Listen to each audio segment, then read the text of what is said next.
Shared by two orcs. By Celeste King. She was raised in an orc mining camp. She knew not to trust the brutes. They took lives and ripped apart families. But she never took them for thieves. Until two of them stole both halves of her heart. Interested in listening to my narration of all the naughty bits? Find the spice YouTube won't allow when you grab the unabridged audiobook from Worlds of Protheka.com. Please consider liking this video and commenting to share your thoughts. Subscribe for notifications on the latest releases. You're listening to Celeste King's Shared by Two Orcs.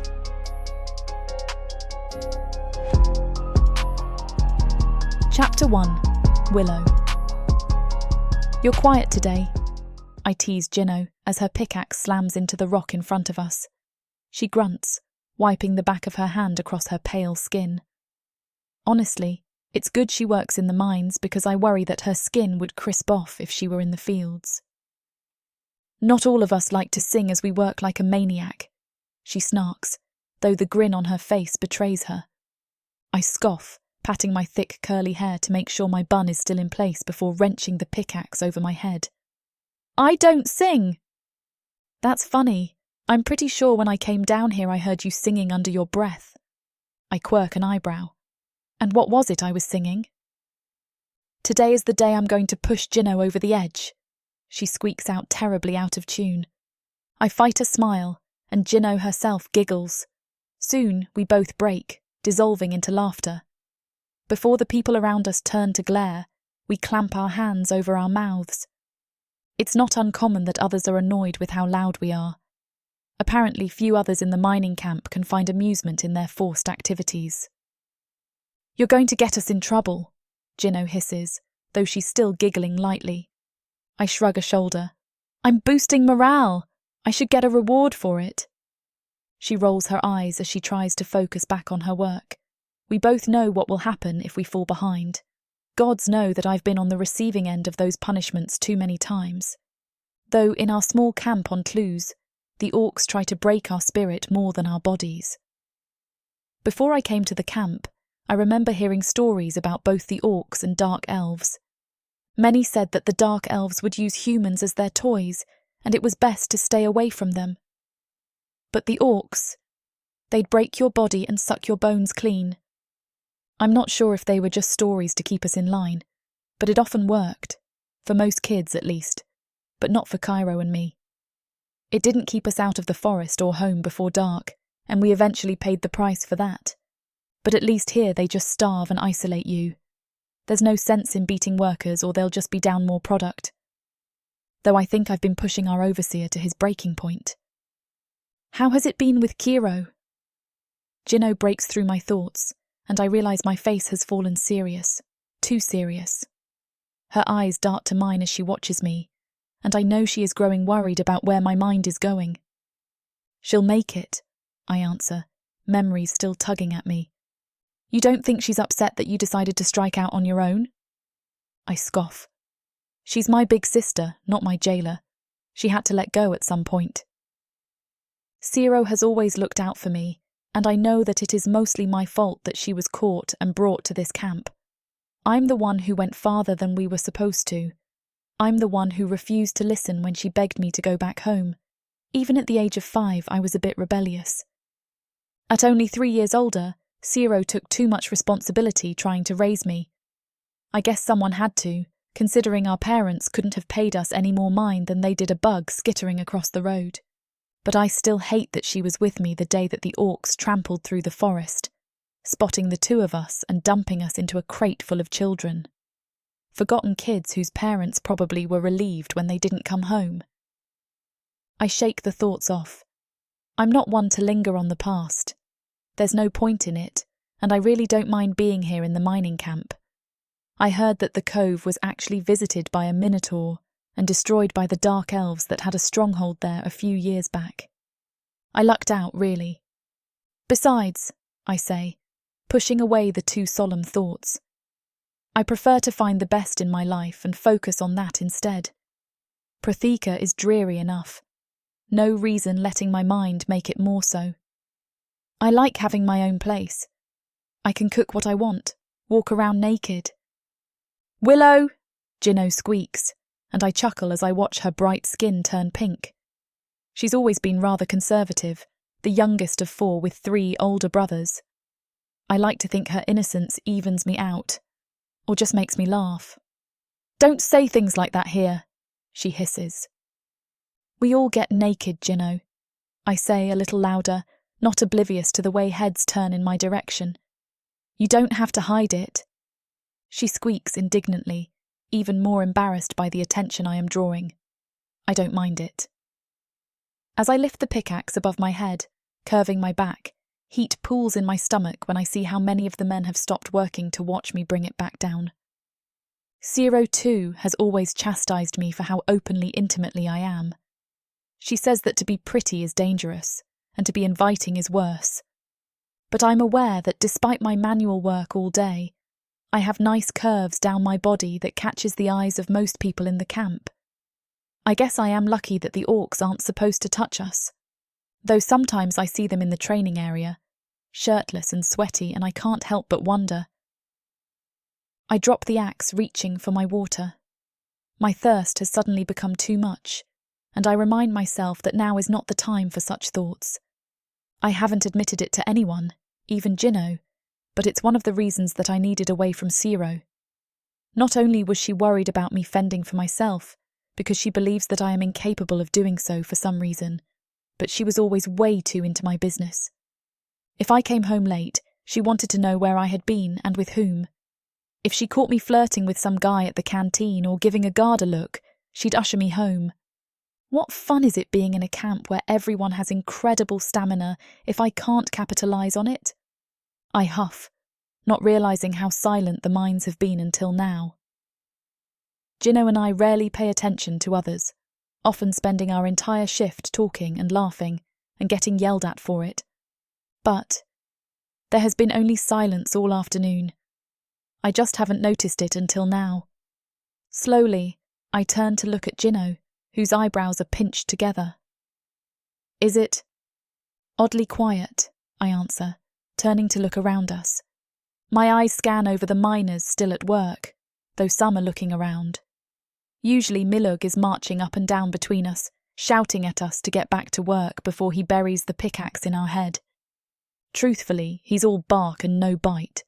I don't say that to his face since he's an orc, and that's practically the harshest insult that I could deliver. But I know that Milo doesn't really mind us. I've caught him suppressing a grin as he watches Gino and I cut up too many times. But I don't see him anywhere. In fact, I can't say that I've noticed any orcs down here all shift. Which is odd. They like to remind us with their imposing presence that we have no freedom, no room to flee or otherwise try to live our lives. Not that I ever really stopped. "Just get back to work," one of the guys, Robert I think, hisses. "It's been pleasantly quiet besides you two. Don't screw it up." I narrow my eyes at him, but he's instantly back to striking his stone. I wave my middle finger at his back and grip the handle of my pickaxe. Bent over, I feel a prickling sensation run up my body. It's almost like someone's eyes are on me.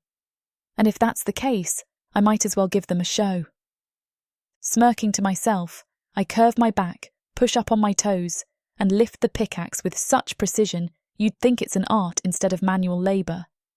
I make sure to swing it back enough that my chest is arched out, accentuating every part of my body as I slam the axe into the rocks before me with perfect form. Only once it has struck, I toss a look over my shoulder to see who it was watching. Out of everyone, I don't expect to find a pair of yellow eyes assessing my body. Thick, black wavy hair down to his shoulders and a brutal scar down his left cheek only accentuate how fine this orc is. And then there is the matter of his size. Holy Moors, all orcs are beefy, but this guy is massive in all the best ways. He nearly has to duck to fit in the tunnel and is so broad that his shirt strains to stay on him. My mouth waters as I stand up straight, his eyes never leaving mine until I twist to face him. And then the orc drops his gaze down my body, running the length of me and back up.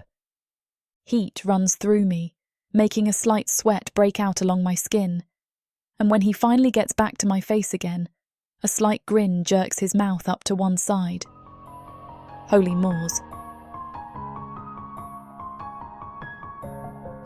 Chapter 2. Yamars. Yamars! I grunt under my breath, contemplating not even bothering to turn around. I've just finished the morning shift in the mines and I want nothing more than to go to the training area. My body is always tense, wound up too tightly, and it is the only time that I am able to release all my pent-up energy and clear my mind.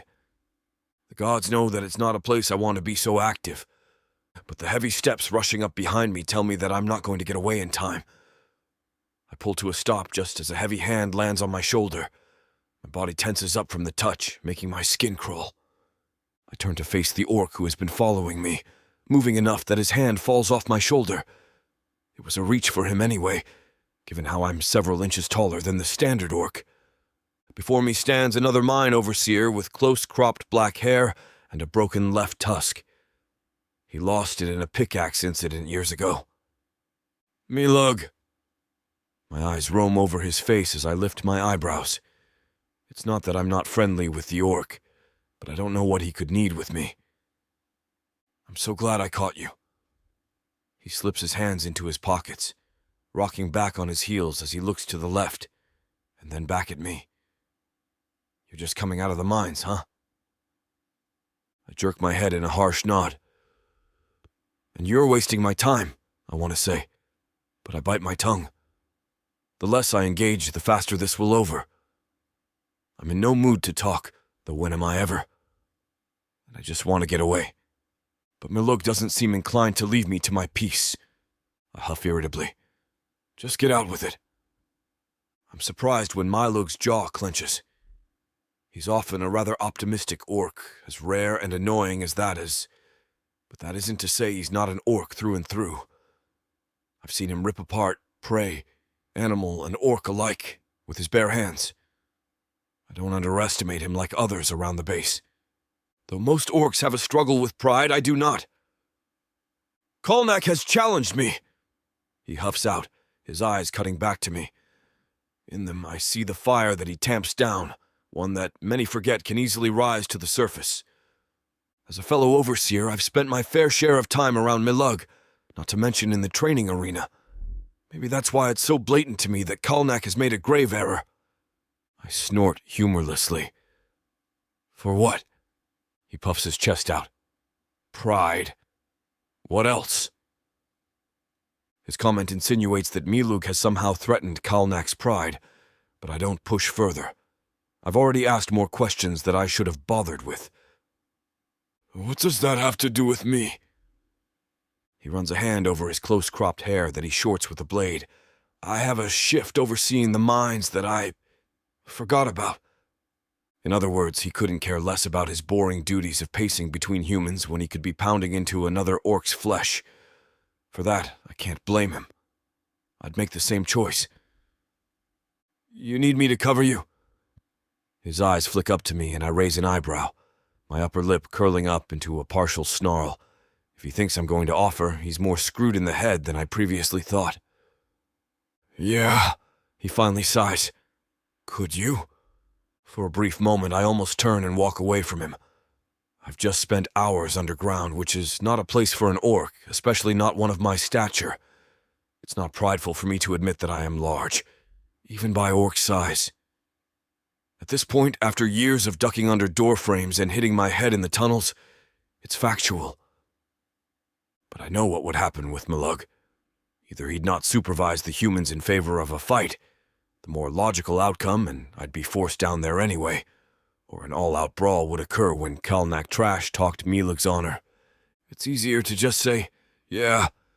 He smirks, patting me on the upper arm and gripping me tight. Thanks, Yamars. You know how much a challenge means.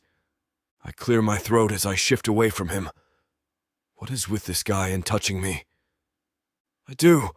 My head tips back as I look at the sun. I guess this is all the daylight I'll get for the day. Better get going then. I don't wait for Milug's response as I turn around begrudgingly and walk back the way I came.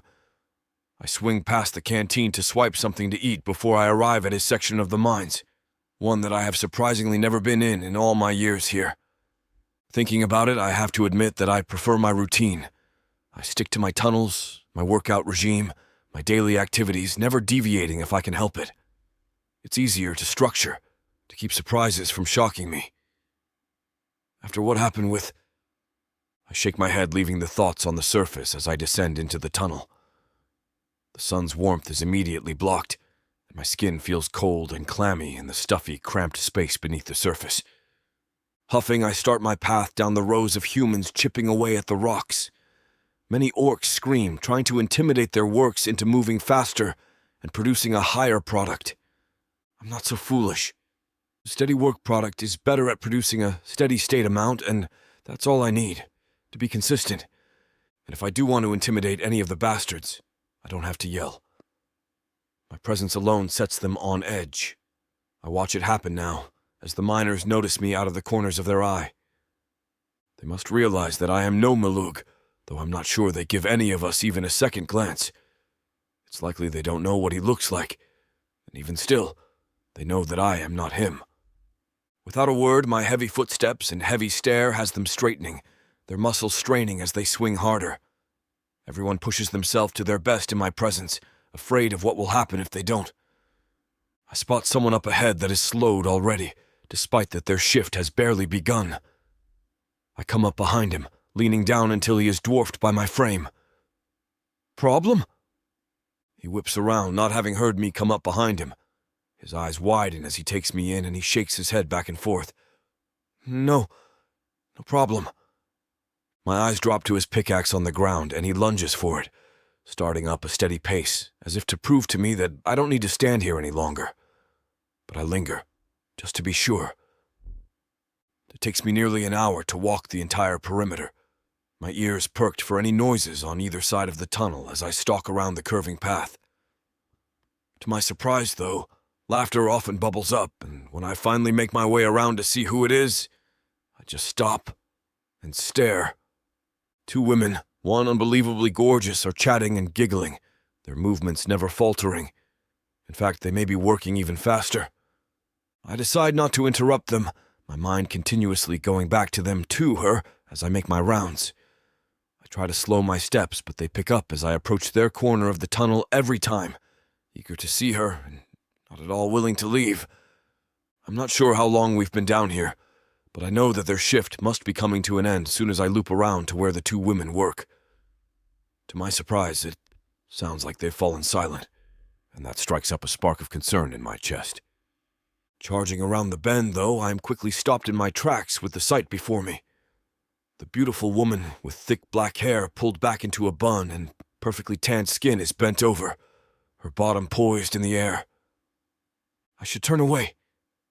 I know I should, and yet I stay rooted to the spot, watching as she reaches for the handle of her pickaxe.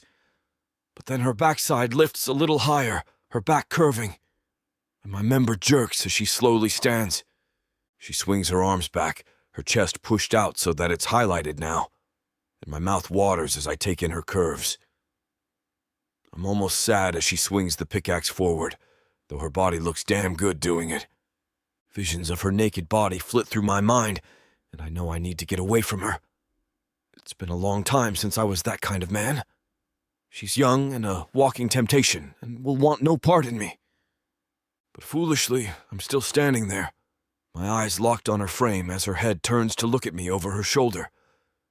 Sweat beads along her forehead, and she somehow looks even better with it. As her deep brown gaze meets mine, something slams violently through my body, a need so desperate I've never experienced it before. I am screwed. Chapter 3. Willow. Murmurs erupt through the tunnel, along with the scrape of pickaxes and the heavy stomp of shoes. We all know what that sound means. It must be sundown. Time to go, Jinno chirps as she turns to me, and briefly, my eyes flicker to her. But they go right back to the orc, to see that he's already turned around. I don't expect that to hurt like a gut punch, but as I stare at his retreating back, it does. Did he not feel what I just did? Am I stupid and just so worked up that a look from a hot guy makes me feel like that? Apparently I am, because he doesn't pause or look back as he walks away. and soon he is lost in the sea of the shift change like he couldn't want to get out of here. What the heck? Willow! My head snaps to the side to where Jinno is now standing, staring at me. Everyone from our shift has cleared out, the evening miners coming to take our place. They keep us going nearly around the clock that way. And while I don't normally mind the long shifts and being underground, I'm itching for fresh air right now. Sorry, I think I'm just tired. I start toward the mouth of the tunnel, spotting the large frame of an orc up ahead. But as we pass him, I realise it's the evening shift overseer, not whoever I just saw. I swear I've never seen him before, but I guess I've always kept to myself, more because of Cairo than anything. But as I think back to his eyes on me, my body heating beneath his gaze, a flash strikes through my body. Do you want to go to the canteen? I normally do.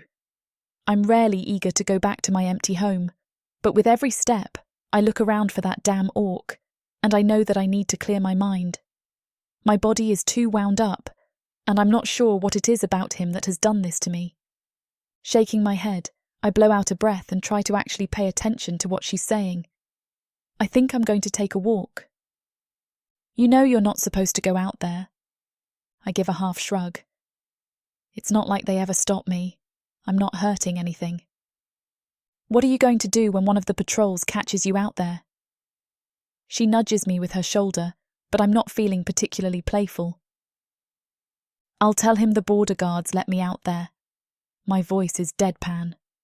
Jinno cocks her head, and I can see her gaze boring into the side of my face from the corner of my eye. But I don't look at her, and she finally looks forward again.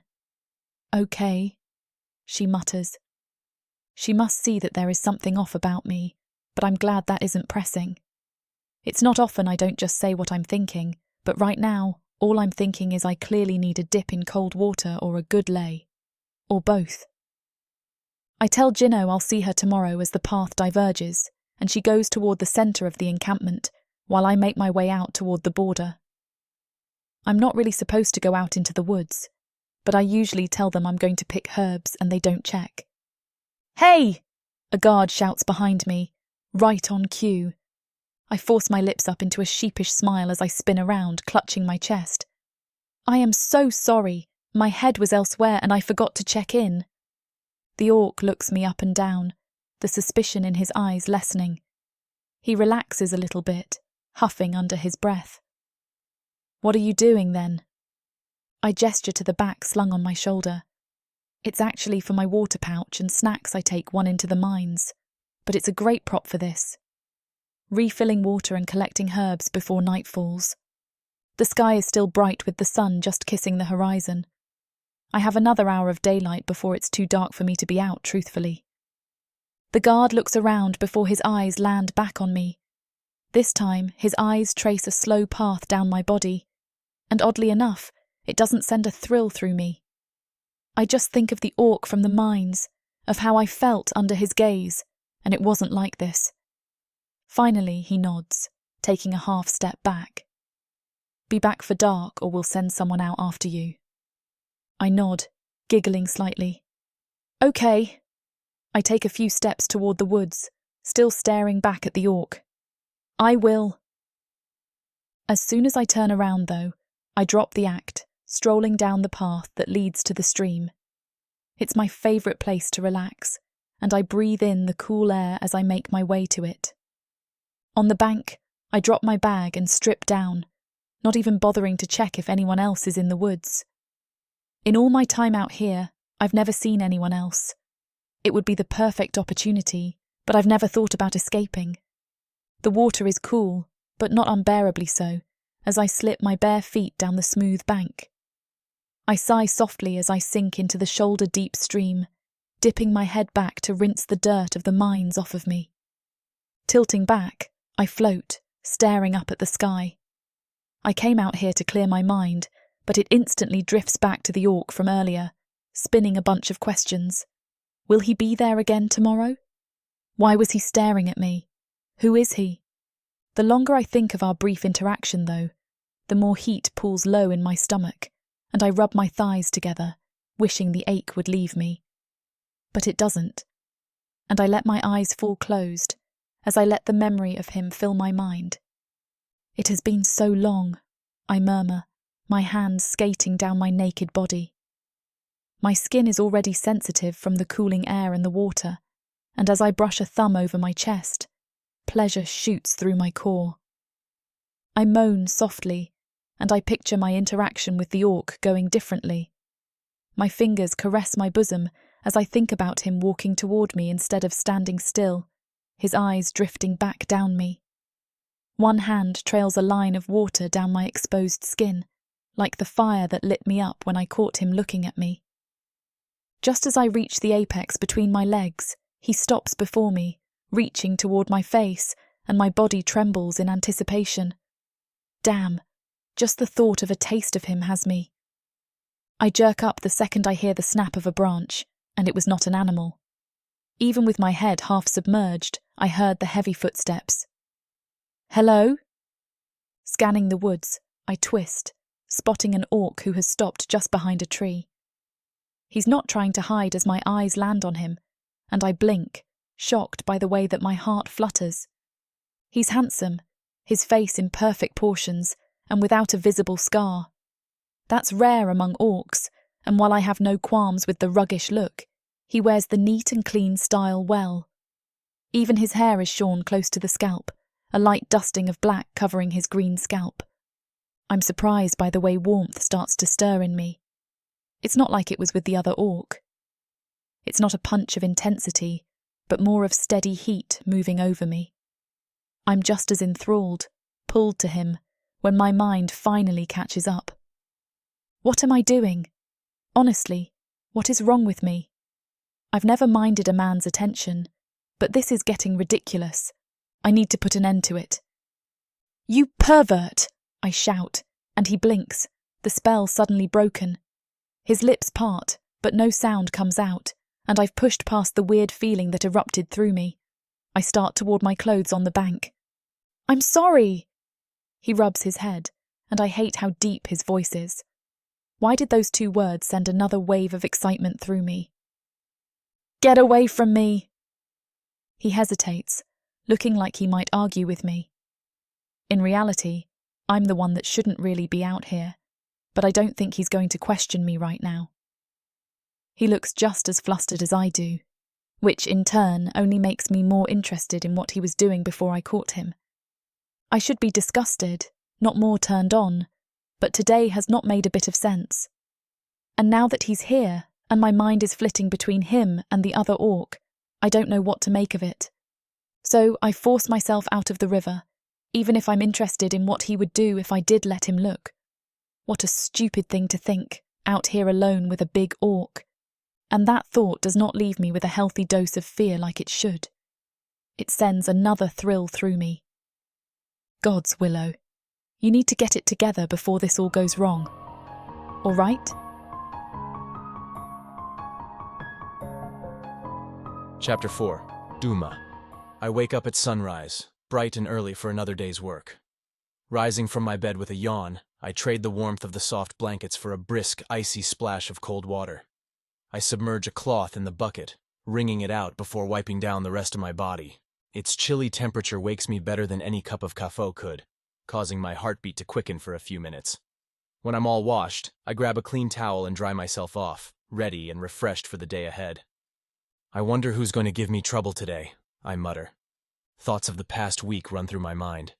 It has only been a few days since I was demoted from our clan's battalion unit, having lost a fight against my bitter rival, Yaged. Making matters worse is the fact that some of his lackeys throw insults my way every day when I'm on perimeter watch. Joke's on them, I chuckle. They know nothing of how much I enjoy my time alone in the woods. The forest outside the camp allows me to relish in my solitude. My new role as a guard didn't take me long to warm up to. I don't get along well with anyone else here save a few people, so perhaps it's the best role for me. My duties give me a lot of time outside, which is my preferred place to be, at the same time still allowing me to serve the Shattered Lands clan. I couldn't lie to myself, though, for one day I shall have another shot at Yaged. Nothing would please me more than shutting his blabbering mouth for good. Before today's shift, however, I must get some chores done.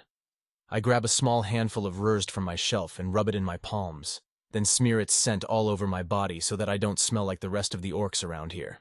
I take my hygiene seriously, which is something the others could also do with. I throw on some clothes, fixating an axe on my waistband before heading outside. I open the door to a burning sun, looking to the sky to see its long yellow beams creaking through the cracks and fissures of the white passing clouds. The usual smell fills the air, a smoky aroma coming from the smelter nearby mixed with the preparation of the clan's daily breakfast. A light breeze rolls through from the forest, carrying with it the rich, woody scent of the trees. Whistling a merry tune, I walk around the side of my house. Embedded in a tree trunk is my wood chopping axe, beside laying logs of wood from the forest. Living beside nature had its perks, one of them being an endless supply of heat for warmth and cooking. I get to work chopping some planks for my home. The good weather has me looking forward to my shift later on. I'm in a good mood by the time I finish with my chores, heading over to the common hall to fetch a spot of breakfast. I find a lonesome stump, taking my place on it as I indulge in a generous portion of drepper and sench. The dripper is cooked to perfection as its tender red meat falls apart inside my mouth. Each bite has me eager for the next one. The buttery taste of the white fat numbs down the bitter taste of the sencha, pairing well with the green vegetable's earthiness. I enjoy some time watching the activities of the clan around me as I finish things off with a warm mug of kafo. From the corner of my eye, I can see other groups of orcs casting sidelong glances at me. Most people here know me by now as somewhat of a loner, but it doesn't bother me. Besides, I've yet to meet anyone here whom I share a special connection with.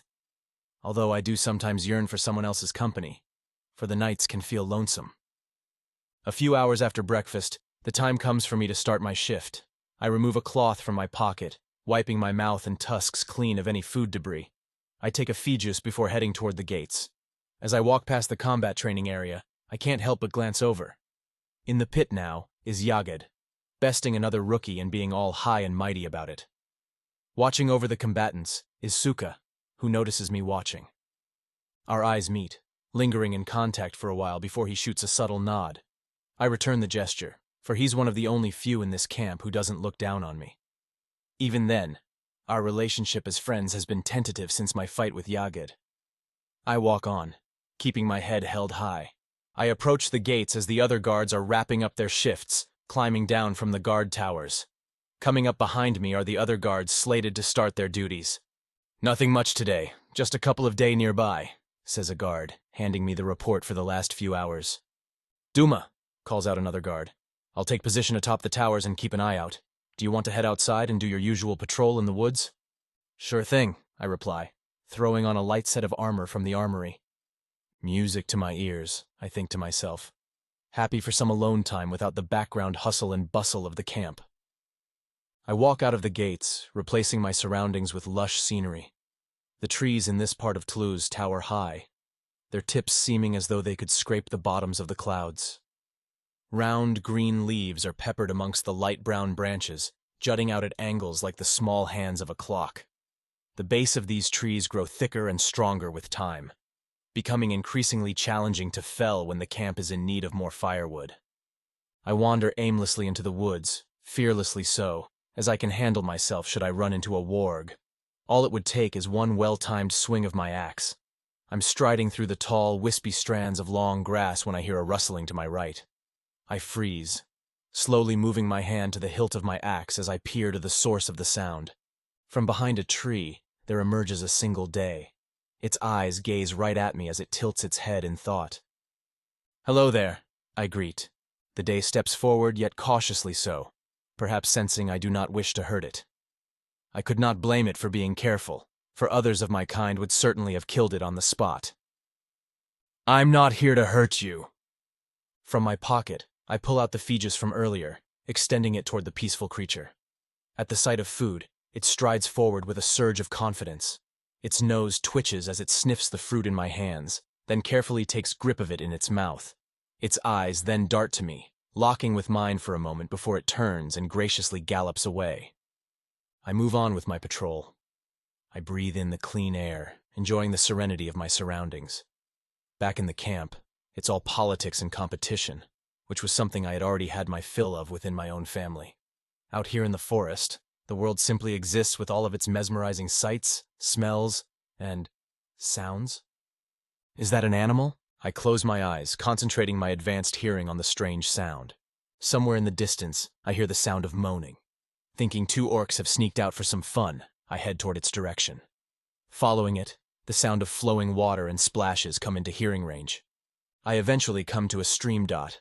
No doubt there's a woman here somewhere, though it sounds like she's alone.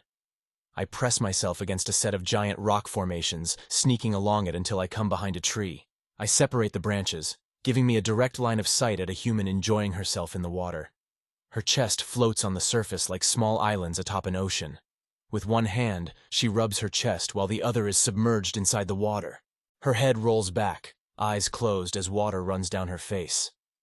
Only when I take my eyes away from her body do I notice her striking features. Her black hair runs in curls down her back with half of it dipping into the water. She purses her plush lips before opening them to take frequent breaths.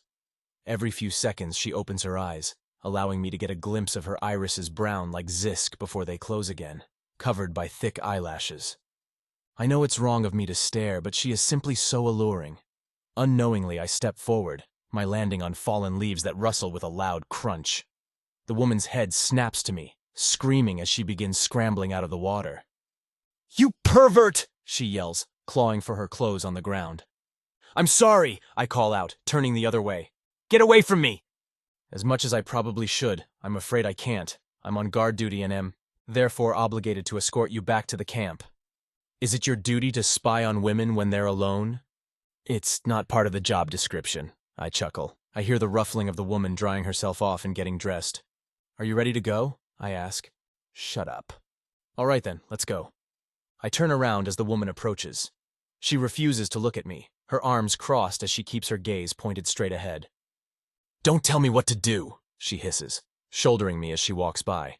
I shrug and take my place by her side as we begin the walk back to the camp.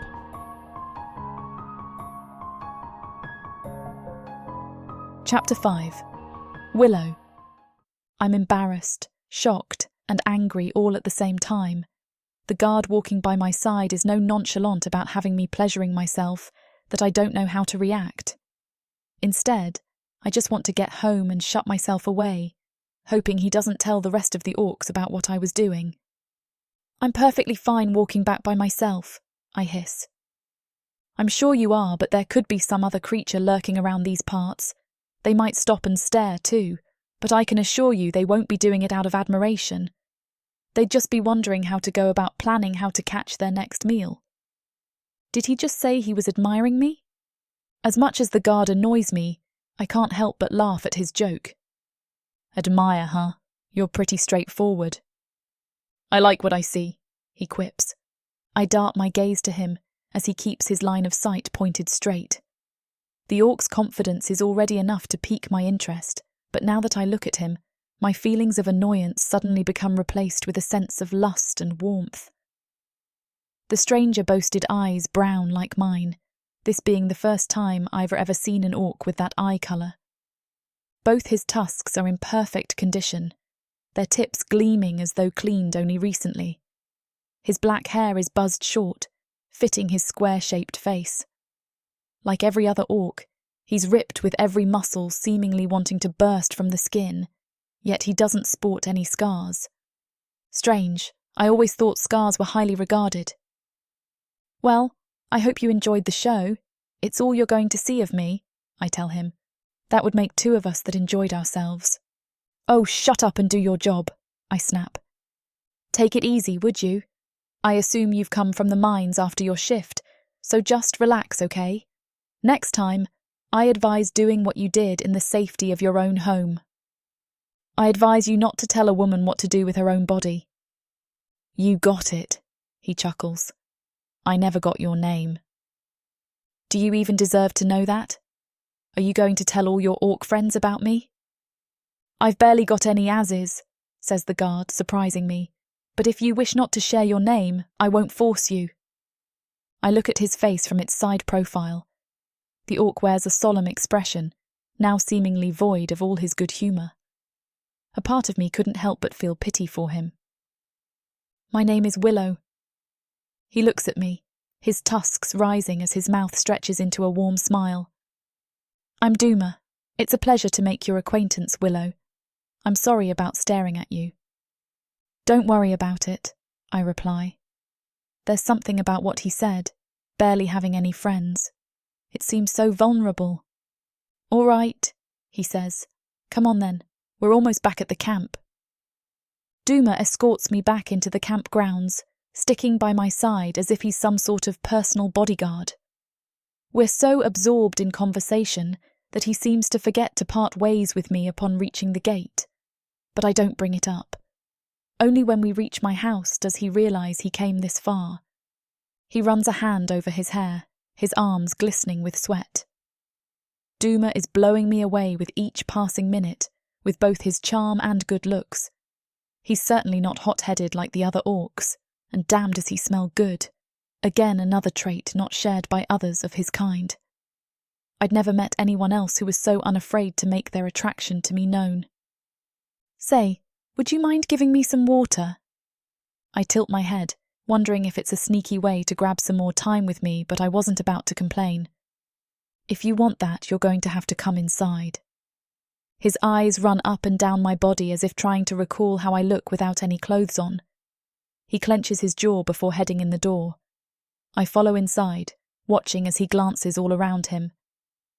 I love how you've decorated the place, he says. My house is small yet simple. In the corner is a kitchen where I have two of everything: plates, bowls, knives, and forks. Hanging from the wall is a selection of pans and pots. A wood-fired oven nestles in the corner. The section we stand in now has a small couch, upon which sit pillows and blankets. Near it is my bed, neatly made and ready to use 2 people. A cosy fireplace sits in front of the couch that I get to work on lighting. On the wall beside the couch is a window giving me a full view of the camp.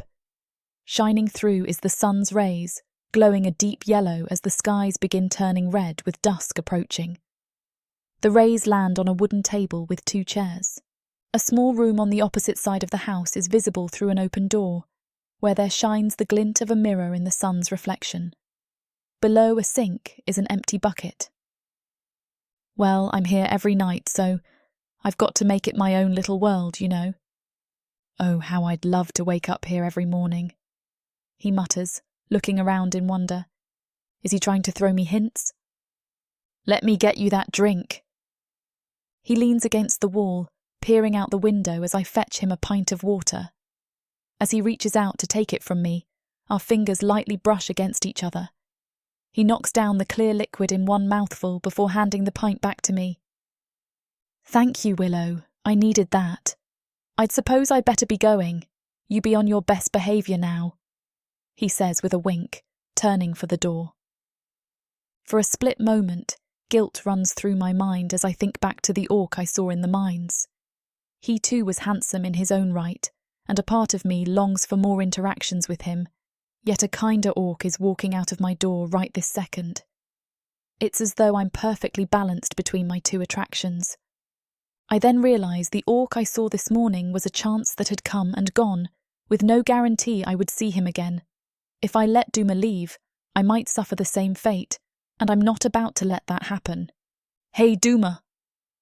Yes, Willow, he says, his silhouette turning around in the open doorway. As a guard, your job is to protect this clan and serve its members, right? That's true. Well, I begin, swallowing the pit of shyness in my stomach. My hands are sore and calloused from the mines, so would you kindly lend me a hand with dinner? Duma smiles, stepping back in as he shuts the door. He lays his axe by the doorframe and walks forward. Gladly. He takes off his armour, revealing plain orc clothing underneath similar to the fabrics I wear. I give him the task of washing and handing me vegetables as I busy myself slicing some salted drippier meat. Could you dice those for me? I ask. Just like this? He replies, looking to me for approval as he cleanly chops away at bulbs of fries. Exactly like that, I chuckle. Do it the same way for the somana, burgona, and cryots. Yes, chef, he laughs, the waves of which fill the air with warmth greater than my fireplace. I combine all the ingredients into a boiling pot of water, while Duma adds mesquite and gankoya. All right, now it just needs some salt. Our hands reach for the salt at the same time, with his hulking palms completely covering my hand's entirety. I look at him as his eyes meet mine. His gaze is penetrative, sending feelings of warmth down my body and between my legs. Smiling, he slowly removes his hand and gestures for me to continue. I can barely focus as I salt the food. A few minutes later, he's seated at the table as I bring him his dinner, setting it down in front of him. He leans over the food and inhales the aroma, then looks back up at me in approval. It smells amazing! I think I make a killer baru, but I'll let you be the judge of that. We tuck into our food, finding time for talk in between mouthfuls.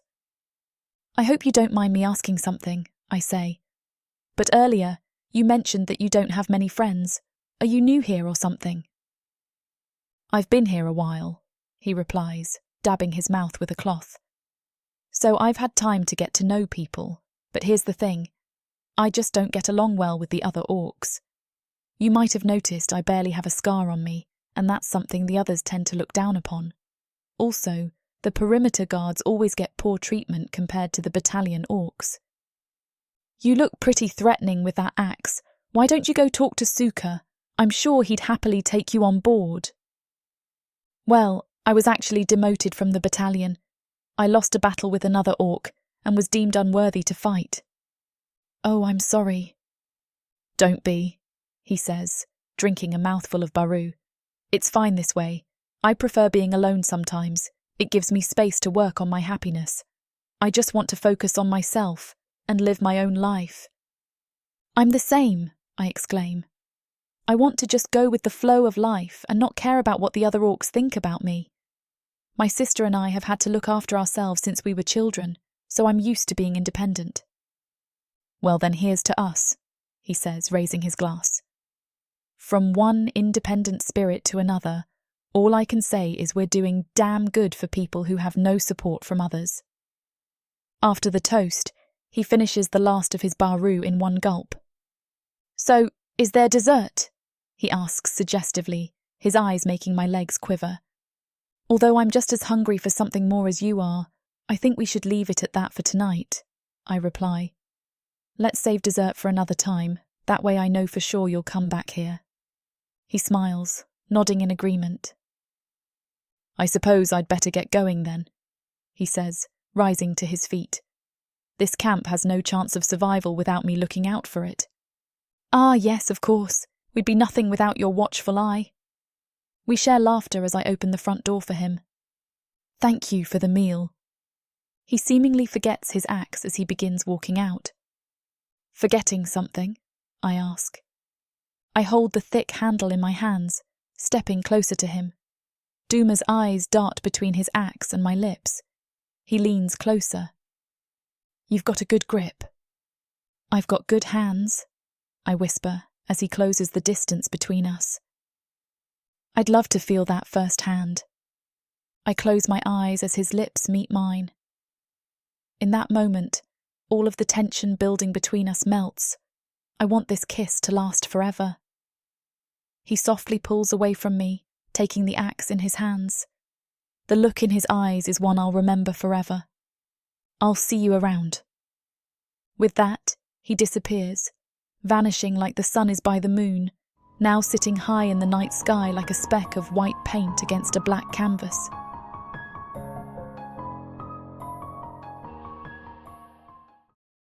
My parents sold me to the dark market. I am the avatar of chaos, and nothing will stop me from fulfilling the prophecy. Looks like you're the only one left. Take a step forward. It's her. She's the woman from the prophecy. My key to godhood. This is Deia. Starting price is 3 ducats. You will wed soon and restore the Enoch family name. Okay.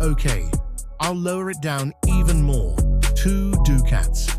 Who wants to buy Deia for 2 ducats? She is my mate. Destiny has foretold it.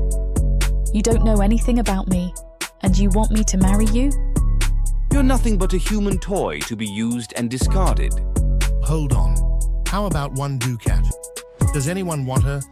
A gilded cage is still a cage. 6 ducats. 6 ducats for Delia. I'll give you revenge on your parents if you marry me. Okay, I'll marry you. Godhood is mine for the taking.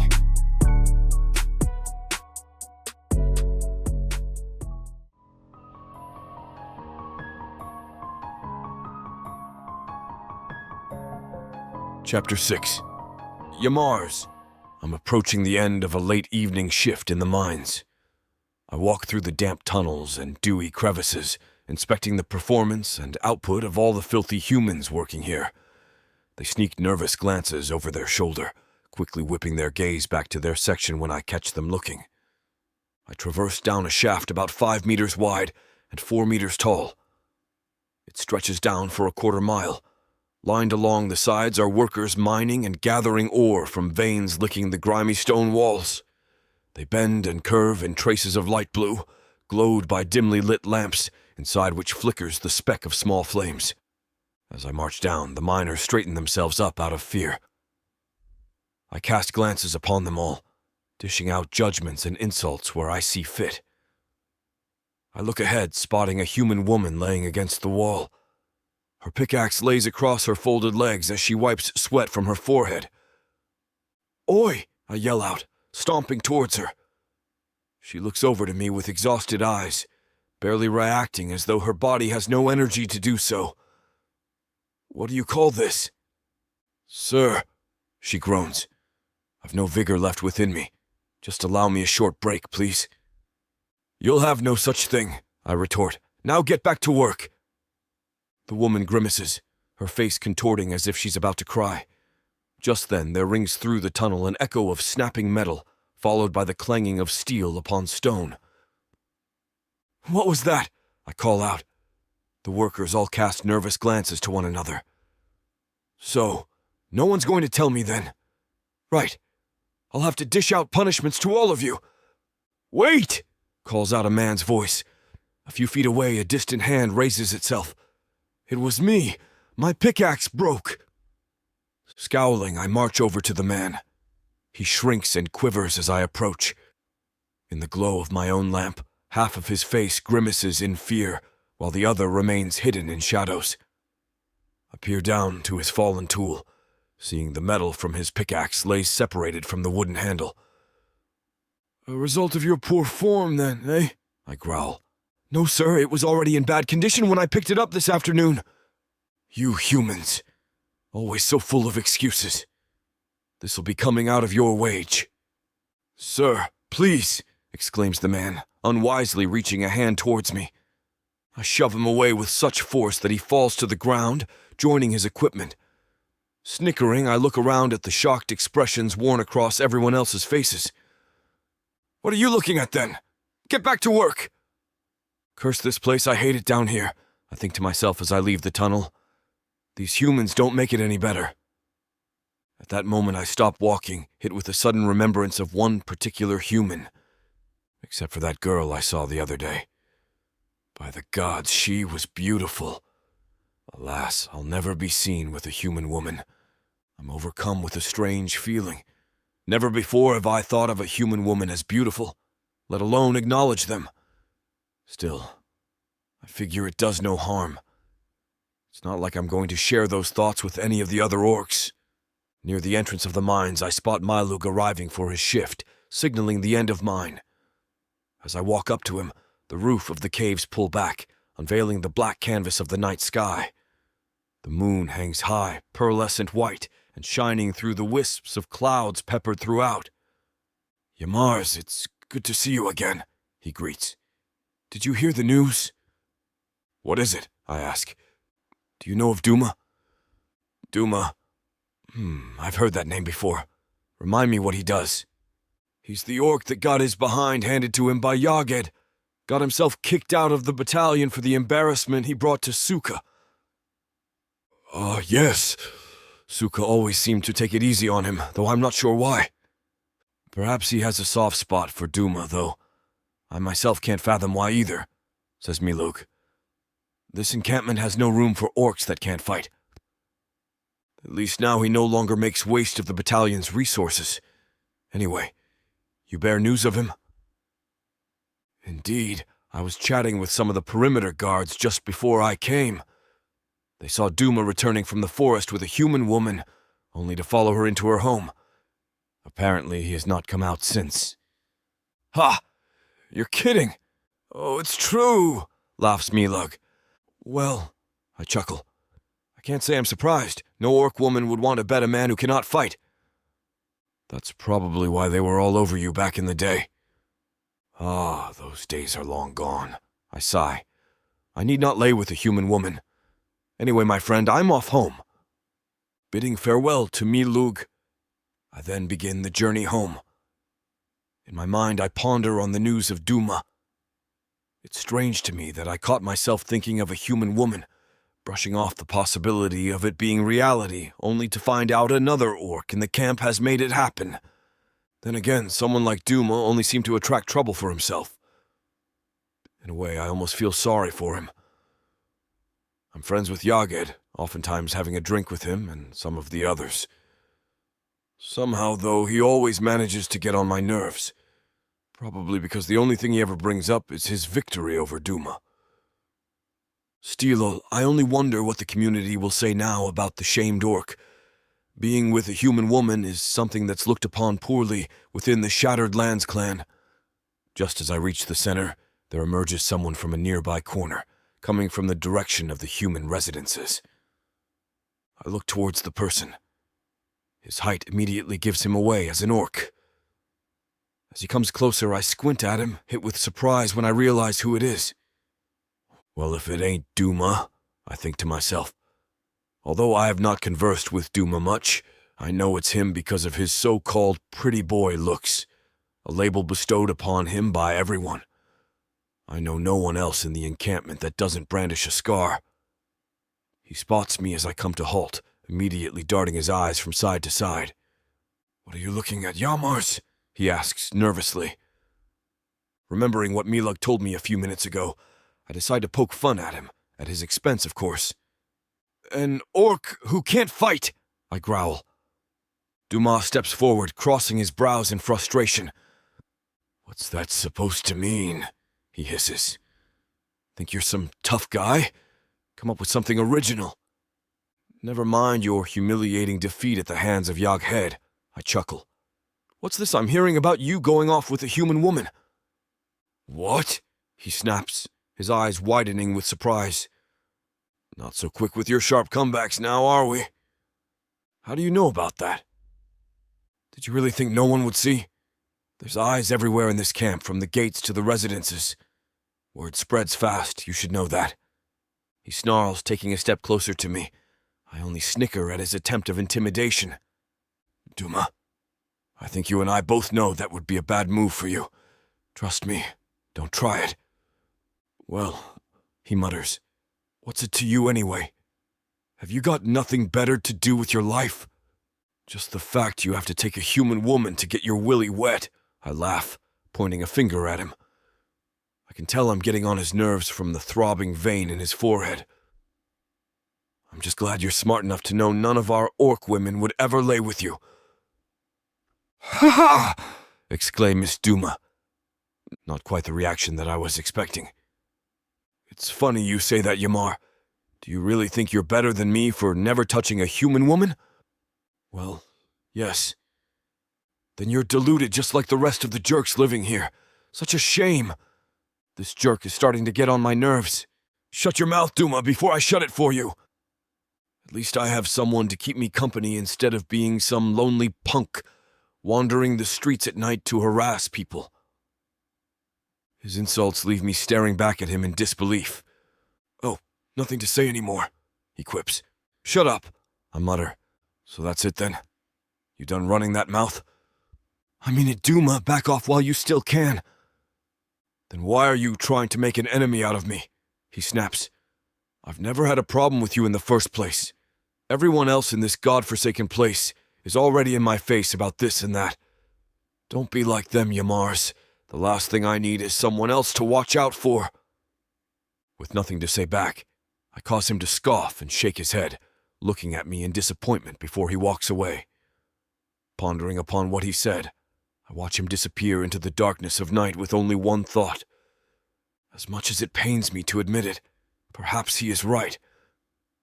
If Duma gets to sleep with a human woman, what's stopping me from pursuing the girl I saw in the mines? I must find a way to get to her.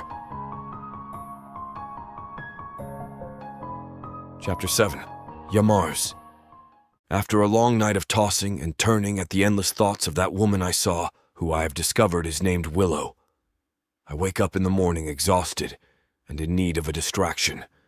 Physical trials of endurance have always been a go-to of mine for honing both my body and mind, and so I opt for an early morning workout. I spend an hour doing push-ups and chin-ups as well as crunches and squats. Throughout my grueling exercises, I try using my thoughts of the girl as fuel to motivate me. At the end of it, I'm left with aching muscles and an unchanged mind, looking down at my reflection in the pool of sweat beneath me. In it, I see the orc that everyone else sees, wondering if I'm destined to share a relationship with Willow. It's been a long time since I've been intimate with anyone, yet she plagues both my mind and heart endlessly. Am I thinking about this too much? Perhaps I've not yet punished myself enough yet. I need something more. After cleaning up, I step outside and breathe in the fresh morning air. There comes the sounds of clanging metal and iron from nearby, stemming from the training grounds. I look at it, seeing Suka the trainer watching over his students as he barks command after command at them. Perhaps I should go sparring. Maybe that'll get Willow off of my mind. Already pumped up from my exercises, I make my way to the training grounds ready to go. Suka spots me approaching, waving as he greets me. Come to watch these fellows hurt each other? Actually, I've come to see if I can spar with some of these new recruits. Suka's eyes widen as he leans forward. You wish to fight my students? Am I understanding you correctly? That's right, give me a sword. I'm not sure about this, stammers Suka.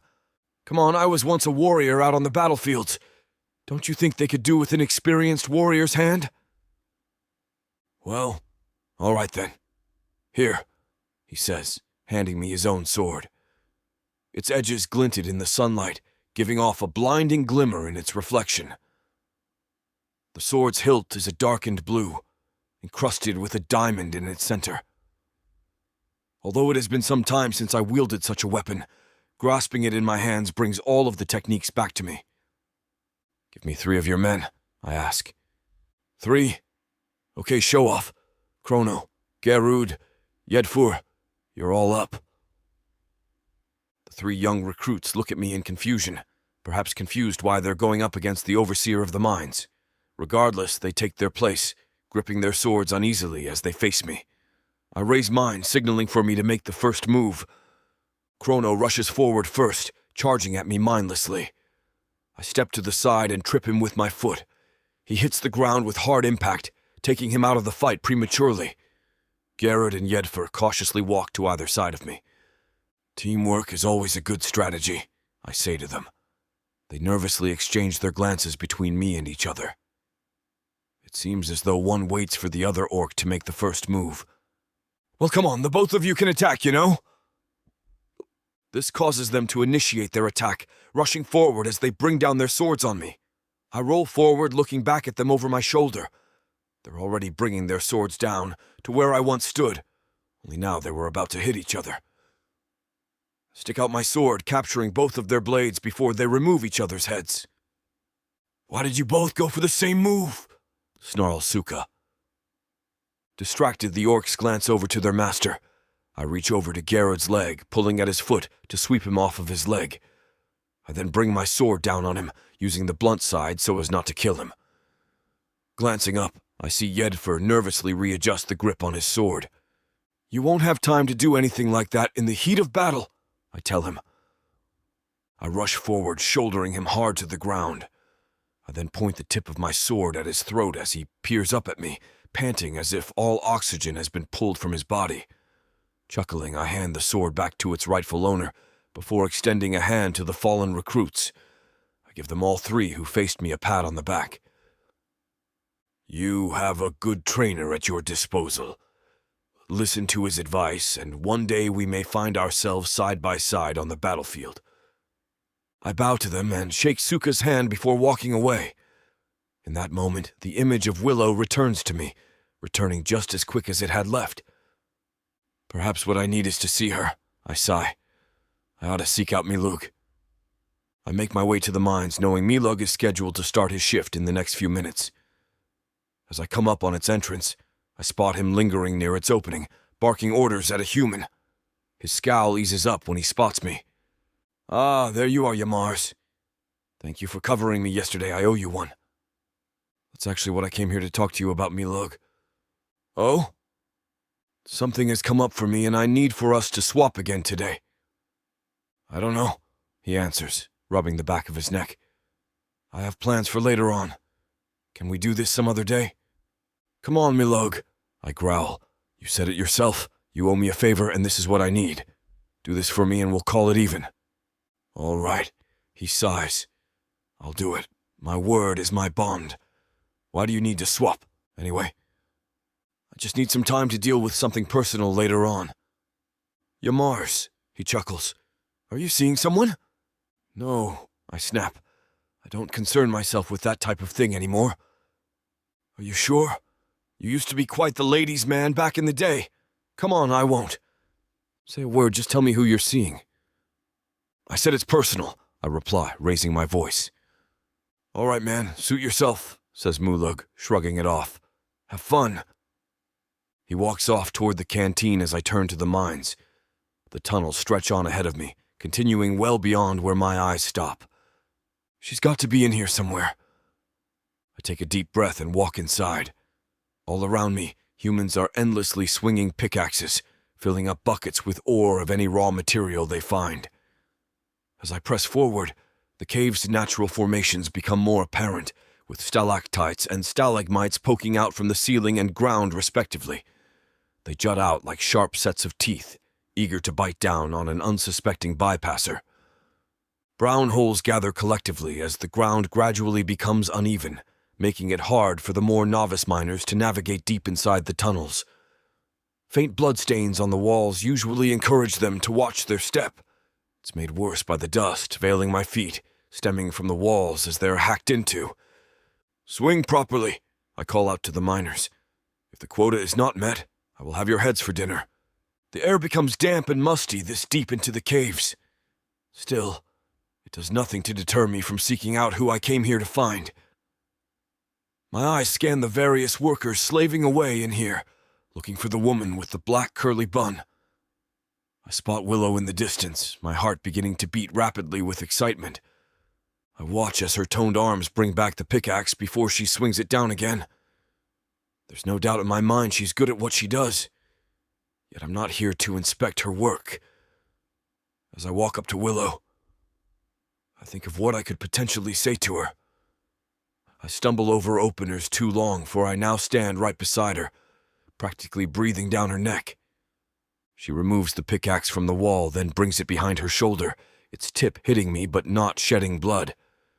Feeling a presence behind her, Willow spins and is startled to see me rubbing my chest. "You frighten me!" she gasps, her eyes inspecting my chest for any signs of damage. Unable to think of an appropriate gentle opener, I immediately resort to my usual demeanor of criticism. "You ought to be more careful with your tools," I growl. "Had you damaged your superior, I would have had you ousted from the encampment immediately." Any other human in her place would have cowered and apologized tenfold, but I clearly underestimate Willow. A vengeful look comes within the flicker of her eyes, amplified by the glow of nearby lamps. She drops her pickaxe and squares up to me, standing on her toes, only reaching the lower half of my chest. The sight catches me off guard, yet it amuses me at the same time. "Listen here," she snaps, pointing her small fingers at me. "You're all up in my personal space while I'm handling dangerous equipment, so don't go complaining and whining like a little punk that I hit you.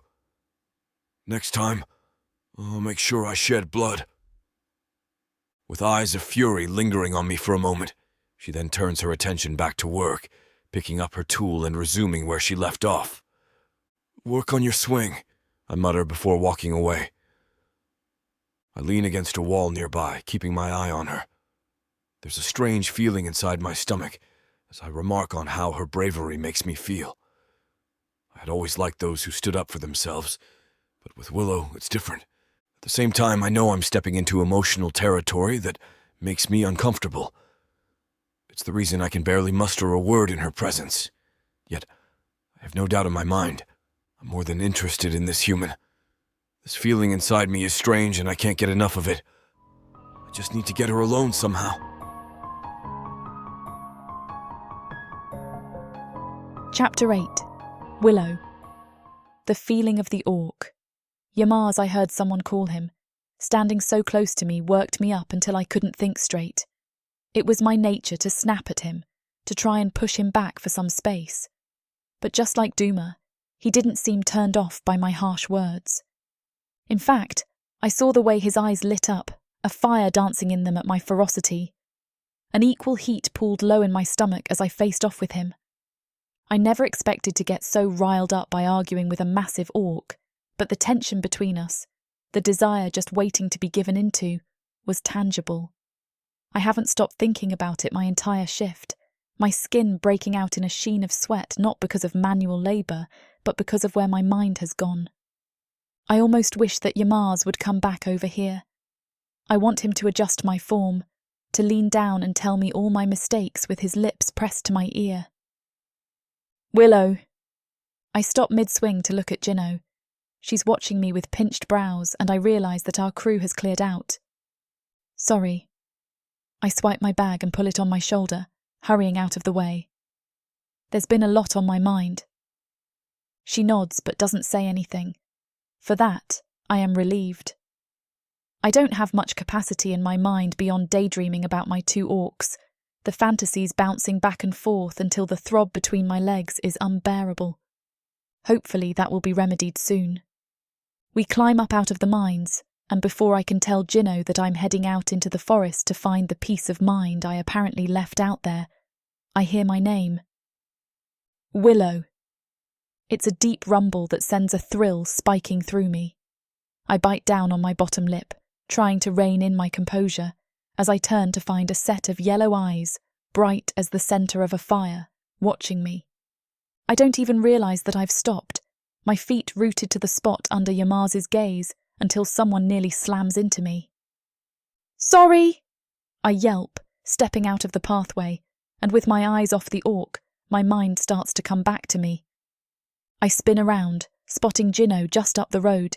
She quirks an eyebrow, and I know that she expects me to catch up with her, but my body is aching to see why the orc called me.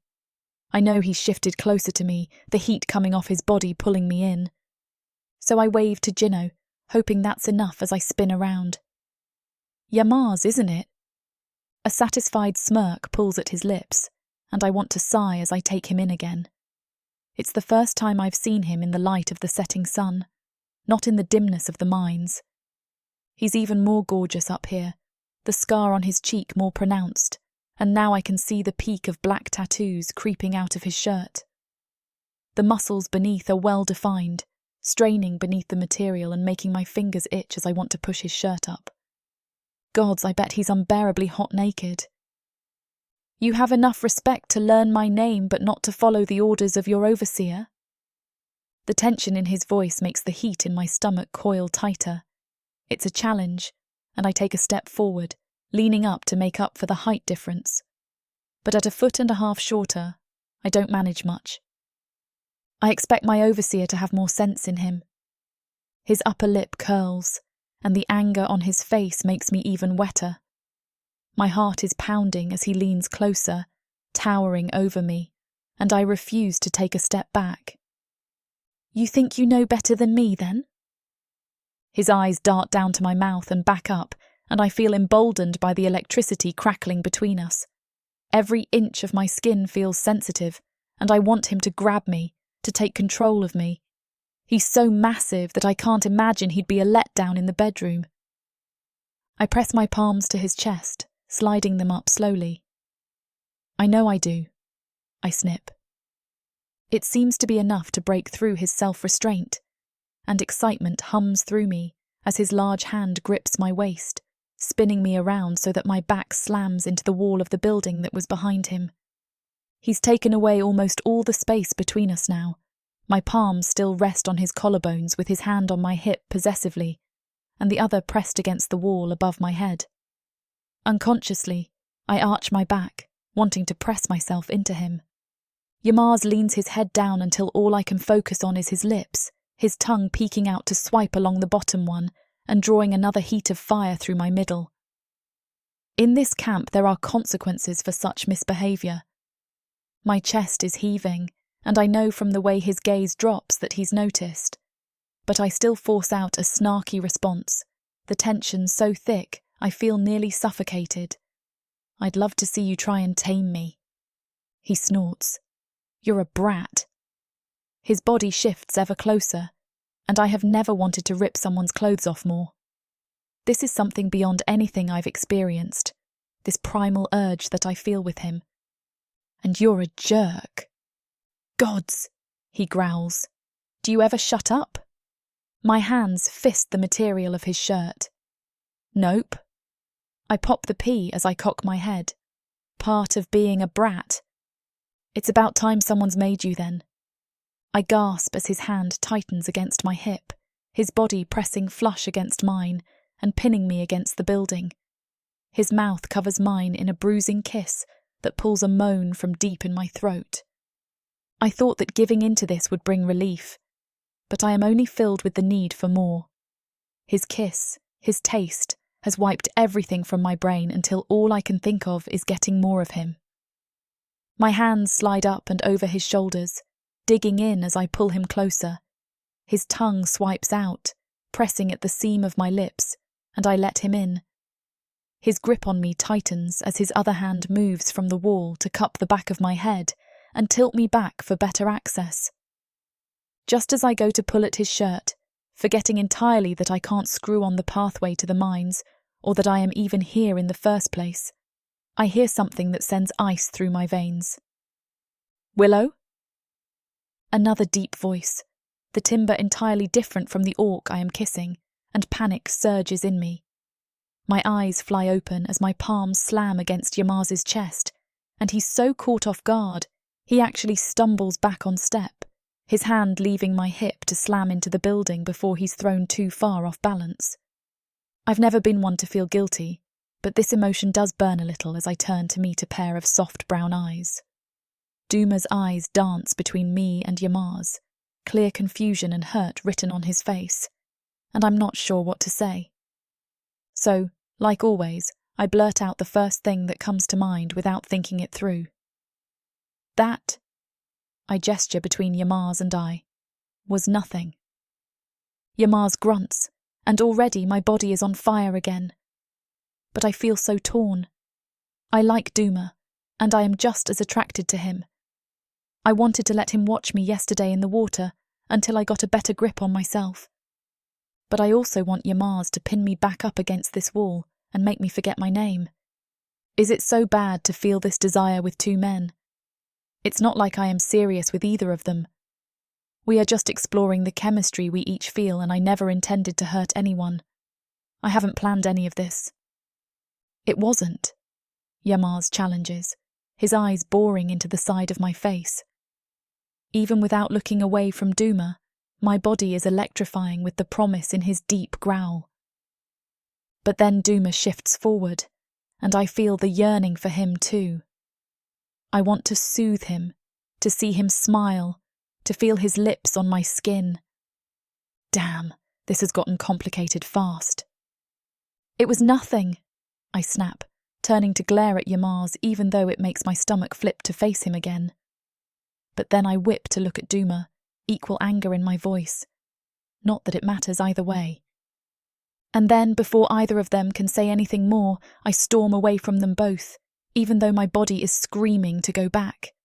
I loved the domineering way that Yamar's took control of my body and the hot tension between us. But I also love the way that being with Duma is a breath of fresh air, and I know that being with him would be endless pleasure. How did I do this? I couldn't have found two orcs more different, and yet I want them both. And now I fear that I've dug myself into a hole that I didn't want just by giving in to my desires. Why couldn't they just give in to theirs too? Chapter 9. Duma. What are you doing with Willow? I snap. You can't just sneak in here and start kissing her. I was seeing her first. Listen, dummy. Yamar's retorts pointedly. I try hard not to wince, though it's certainly not the first time I've heard that insult in place of my name. My parents probably could have thought that one out better. At this stage of my life, I thought I was out of the reach of such juvenile remarks. Apparently not. It isn't clever, but it is annoying. I do my best not to let Yamar see any kind of reaction. If he knows it bothers me, I'm doomed. She can spend time with whoever she wants, right? If she's ready to trade up for a real orc, who is going to stop her? Certainly not you, he scoffs, eyeing me like I am something pathetic he scraped off the bottom of his shoe. There's a part of me that wants to punch his face in right then and there. But there's another part of me, smaller but still important, that just can't quite seem to drum up the level of fury necessary. Not because I don't like Willow. I'd fight for her in a second if I had to. It's because of the little voice in my head that can't help thinking he's right.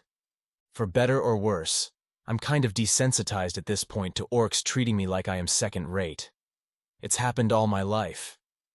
Growing up with my two brothers who could do no wrong, it didn't take me long to realize I'm at the bottom of the chain. It continues to this day, with my crappy job on guard watch, a position they only give the lunkheads who have proven themselves useless in every other endeavor. It never really bothered me much. I guess deep down, I like who I am, even if no one else does. Screw 'em if they can't take a joke, I always say. Except in this moment, when it comes to Willow, I can't help thinking that I'm the joke. Would she really pick me over someone like Yamar's? Suddenly, my stomach feels all knotted up at the thought of finding out. But I'm not going to let this punk know that. Maybe she went with me because she's not into orcs who look like they shaved their face with tree bark. I fire back. Something glints in his eyes, and I know the word stuck. His hand twitches toward the scar on his left cheek, but stops just before it touches the skin. Still, the involuntary reaction is enough for me to know I've hit a nerve. I double down. You look like your mother let a Rodan chew on your face as a baby. It's not true. Even with the scar, he has an appealing face. The markings only prove his strength, and that he's a good warrior. If you took one look at my pretty, unblemished face next to his, you'd immediately peg him as the tough one, and me as the pretty one. But I'm not going to admit that to the orc trying to steal Willow from me. I'm trying to push him away, trying to force him to give up. If the way to do that is a dirty blow, so be it. By the look on his face, I know my words are working. His nostrils flare, and for a second I think he's going to hit me. My fist clenches, ready to strike back before I can even think twice. He's a lot bigger than me, but I don't care. Jerk has a lot of nerve making a move on Willow when I saw her first. We stare each other down, our shoulders tensed, our breath short. Each of us is waiting, just barely holding in the urge to tear the other one apart. He shuffles his feet apart in an offensive stance, just in case I throw the first punch. I want to, of course, but there's a little voice in my head that says that isn't the right move.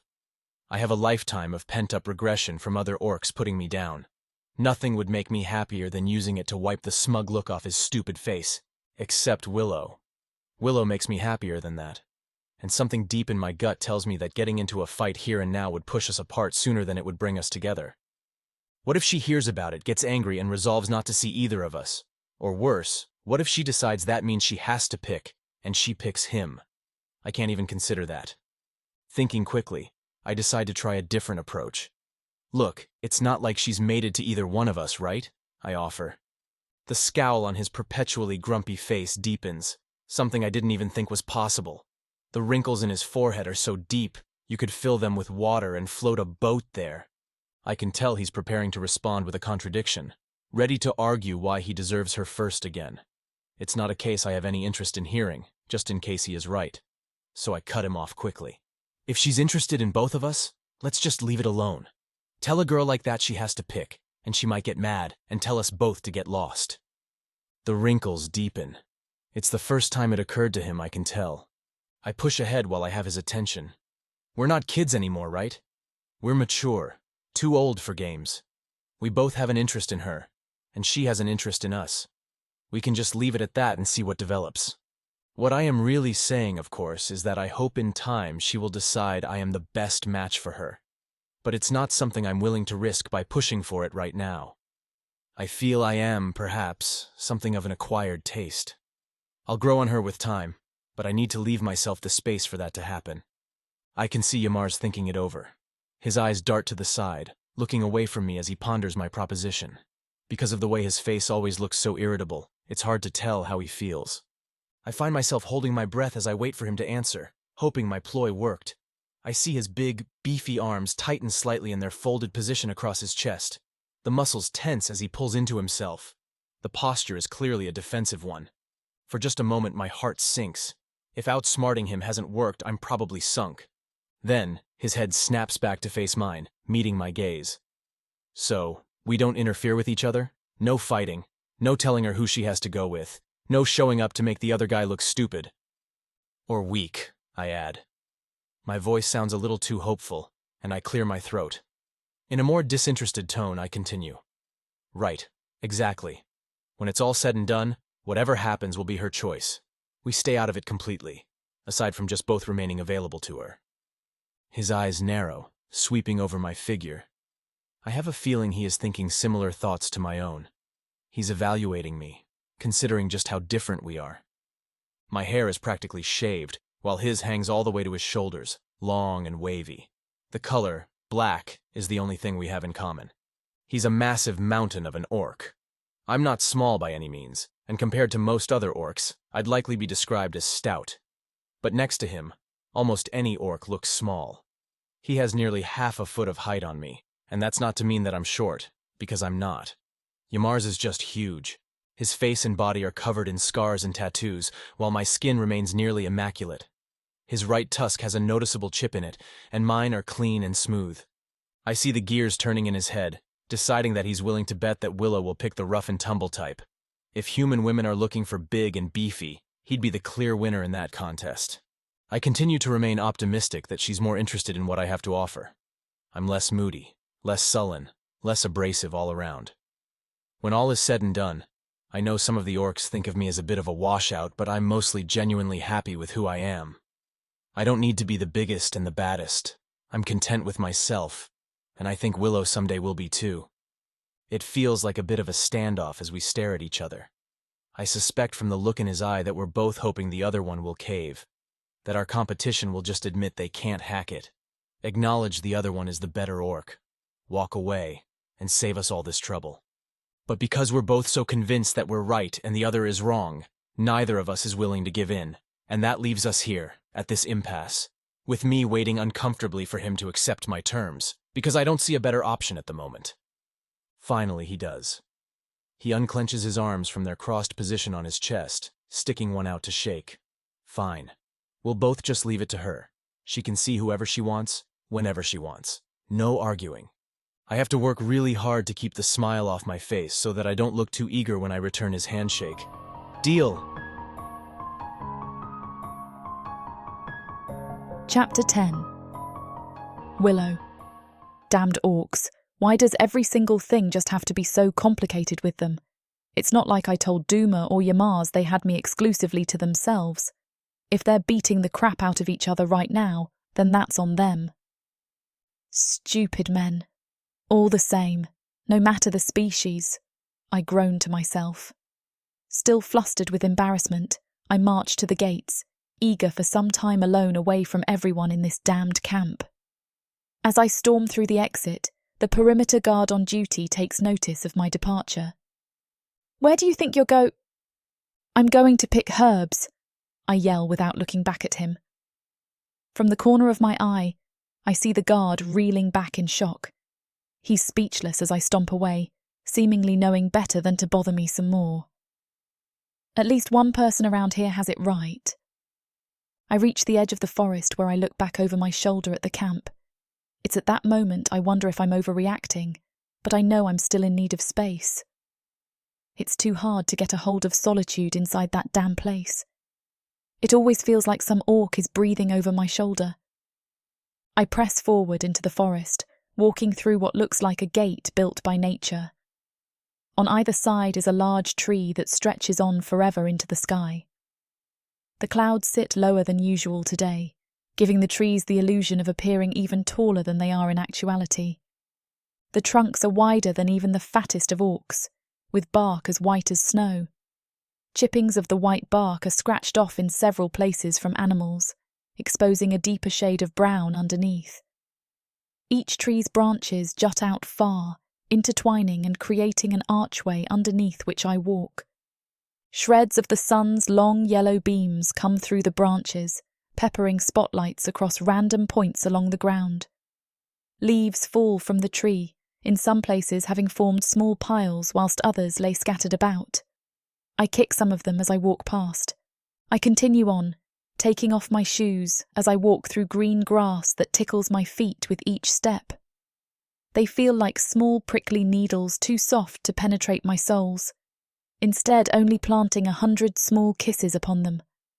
Tall grass pops up through my root every few meters, feeling like wisps of the softest feathers as I run my hands through them. In the distance, I spot a pair of Deia galloping about, their strides confident and graceful. They hear my footsteps from afar, turning their heads to see who approaches. For a moment, they linger in place. I think I'm about to get up close and personal with them, but they dart away when I'm a few meters closer.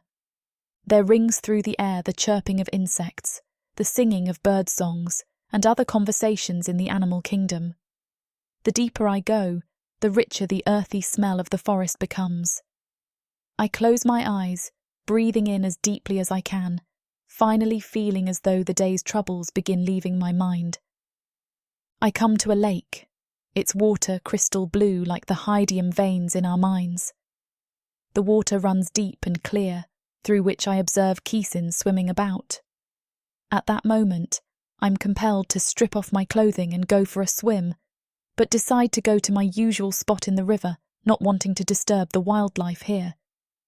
Before I head off, I grab some berries sitting on a bush planted beside the river. The red fruit explodes inside my mouth, filling it with a sweet outburst of flavour and flesh so tender. I take a few more, snacking on them as I make my way to the river.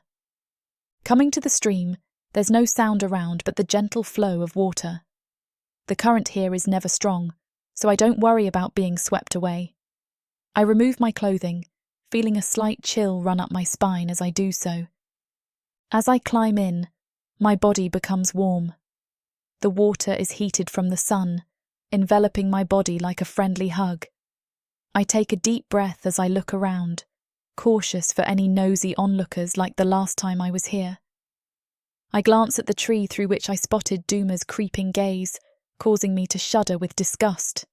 Screw him. I try taking my mind off things as I submerge myself underwater, swimming around and letting nature do its thing. This spot out here has always been my own little getaway spot, a hidden gem of sorts masked by the forest. I never worry about getting lost out here, as it's not at all far from the camp. I swim laps from one side of the river to the other, occasionally taking breaks as I float on the water's surface. There, I peer up at the clear blue sky, kissed by whispers of white clouds. The warm water serves as a relief to my muscles, sore from the endless days of swinging a pickaxe back and forth. Time of an unknown length passes without me paying attention. Having now relaxed for a while, I finally become clear-headed enough to think things through about what happened in the mines today. What should I do about Duma and Yamar's? I ask myself, reclining against the riverbank. No doubt, they'll be seeking me out upon my return. That is unless they've somehow managed not to kill each other first. The thought of two men fighting over me no doubt strokes a part of my ego, yet I couldn't forget the looks of everyone spectating around us. One thing is for certain, I'm going to be the talk of the mines for a while amongst the workers. I have no one to blame but those two orcs for that. How could they think they have complete ownership over me? Just because I threw each one a hint of interest. I couldn't help how I feel. There's no doubt in my mind I like both of them. Yet I'm too conflicted to pick between either one, and even then, the other would more than likely protest my choice. Perhaps I should just say no to both. I just can't decide, I ponder. Then again, what if they both can't live with that?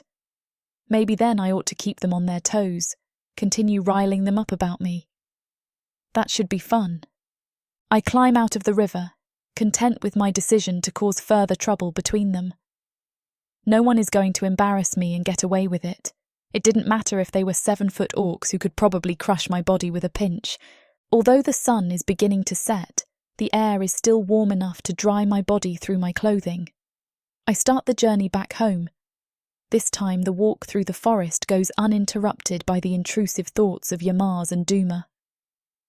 I reach the gate, the guard avoiding all eye contact with me as I enter. Around me, humans and orcs alike lay around relaxing after a long day of duties. Some sit in the evening sun with a pint of ale, whereas others stand in the open doorways of their homes smoking a jaishe. The glow of the evening sun casts an orange glow over the camp, basking it in a warm ambience. Roars of hearty laughter and conversation fills the air. I let out a long sigh, feeling the weight of the day come down on me as I trod toward my house. I turn a corner, stepping into the human residences area. Coming to the start of a small set of stairs leading up to my house, I look up to the doorway. Surprise and shock overcomes me upon seeing Yamar and Duma sitting side by side, their faces lighting up when I come into their view. Miraculously, neither of them bear a black eye or brandish bruises of any sort. "What are you guys doing here?" "Forgive us for showing up at your doorstep," says Yamar, "but hear us out. We've got something to say." "Okay." "My fellow orc and I had a conversation about what went down today," speaks Duma. "We both wish to get to the bottom of something. Willow, you like me, right?" "Yeah, I do." "And you like me too as well?" asks Yamar. "Yeah, I'm not going to lie. I like both of you, and that's why none of this is going to work." "Well, actually," quips Duma, "the both of us like you too and want you more than anything. So we have a proposal." "What might that be?" I ask, unsure of where this is going. "Duma and I are willing to share you if you'd be interested in entering that type of relationship," states Yamar. "Share me?" I think to myself in bewilderment. "How would that work? Do you mean like a 3-way date?" I ask. "Heck no," says Duma. "We mean just organising different days where we take turns seeing you. That way, I don't interfere with Yamar's interest, and he doesn't fiddle around with mine. Look," continues Yamar, "each of us are interested in seeing you, but we can't stop your feelings from taking their natural course.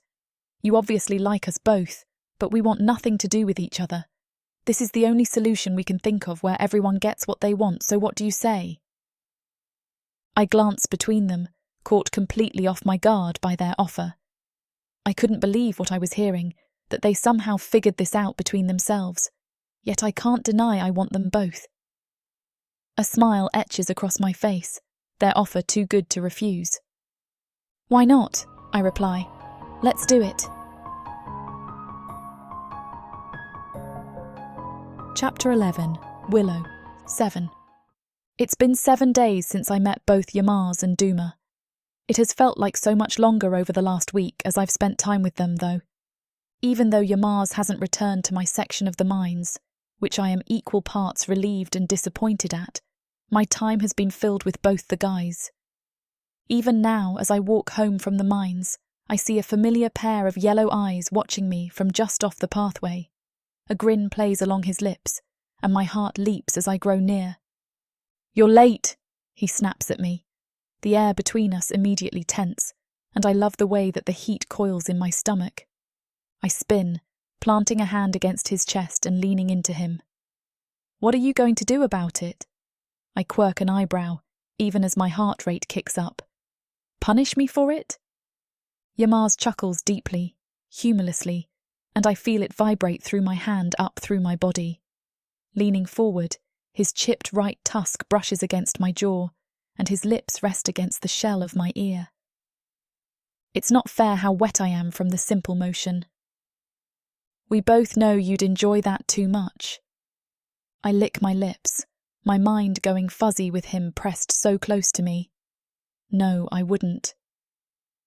His deep chuckle rumbles through the little bit of air separating us. Oh, Willow, I'm not falling for that. You keep lying to me, and you're going to make this even pretty miserable for you. I huff, pushing off his chest as I put distance between us.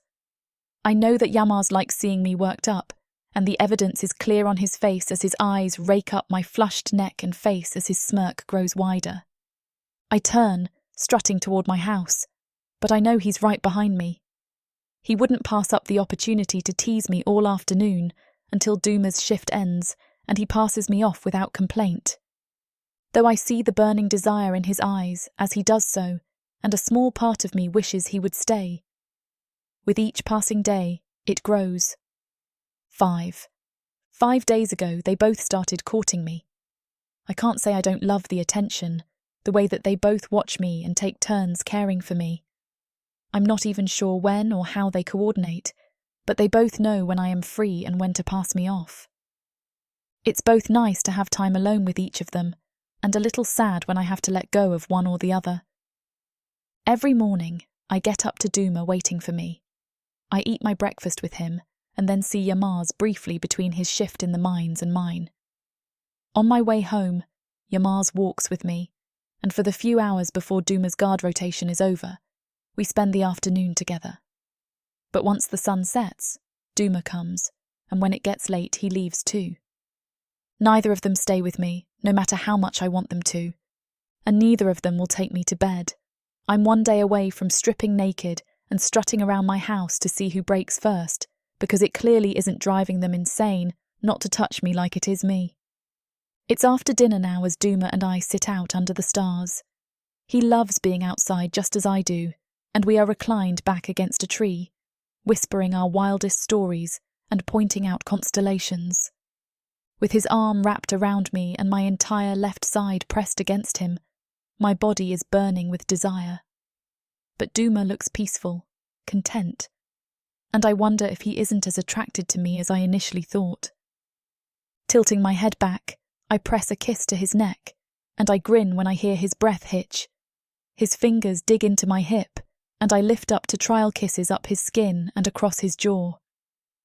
"Willow," he rasps, clearly not realizing how his husky voice alone turns me on. "Duma," I tease, leaning down to press a kiss to his lips. He looks almost disappointed when I pull away. "Is this not what you wanted?" He gulps, even as his hands play with the exposed skin where my shirt has ridden up. My heart pounds the longer the silence stretches on, and just as I'm about to climb off him, he breathes. "I do." And with that, I'm on him. His lips part as he pulls me hard against him, and his tongue slips into my mouth. I grind against his lap, shuddering how thick he is beneath me as he grows hard. But just like every other time I've tried to initiate something with him, he slows me as I reach for my clothes, gently setting me off of him. It stings. Even more so because Yamar's does it too. At first I thought I had done something wrong, but I've started to realise that neither of them are willing to share me in that way. I wonder if it's something they've discussed. I don't push it though, because I feel the same. I want to experience this with both of them, not separately, and that is starting to create a real problem for me. They are orcs.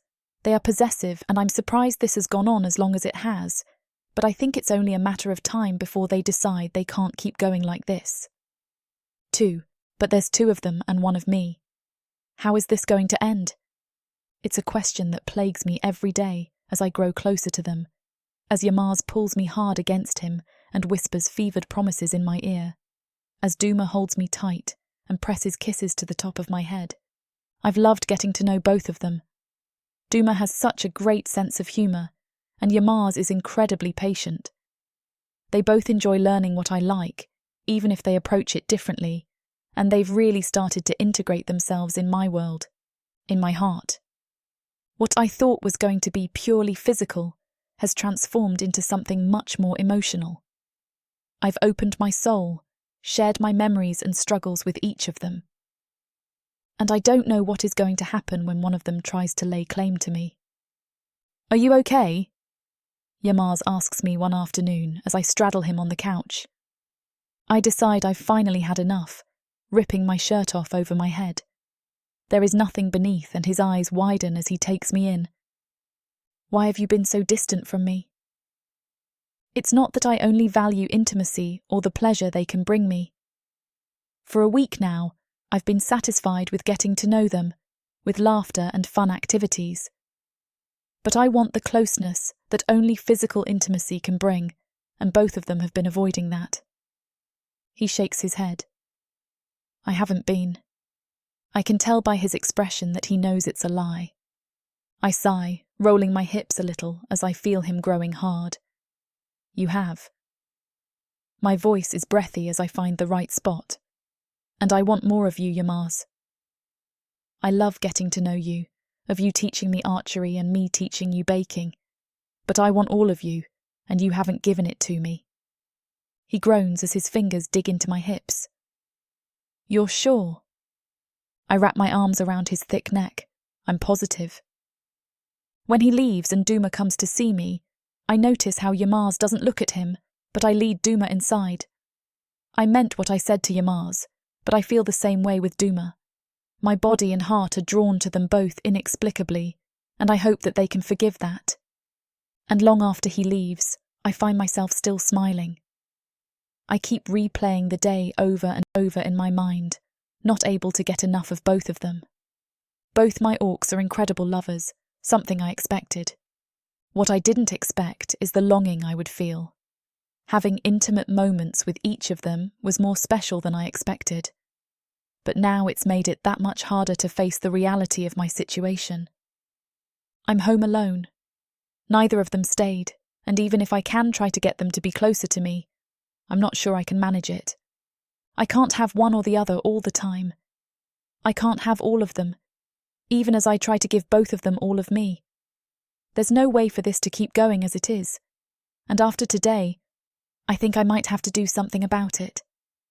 I just fear what will happen when I try to. 1. I only have one heart, and I fear it's going to break before either of them are happy with what I want. Because what I want is both of them, and I don't think that is an option that has been left for me.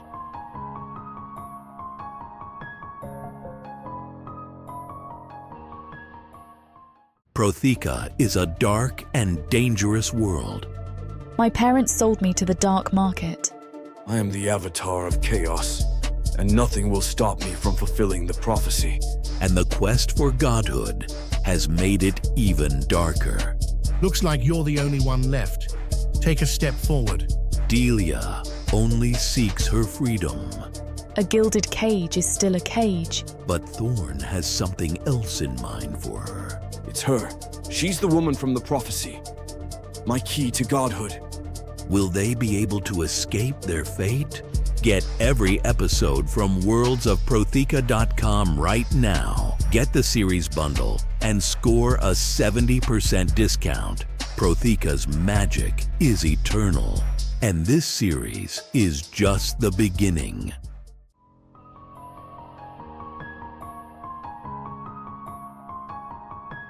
Chapter 12. Duma. I closed the door behind me, having returned home after an early shift. My time in the forest earlier this morning granted me some much-needed time and space to dissect all my thoughts. I reflect now on my mind's findings as I begin getting ready to go see Willow, having organized a date with her for the afternoon. Willow blew me away from the moment I first laid eyes on her, and even more so during that fateful evening. I knew for certain there existed something special between the two of us, but the last thing I ever expected to do was share her. Strangest of all, it is Yamar who's also involved with her. My relationship with that orc has always been a weird one.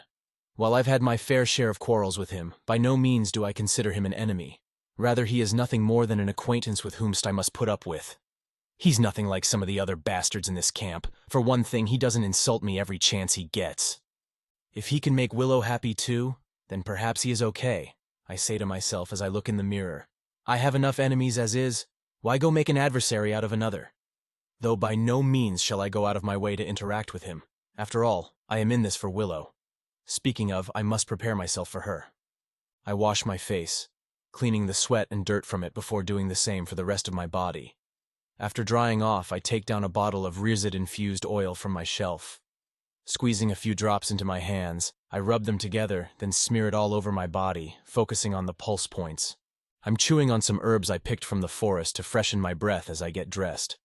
I slip into a casual pair of brown work pants and throw on a beige shirt. I then clean up the mess of my armor, stowing it away with my axe inside a cabinet. Conducting a final check of my appearance in the mirror, I decide I'm ready to head out. It feels good to dress nice for someone else. Even if I must share her, I shall still treat her as she deserves to be treated. Willow is a special girl, and I'll take her as she is. The time comes for me to leave as I open my door. The warmth of the afternoon sun feels calming on my skin as I step outside, giving me a sense of refreshment. I break out into a confident stride, wondering what Willow and I will get up to for the day. Perhaps we will cook another meal together like last time, or share a few drinks in the afternoon sun. I could bring her out to the river where I found her bathing. I'm eager to see that body of hers once more. My mind runs rampant with possibilities, causing me to lose awareness of my surroundings. I glance up to the sky, completely oblivious of my surroundings, as I walk by tables upon tables of orcs eating at the canteen. Just then, I bump into someone ahead of me, causing them to drop their tray of food to the ground. The orc lets out a disgruntled and angry sigh. All around us, the orcs turn ghost quiet. "Son of a," mutters a familiar voice. "You've got to be kidding me." The orc slowly turns around, revealing himself as my biggest nemesis in the camp, Yaged. At the sight of me, he scoffs and shakes his head, laughing in a condescending manner as he does so. "Well, well, well," he chuckles. "Look who it is," snarls Yaged, reaching his hands toward me. I push them away, causing him to recoil. An angry expression comes over his face as he crosses his brows. "Have I not taught you already that you shouldn't mess with me?" "It was an accident, Yaged," I respond. I stand there unbothered, feeling the aggression and uncertainty building up inside of me. Even then, I'm willing to apologize just to get out of there. "I'm sorry." "Oh, you'd better be, otherwise I'd have you cleaning up this mess with your mouth." I go to walk past him, but in his quickness, he steps back in front of me. In his eyes, I can see he's itching for a fight. "What are you doing?" I growl. "I could ask you the same thing," he quips. "Do you think a little apology is going to get you out of this? As if you weren't a waste of space back in combat training and now you go and embarrass me like this." "No, something's got to be done." The scar worn beside his lips makes it seem as though he's always scheming something evil. It doesn't help that his posture stoops as he stands, giving him the appearance of some foul creature worse than an orc. Watching on eagerly are those eating around us, perhaps keen at the prospect of a brawl at lunchtime. "Need I teach you another lesson, you waste of air?" he sneers. "Back off, Yaged. It's just some food." "What's the matter? Am I getting you riled up?" "I'm warning you. And what are you going to do, you little perimeter-watching piss stain?" The orcs roar in laughter, no doubt giving Yaged the validation he seeks. "You see," he snarls, "even everyone else thinks the same of you." "Get away from me, I've places to—" Without warning, Yaged pushes me. "What are you going to do about that, huh? You want to challenge me again?" We both know that won't bode well for you. As much as I want to punch him in the mouth, I know Yaged is right. If I touch him now, he could beat me in front of everyone, though it seems he just wants to embarrass me. "I'll just use you to wipe the mud on my shoes like I did the last time, you little punk." "Damn. Maybe I'll get you demoted again, then you won't even be worthy enough to do anything at the gates. Ha!" He steps forward into my personal space, his face just inches away from mine. The smell of his rotting breath and body odor makes me want to throw up. Just then, he sniffs me with widened eyes. "You smell like a woman," he jeers. "Only thing you're missing is a pair of tits." I stand my ground, not budging from my spot as he tries squaring up once more. The defiance in my demeanor seemingly throws him off as he tilts his head in frustration. "It'd do you well to shut your mouth and get out of my way," I hiss. "Come on then, do something, I dare you. I double dare you, little punk. Throw a punch and I'll break your hand. I'll have you demoted again so that all you can do is shovel dung from my lavatory. How does that sound, eh?" No one from around us comes to my aid, and why would they? Somehow, I only seem to gather enemies here. "Maybe I'll give you a couple of scars to brandish. How about that?" says Yaged, spitting on my feet as he does so. "That might earn you a shred of respect around these parts, pretty boy." "We don't have to fight. I retort. Hasn't your victory over me given you enough satisfaction? Far from it, chuckles Yagd. Get down on your knees and kiss my feet, you son of a jerk. Bow to me like the punk you are. Before I can respond, the sight of a familiar figure approaching behind Yagd catches my attention. From the distance, Yamar marches over, making a beeline straight for us.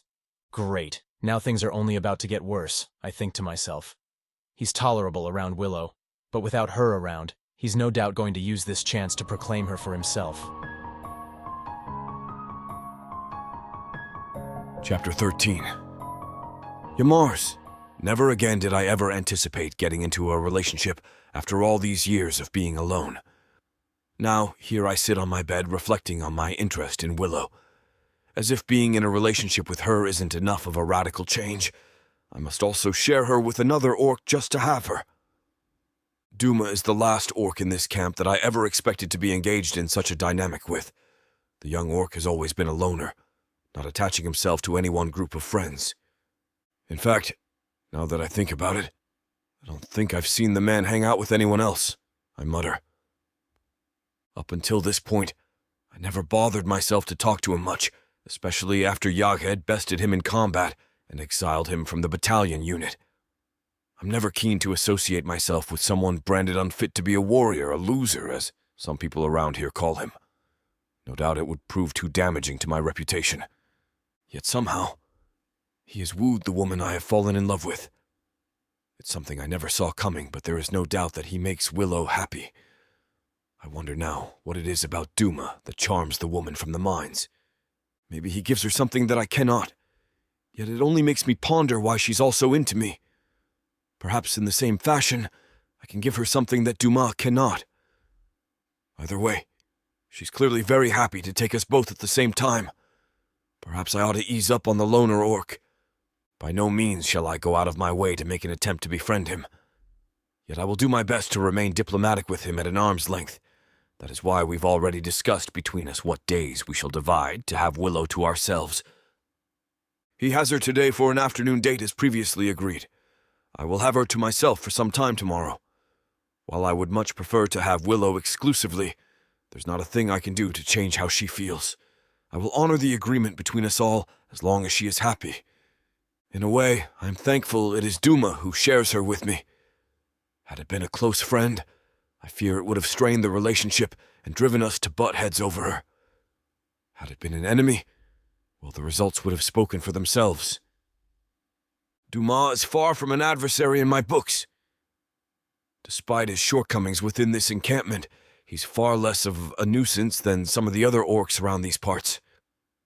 Some fools here have the tendency to babble their big heads off with nothing to show for it, specifically those who do one semi-impressive feat, yet play it off like a huge achievement. At the thought of this particular type of loudmouth, I instantly think of Yagd. Him and I have gotten along for the most part, but ever since he won his showdown with Duma, he's branded himself as the cream of the crop. I've distanced myself from him in the time that's passed, sick to death of his non-stop bragging, as I'm sure some other orcs have. Getting Duma demoted from the battalion unit is hardly an achievement to be boastful of. It's not like he's ever been gifted at the art of combat anyway. If Yagd had faced me in that fight, it would have been an entirely different story altogether, I say, laughing to myself. One day, someone bigger than Yagd will put him in his place. Even then, the cycle of continuous bragging would likely only continue. In a strange manner, I almost feel sorry for Duma. His diminished respect from others has been nothing but apparent, and I hear things at the canteen that would hurt even the most thick-skinned of orcs. Alas, I don't care much for Duma. I only want a camp where there exists an equal amount of respect between all its members. I know firsthand the effects of morale, and the way some of these bastards treat each other makes me ashamed to be an orc sometimes. I still have some time left in my day to kill before my evening shift in the mines tonight. My stomach growls, reminding me that I haven't eaten since the early hours of the morning. Perhaps I'll head out for a drink and a spot of food. I rise from my bed, throwing on some clothes before opening my door. I step out to the usual hustle and bustle of the camp, watching as orcs and humans alike run to and fro between the canteens and mines, and the training grounds and the human residences. I look over in the direction of Willow's house, longing to go over there and kiss her. My hands find themselves on my lips as I recall the softness of hers on mine. I make a mental note to try and take things further next time. I head in the direction of the canteen, eager for a good meal, a drink, and a laugh. However, as I draw closer to it, I notice a commotion around the dining area. A crowd prohibits me from seeing what's going on. I suspect it to be a fight, but I don't hear any punches being thrown. What is going on now? I groan to myself. Through the taunting of the crowd, someone shouts insults about watching the perimeter at the gates. What is it with these orcs always starting fights? As I come to the edge of the crowd, who no doubt are loving every second, there rings through the air a yell of a familiar voice. It'd do you well to shut your mouth and get out of my way. The sound of Duma in distress makes my heart leap, causing me now to push forward through the crowd with newfound strength. It's as if in my mind, he is someone I hold dear and close to me, a thought I quickly try to push away as I get closer to the action. I finally break through the last two people in my way. Looking ahead, it comes as no surprise to me to see Yaghed picking a fight with Duma as he gets in his face. In that moment, Duma peers over the shoulder of Yaghed, seemingly grimacing at the sight of me. Just then, Yaghed pushes him, igniting within me the urge to spring into action. I come up behind Yaghed as he rears a clenched fist back. As he throws it forward, I grab the crease of his arm, enveloping it in a firm grip. There comes a collective gasp and murmuring amongst the spectators. Yaged's furious gaze snaps to me, instantly transitioning into one of surprise and shock. Growling, I throw him away from Duma, causing him to stumble and fall into a fallen mess of food. This ignites the crowd around us once more, chanting for Yaghed and I to fight. "Shut up, all of you!" I yell. You all just love seeing our orcs turn against each other, don't you? I scold before turning my attention to Yaghed. He stares up at me with widened eyes, no doubt caught off guard by my saving of Duma. As for you, you had better watch yourself. I'm getting real sick and tired of you pushing everyone around like you're the top orc. Let's see you try it out on me. Come on. Yamars, I'm not going to fight you. Come on, man, don't stick up for this jerk. Shut up. I know it was you who started this. You aren't to push Duma around anymore, or anyone else for that matter. Do you got it, punk? Yeah, man, just relax, pleads Yagd, throwing up his palms. We were only having fun. If I find out you've disobeyed me, then you'll know it. I swear to the war god. He clambers to his feet, rubbing his head as he stumbles away. Everyone watches him before their gaze returns to me. Do any of you want to mess with me? I yell. It's enough to get the crowd to disperse, going back to their tables and elsewhere. Yamars, says Duma. I slowly turn around, seeing him standing there, wearing a shocked expression over his face. What was all that about? He asks. He was bothering you, was he not? Well, yeah, but... Duma, I say, laying a reassuring hand on his shoulder. It's no big deal, okay? Tell me if that bastard gives you any more trouble. Duma swallows, then nods. Now go look after Willow and tell her I said hello.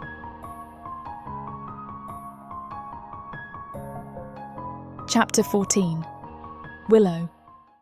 I crouch down behind a bush a few feet away from where I asked both Yamars and Duma to meet me. My fingers part the leaves with a rustling noise until I have made a clear vantage point of the spot I expect them to both arrive in soon. Duma arrives first, which doesn't surprise me. Of course he does. He's always been the more gentlemanly of the two, if orcs can be gentlemen.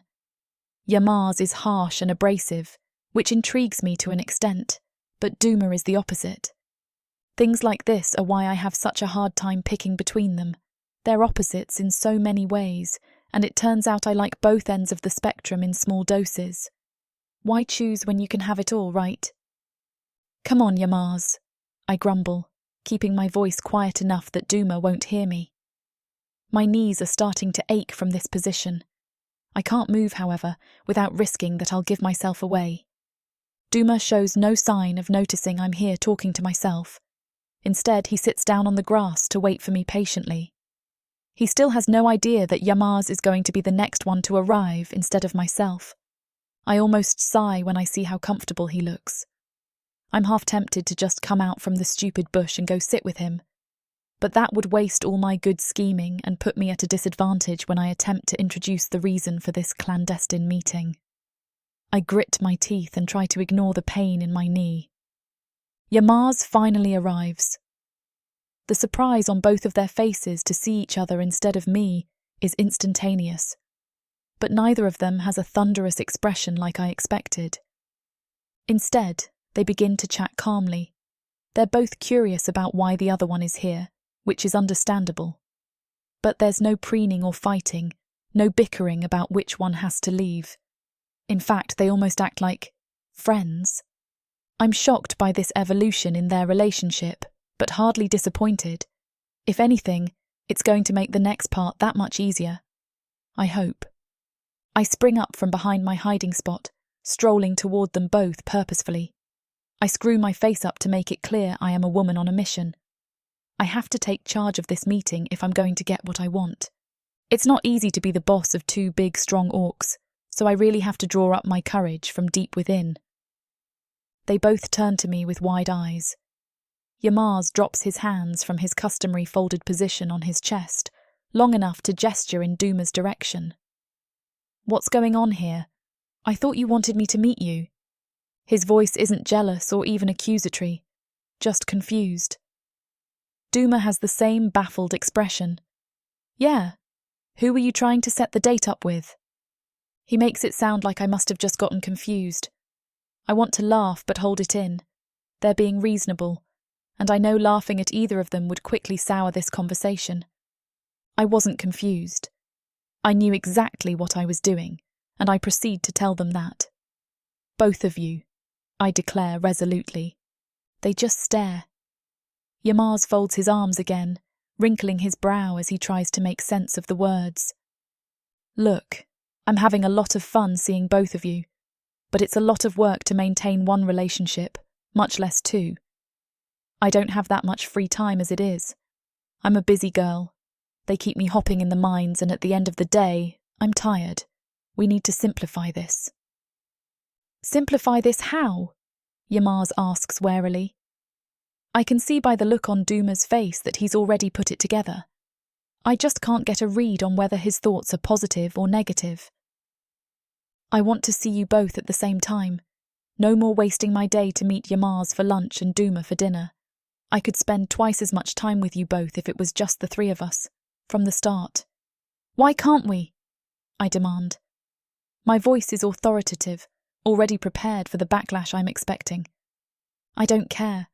I've put a lot of thought into this. Let them argue. I have already considered and practiced every possible counter-argument in my head.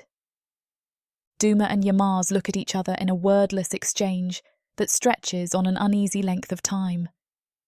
My nerves are agitated and unsure of what to do next. I've already mustered my adrenaline for a battle but currently have nowhere to direct it. So I just stare at them while they stare at each other, trying to ignore the way my heart races. Okay. Yamar speaks first, and the response is so simple and unexpected that I'm stunned for a moment. Okay? I echo. Okay. This time it's Duma speaking. They've both turned to face me. I look from one to the other, shuffling my feet. It's the answer I wanted, of course, but I'm almost disappointed it was that easy. I had prepared to do a lot more convincing. It just makes sense. I offer weakly. A voice inside my head wonders why I am still making my case when they have both agreed. It's as if I can't stop the words that I prepared from slipping out. I worked myself up for a debate, and the energy has to go somewhere. It does, Duma agrees. If you're already seeing both of us, why can't it be both of us at the same time? I'll be honest, sometimes when you've made plans with him for the day, I'm a bit bored on my own. Yamar nods. I'll get to spend more time with you. It doesn't bother me if Duma is there. What's the harm? Duma's fine by me. He stops just short of saying they are friends, but I can't help wondering if that's what he's leading up to. Are they? I thought they could barely stand each other in the beginning. Their relationship seems to have changed recently in a way I wasn't quite prepared for. A part of me wants to ask more questions. I could shift the energy I built up to coax and wheedle them into a group date, into interrogating them about their sudden closeness. Don't turn your nose up at a blessing, I warn myself sternly. In the end, I got exactly what I wanted. What's the sense of pushing it? Besides, I really doubt two macho orcs like Yamar or Duma would ever own up to it. If I point out they're acting like friends, they'd probably go back to arguing just to prove me wrong.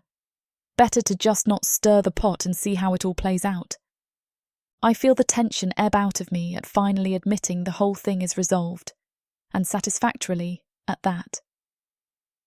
Well, I guess that means we run things as a majority rules, I suggest, starting to lay the framework of just how it will happen. There's 3 of us, so we can all pitch in ideas like what we want to eat for dinner that night, or where we'd like to go. That kind of thing, I explain. Of course, no one has to do anything, I continue. If 2 of us agree to a meal and the third one decides they'd rather eat by themselves, for example, that's fine. Everyone is always welcome as long as they are comfortable. But we all still get to decide for ourselves. No one is calling the shots. Equal 3-way partnership. Deal? Duma and Yamar's exchange another glance. This one is brief, but it still doesn't escape my attention. Since when did these 2 work together? All of a sudden, it's almost like they're one mind, a team. I almost think I should be jealous to see them on each other's side, but the truth is, I'm not. At all. If anything, it's kind of hot for them to be so willing to share me. Should I be turned on by the fact that 2 men want me? I know my own mind. I don't really need an orc to back me up every second of the way, as much as I just want them to humour me. I'm not fragile, requiring a big, beefy guy to hold me gently in his hand like a piece of china and tell me Protheka spins around me. If I still get to have my fun, I don't care how close they are. Frankly, the closer the better, because it's a lot less fighting, and that means a lot more fun for me. I sidle toward both orcs, putting a suggestive sway in my hips as I walk. Stretching out an arm to touch each shoulder, I grin broadly. Well, sounds like we have reached a happy ending. I bite my tongue before I can suggest an even happier one, but I'm definitely thinking about it. Then I stretch as high as I can on my tiptoes, turning to kiss Yamar's. It's a brief kiss, just a simple little reward that lets him know there's more where that came from. You might call it a thank you for his cooperation. My hand slides up and down Duma's shoulder at the same time, making it clear he is not forgotten. Then I turn to face Duma, offering him my lips this time while I stroke Yamar's muscular arm. When I pull away, my smile feels like it is at risk of stretching my face out permanently. So, what are we going to do now? I ask, a hint of a tease in my voice. It's twice as much fun when I see the way both their eyes darken with lust, just like I hoped.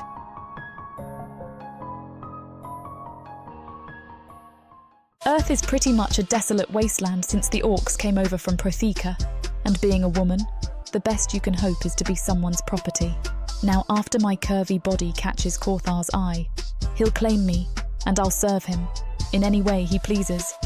You're mine now.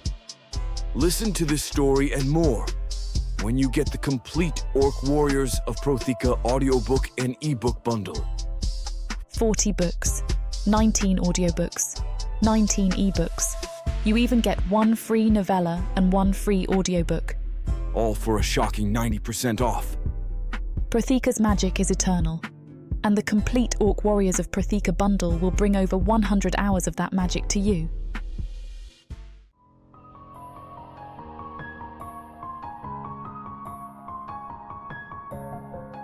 Chapter 15. Duma. I woke up this morning thinking it was going to be a special day spent in the company of Willow. I couldn't have been more wrong. Right now, I'm walking to the right of Willow as I hold her hand. Holding her other hand is Yamar's. Him too. Seemingly pulled into this group date without a word of warning. While I don't have a problem, I only wish Willow had run this idea by both of us first. It would have given me more time to mentally prepare. Then again, she's far smarter than orcs give humans credit for. Maybe she knew we'd both have shot down the prospect of a group date right off the bat. Now neither of us have no choice but to continue forward, having already agreed to it. I try not to overthink it though, seeing how happy it makes Willow. I'm willing to give this a chance. So, shall we go ahead with the picnic? I ask. In my other hand, I carry a hamper of food, as does Yamar's. Yeah, let's do it, replies an enthusiastic Willow. And that Yamar's and I don't exchange a word as we walk through the forest. There isn't a sound to be heard except for the faint splashing of water and Willow's voice. Ooh, let's grab some of those berries, she says, pointing to a bush. They look delicious. Yamar's and I reach our hands out at the same time, accidentally brushing our fingers. He pulls back as if stung by an apis. I don't blame him. This is definitely outside what we talked about. Oh, he stutters. You go ahead. I pick a few vines of berries and throw them into my basket. I scratch my head, walking past Yamar's as he glances away in the distance, seemingly pretending to be studying something. We continue our journey, eventually coming to a lake. Silver season jump up out of the water before splashing back in. For those few precious seconds they're in the air, their scales glint in the sunlight's reflection. The water in which they swim goes deep, clear as the sky as each of us peer into it. Schools of season chase each other around, bobbing and weaving between rocks and leaves fallen from the trees above. Some swim around long green stems which lead up to green lily pads sitting on the surface of the water. Varying in size, they pepper the lake on various spots. They bob around from small ripples traveling throughout the water, created from the splashes of the agile seisin. Jumping from lily pad to lily pad are groups of bufo, catching unsuspecting pillas with their tongues. Sitting on the edges of the lake are flowers of various colors, some petals of which now float on the water. Apis fly between each one in search of nectar. Directly across from us on the other side is an abandoned fishing hut. Its wood is deep brown, having rotted from decades of neglect. Half of its roof is missing. Won't be staying there anytime soon, I chuckle, causing Willow to laugh with me. I catch a smile on the face of Yamar's. Let's set up here. It's such a nice place. From my basket, I remove a yellow blanket large enough to fit only two. I look at it concerningly before deciding that Yamar's is just going to have to sit on the grass. I turn around, seeing he holds the exact same one. We'll put them together side by side. That way all of us can sit on it, he says. When that's done, I begin emptying my hamper. I pull out bottles of ale and set them down, clinking as they collide with one another. I take out salted dripper, as well as some bread, fermented vegetables, and the berries I picked from earlier. Yamar's has brought some wine, salted tara, and creamy white cheese that tastes like butter, wrapped in a white, bloomy rind. I open a bottle of ale with my teeth, offering it to Willow, who accepts. Glancing at the orc with us, I decide to offer him a drink too. He looks at it in surprise. Is that for me? He asks. Yes, take it. Thanks, he says, taking the cold ale from my hands. After I open my own bottle, we clink our bottles together, sending frothy bubbles of ale traveling down our arms. To good health, I say. Settling down, Willow shoots a seductive look at me, subtly biting her lip in such a way that makes me forget the company of the other orc. She crawls over to me, brushing her hand along my inner thighs and over my member. She then reclines against my chest as everyone begins eating and chatting. Duma, you mentioned before how you were previously a member of the battalion. What happened? Asks Willow. Well, I mutter, glancing at Yamar's from the corner of my eye. I tried very hard to become one of the camp's best fighters, but I could never get the hang of things. One day, another orc named Yaged started picking a fight with me. Like a fool, I gave in and challenged him. He won, with my loss being shameful enough to get me demoted. It's a day I'll never forget for as long as I live. That sounds like it was a rough time, replies Willow, laying a reassuring hand on my shoulder. You should know something like that isn't at all important to me. It just sounds like some dumb politics between the orcs. There's a lot of competition between us all, speaks Yamar's, looking thoughtfully at the water. Well, none of it matters now. You're happy with your current job and that's all that matters. Not every one of you has to be some axe-wielding brute. No offense to either of you, of course, says Willow. None taken, I chuckle. Don't worry, Duma, says Yamar's. For what it's worth, I think you're a decent orc, Certainly a lot better than some of those scumbags like Yaged. I'm taken aback at his comment, tilting my head in deep thought. Thank you. That means a lot coming from another orc, especially one so well-respected. Well-respected? You're too kind, laughs Yamars, flashing a dazzling smile I've never seen from him before. I've become so used to the constant scowl on his face that seeing him happy is odd. But I guess I am building something with him I didn't expect. A friendship. Before anything further can be said, Willow breaks away from my grip and inches over to Yamars. She takes the same position on his chest, stroking his hands as they rest on her stomach. As I look on, I suddenly take notice of the lack of jealousy within me. Internally, there's a strange feeling of sorts at seeing them intimate, but it didn't feel remotely close to envy. Somehow, I've no compulsion to spring up and pounce on Yamars. They look at each other, their eyes full of admiration. They look damn good together. That much is for sure. I'll never forget the day I first laid eyes on you, says Yamars. Me neither. It was like seeing a dream happen in real life, replies Willow. Remember when I pricked you in the chest with my pickaxe? Maybe that was the moment I knew you were for me. Or should I say us, he states, gesturing to me. Well, one thing's for certain. We find love in the strangest of places. True, he laughs. Anyone for some wine? He removes the bottle from his basket as the smile disappears from his face. In its place is a worrying frown. I'm sorry, Duma, I only brought 2 glasses, he stammers. Don't worry about it. Only one of us knew this was going to be a group date. I laugh, nudging Willow with my elbow. Yamars gazes at me, his eyes softening for a brief moment. In that split second, I see that he's weighing his options. He's being considerate to me. He then gives me a glass. You take mine. I'll drink out of the bottle. Are you sure? I ask, surprised. I insist. Besides, there's only enough for 3 servings anyway. After he pours wine into my glass and Willow's, he reclines back in place. Just then, his nose twitches. There's a nice smell around here, like Rurzit or something. That would be this pretty boy here, says a tipsy Willow, gesturing to me. Well, I never expected another orc to smell so good, chuckles Yamars. What is it exactly? Thanks, I reply, blushing. It's a Rurzed-infused oil that I rub all over my body. Let me tell you, some of the other orcs can really do with some of that stuff. The 3 of us break out into laughter. Without realizing, I reach over to his shoulder and give it a light squeeze. It doesn't feel weird to me, nor to him, for he carries on unfazed. After another few drinks, Willow comes back over to me. Instead of reclining on me, she straddles me, deliberately resting the warmth between her legs on my bulge. In her eyes is a look of hunger, but not for food. Our eyes close as we lock lips, engaging in a passionate kiss. She runs her tongue over mine, reigniting the same magic that shook my body from our first kiss a few nights ago. Willow pulls away, her eyes lingering there for a moment before planting a smaller kiss on my lips. She then retracts and crosses over to Yamars, running her hands over his chest and neck. Their eyes lock in a similar manner before they share a kiss of their own, equally as heated as ours. She runs her hand through his shoulder-length hair. At that moment, a sudden thought creeps into my head. The moment she revealed she wanted to spend the day together, I knew to expect some sort of affection between them. I anticipated looking away, but now that it's happening, it's kind of hot. Chapter 16. Yamars. There's been nothing but odd twists of events occurring in my life, with the most recent being that I find myself in a 3-way relationship. It's something that I never saw coming, especially given my trust issues. But surprisingly, it's been nothing but pleasant. I lay on my bed, reflecting on our first group date in the forest.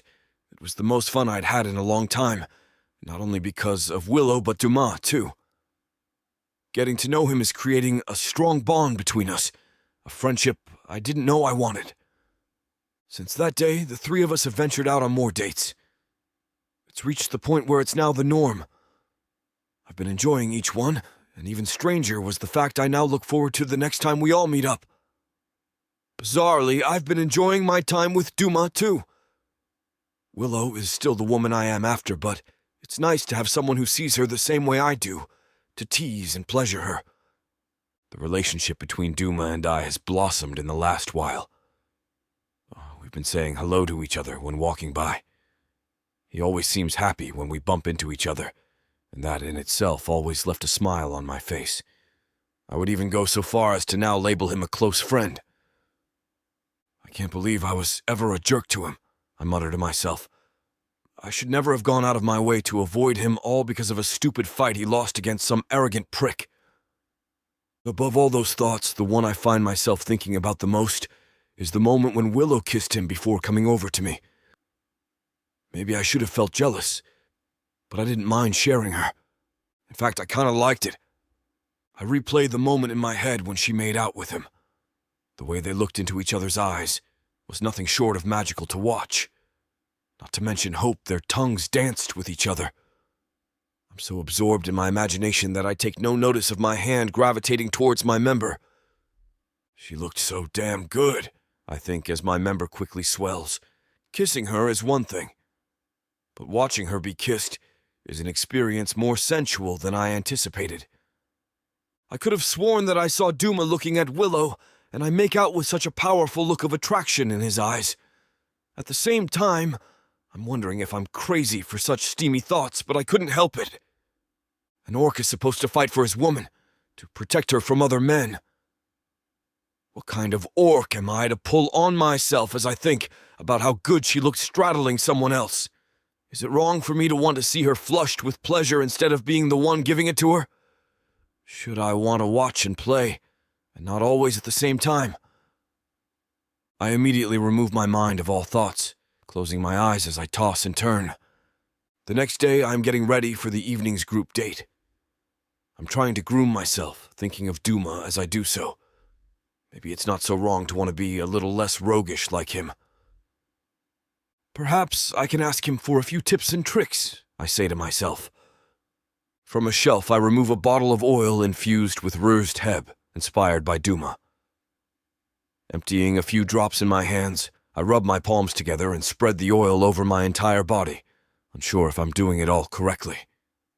After getting dressed, the time comes for me to leave my home. I open my door, stepping out into the early evening air. The sun begins setting, slowly inching its way down like a red inferno sinking into the horizon. An orange glow is casted upon the encampment, enveloping it in a warm ambience. The air hangs heavy with warmth as I inhale a deep breath, after which I break out into a confident stride. I make my way towards the canteen, spotting Duma waiting at the entrance. Upon spotting me, he smiles and waves. I approach with an outstretched arm, gripping his shoulder firmly. "It's good to see you," I greet. "Were you waiting long?" "Only about 5 minutes. Oh, there's Willow." I turn to look at where he's pointing. I spot Willow making her way over. There rings through the air a light breeze, causing her hair to wave around. The sight of it is beautiful, making me wish I could stop time just to admire it some more. She greets us each with a kiss. "Hello, boys," she says with a smile. "It's lovely to see you," I say as I fix her hair behind her ear. "Shall we all take a seat?" We settle down with a pint of ale and some food. Piled high on our plates is a generous serving of oven-baked dripier, mashed bergona, and steamed sench, topped off with a thick gravy made from the drippings of the meat. Each bite is tender and savory with the buttery flavor of the sench, pairing well with the fattiness of the dripier and the earthiness of the bergona. The food is so good that we hold off on talking until we're done. "So how have we all been recently?" asks Duma. "Good," I answer in the middle of admiring Willow. "You look damn beautiful tonight." "You really think so?" she asks with a warm smile. "He's right," says Duma. "Your hair looks amazing when it's let down like that." "Oh, you guys," she chuckles. "Well, as usual, both of you are also stunning." "Hey, wait a minute," he quips. "I smell something familiar." His eyes dart to me with an intense gaze. "You're caught out, Yamars. I know that scent anywhere." "Yeah, I smell it too." I place my pint of ale down and throw up my palms. "All right, you've got me cornered, so I'll confess." I laugh. "I took inspiration from your idea of infusing oil with Rurst, and I made a batch of my own. although I'm not too sure if I did it right. You did it right, he says. Not too weak yet, not too strong. It's not just rust you can use. There's a whole bunch of herbs out there ripe for the picking. Each one has its own unique aroma. Well, it's only my first attempt at something like this. Maybe you can show me a few of your tricks sometime soon. I'd be more than willing to, he replies before taking a drink. Well, quips Willow. Look at you two getting on. It is what it is, I tell her. Now then, how about another drink? I'll take care of it. Duma leaves for a few moments before returning with another round of ale. I've been enjoying this, says Willow in a confident tone. I bet you boys think the same thing. I've got to admit something, says Duma. I thought I was going to be uncomfortable at the sight of you making out with the Yamars, but you know what? I'm totally cool with it. Yeah, I reply. Me too. I suppose neither of us could have kept the wool pulled over our eyes for long. One of us was going to see it happen eventually, so I guess we owe our thanks to Willow. Duma and I raise our pints, gesturing to our shared partner. You gave us that push we needed to become more comfortable, he says, before leaning over to plant a kiss on her cheek.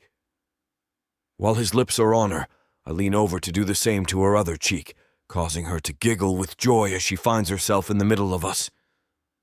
I can't get all the credit, she laughs. All I wanted was to see you guys get along. Give yourselves and each other a pat on the back, too. I raise my pint to Duma as he does the same, clinking our drinks together. To a wonderful friendship, I say before downing my ale. The three of us spend the next 2 hours getting a little more than tipsy together. By the time the canteen closes, the sky is pitch black.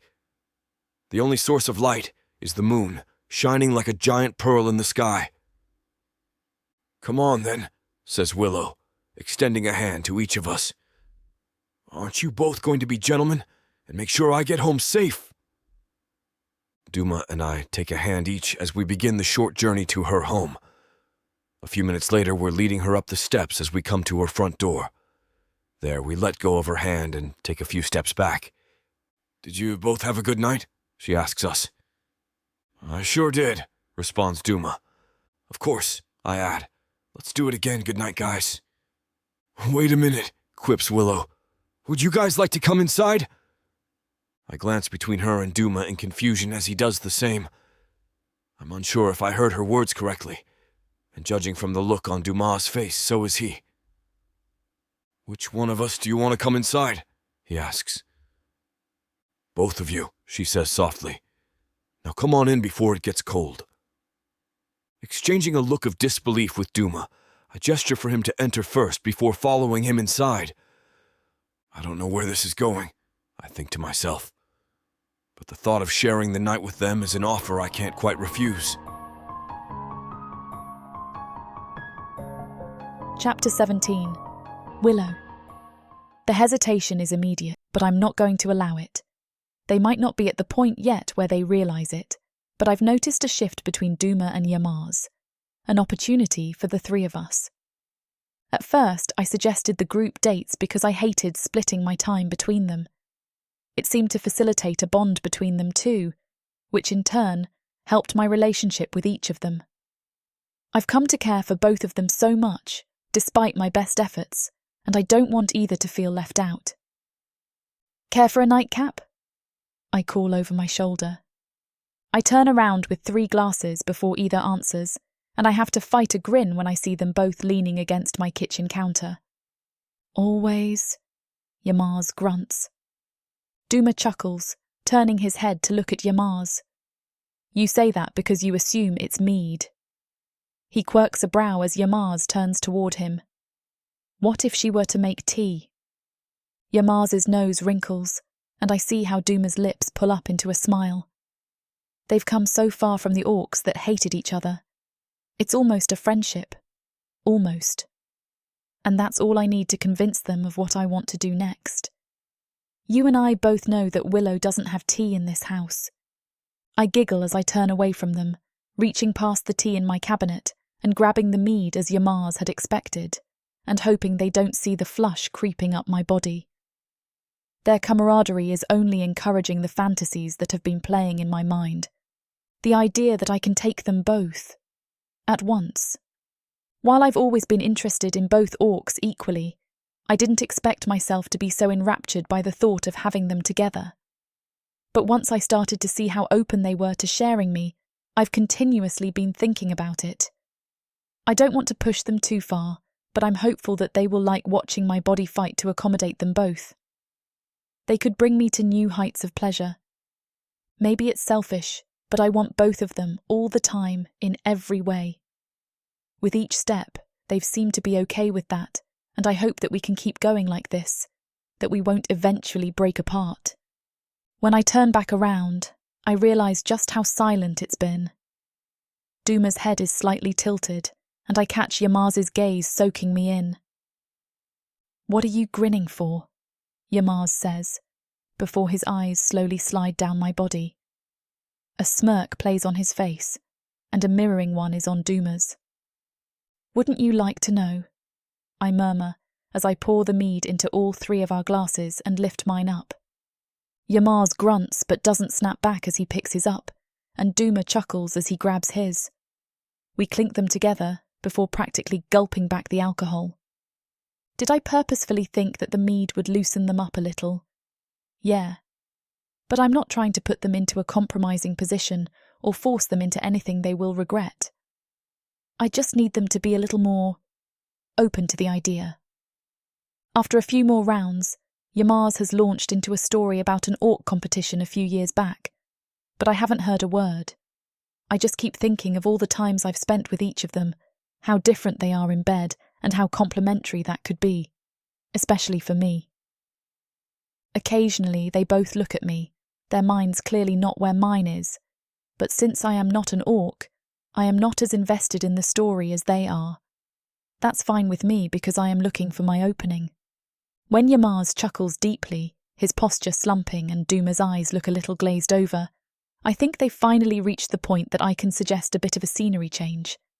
I know that we've been in this arrangement for a while, but pressing forward definitely needed that liquid courage.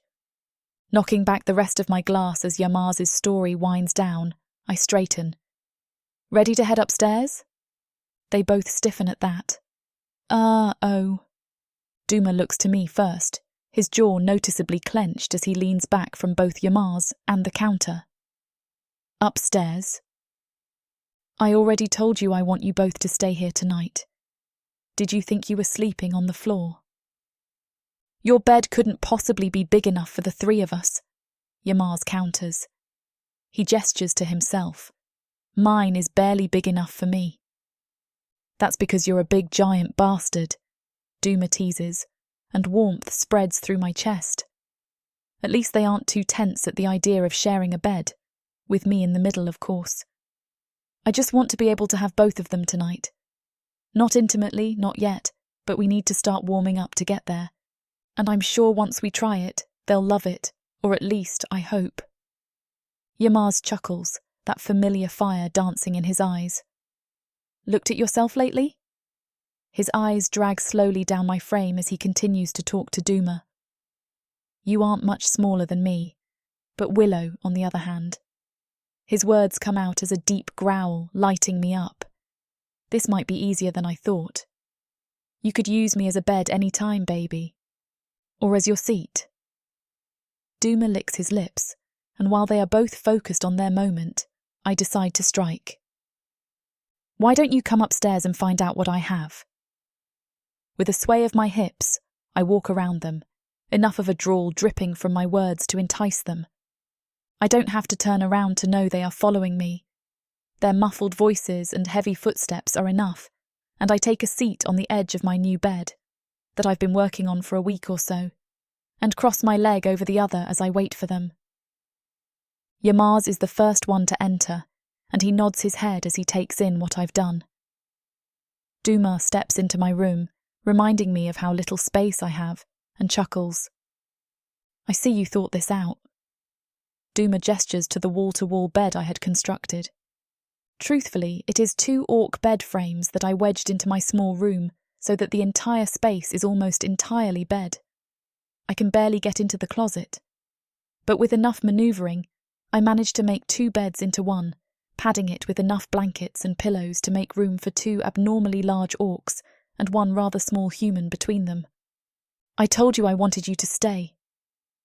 I offer them a pout as I kick off my shoes, stand and slip off my pants. Their eyes both widen as I turn and crawl into the centre of the bed before flopping onto my back. Now get over here. Yamar looks at Duma, who shrugs, kicks off his shoes and starts toward the bed. I push up on my elbows and look him up and down. You're going to sleep in those clothes? This makes him pause and he looks up at me with a dangerous gaze, sending a thrill through me. His voice is rough as he asks, "What should I sleep in?" Sitting up, I slide my bra off under my shirt deftly, leaving me only in a t-shirt and underwear. I fling it at him and say, "Strip." Duma grins, ripping his shirt off, and my gaze darts to Yamar's, watching me intensely as he swallows hard. When Duma's hands go to his pants, my eyes are back on him, but I hear a deep rumble travel through Yamar's. "You like watching him, huh?" he mutters. I lick my lips and nod, never taking my eyes off of Duma, but Yamar's words light me on fire. He's okay with me being turned on by another man then. Left only in his underwear, Duma climbs onto the bed to my left and reclines back on the pillows. I look at Yamar's, still standing near the doorway, and gesture to him. Care to join? Yamar's jaw clenches and I giggle. I can tell that he is both aroused and annoyed based on his expression. But he's not one to back down from a challenge, and he rips his shirt over his head. My breath catches. It's so quiet.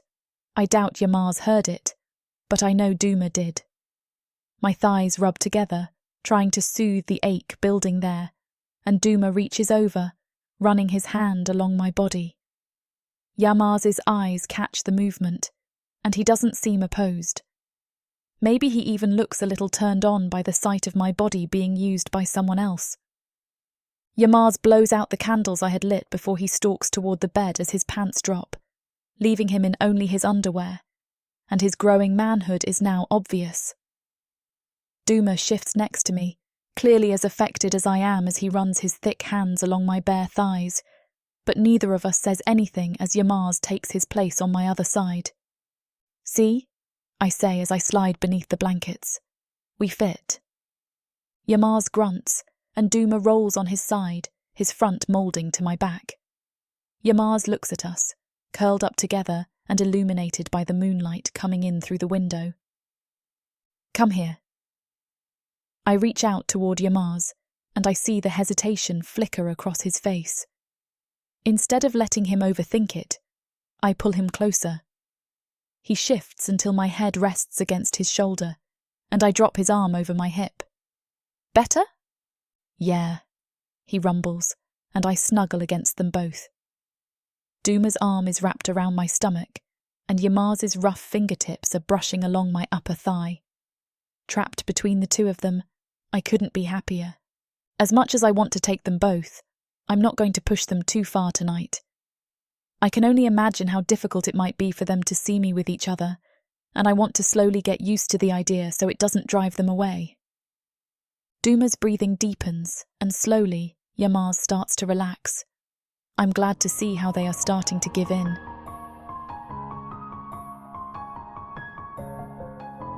Chapter 18. Duma. I thought that sleeping with 2 other people was going to make for a very uncomfortable night, but as the fog of sleep slowly dissipates from my mind, I can't help but notice how great I feel. Not once was I too hot or kicked around, and the bed that Willow got is incredible. My body starts to wake up, and I'm careful not to move too much, not wanting to wake the others. As my senses come back to me, I grin at the feeling of Willow wrapped up in my arms. My body is pressed fully against hers, and I can feel every single curve along her beautiful body.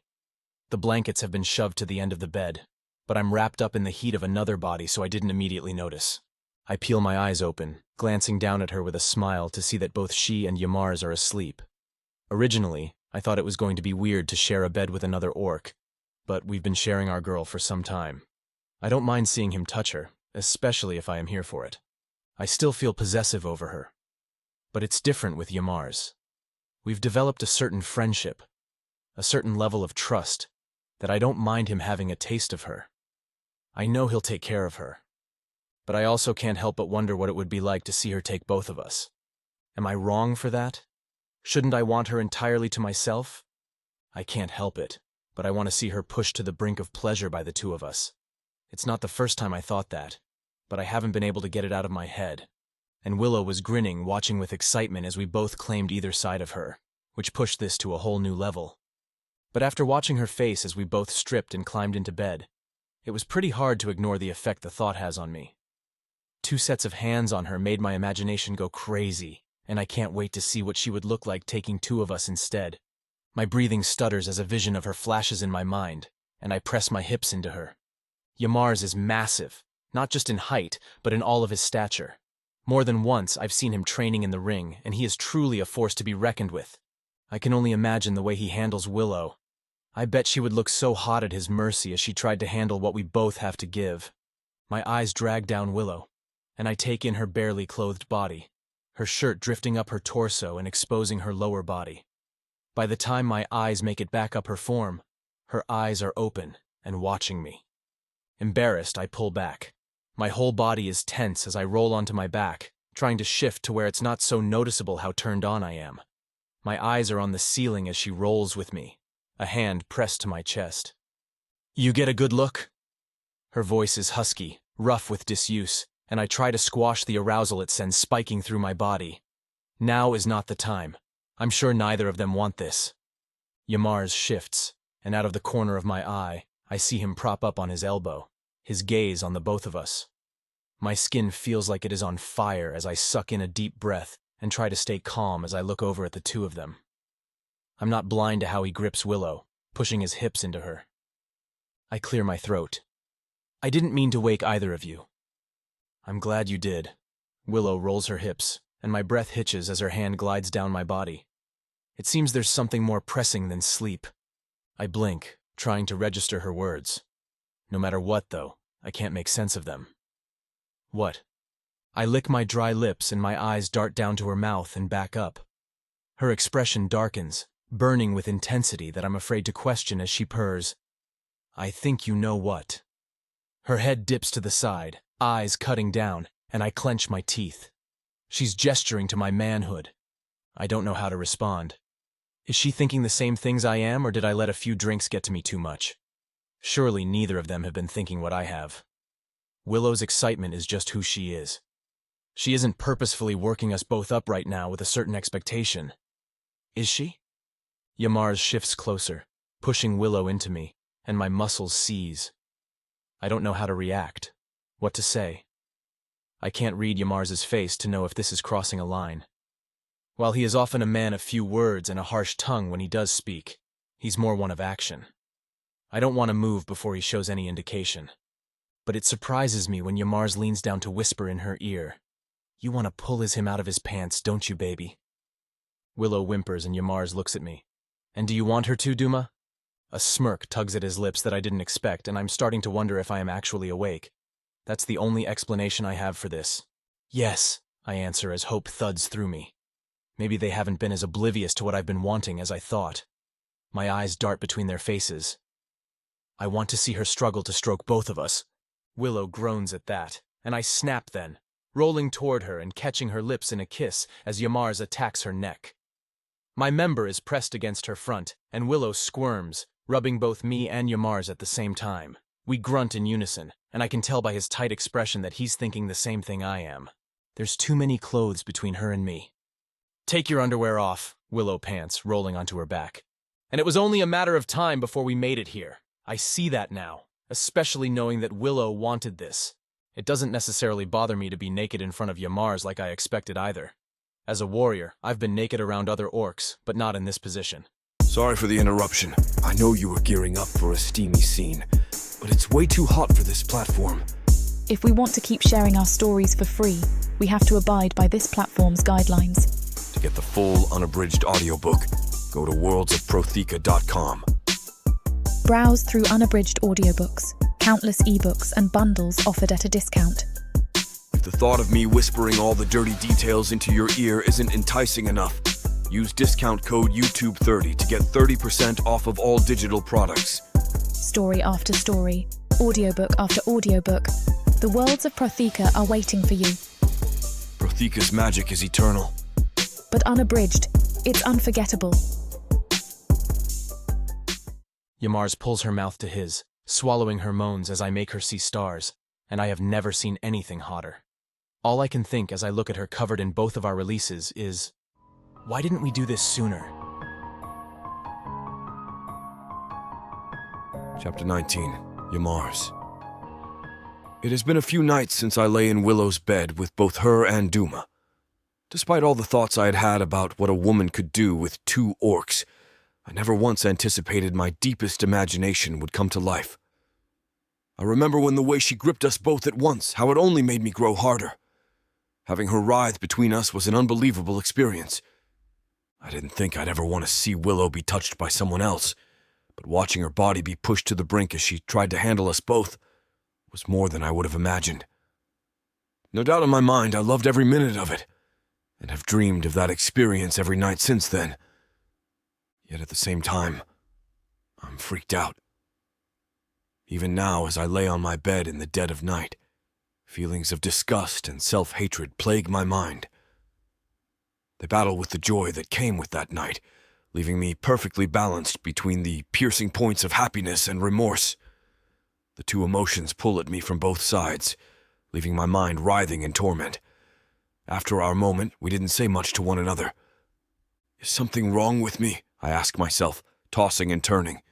An orc pursuing a human woman is one thing in itself that some already look down upon. But to share a woman with another orc? That's a whole different territory altogether. No one in the Shattered Lands clan has ever done something like this. I feel so wrong for doing what I did. Or am I just overthinking things? Damn it. Deep down, a part of me is happy with Willow having both of us, but I'm not sure how to wade through the rest of my emotions. Should I be okay with another male seeing me intimately, even if he's not interested in me in that way? Should I want to see my woman being used by him too? I'm not sure. The only thing I do know is I need space to sort through it, to handle the doubt and awkwardness I feel when I think about facing Duma after seeing his cum paint the same woman I want. It feels wrong that it didn't feel wrong. Since that night, I haven't seen him around much. When I have, I find myself going out of my way to avoid him exactly like the way I did before. The sight of him elicits a strange feeling inside of me. Not quite hatred, in fact, it almost feels like camaraderie. But something just gets in the way of it. Maybe it's the orc ideals that are screaming at me not to share Willow. I'm not even sure if I'll ever be able to look him in the eye ever again. I even have trouble looking at myself in the mirror these days. Is there even a relationship there anymore? I ask myself, thinking of our arrangement with Willow. We haven't had a group date in so long now. But that's my fault. Through excuses such as being busy with work or by feeling ill, I've been weaseling my way out of seeing Duma. But how long am I going to be able to get away with it? I'm even meeting up with Willow less than I used to, even before group dates got implemented. I think now of something she told me on our last date 3 days ago. Is something spreading between the orcs on this camp? You were sick last week, and now Duma has fallen ill with stomach issues. We haven't gone out together in so long. Thinking about it now, I'm hit with the sudden realization that Duma may be avoiding me too. A knot forms in my chest from the thought of it. A wave of sadness hits me as I realize how my desires might have broken the three of us up. It hurts me knowing we were starting to form a real friendship, and we were both able to receive what we want. Willow. I can only imagine how hurt she is right now. Alas, I mutter, it's likely for the best. Maybe I have no choice but to just move on.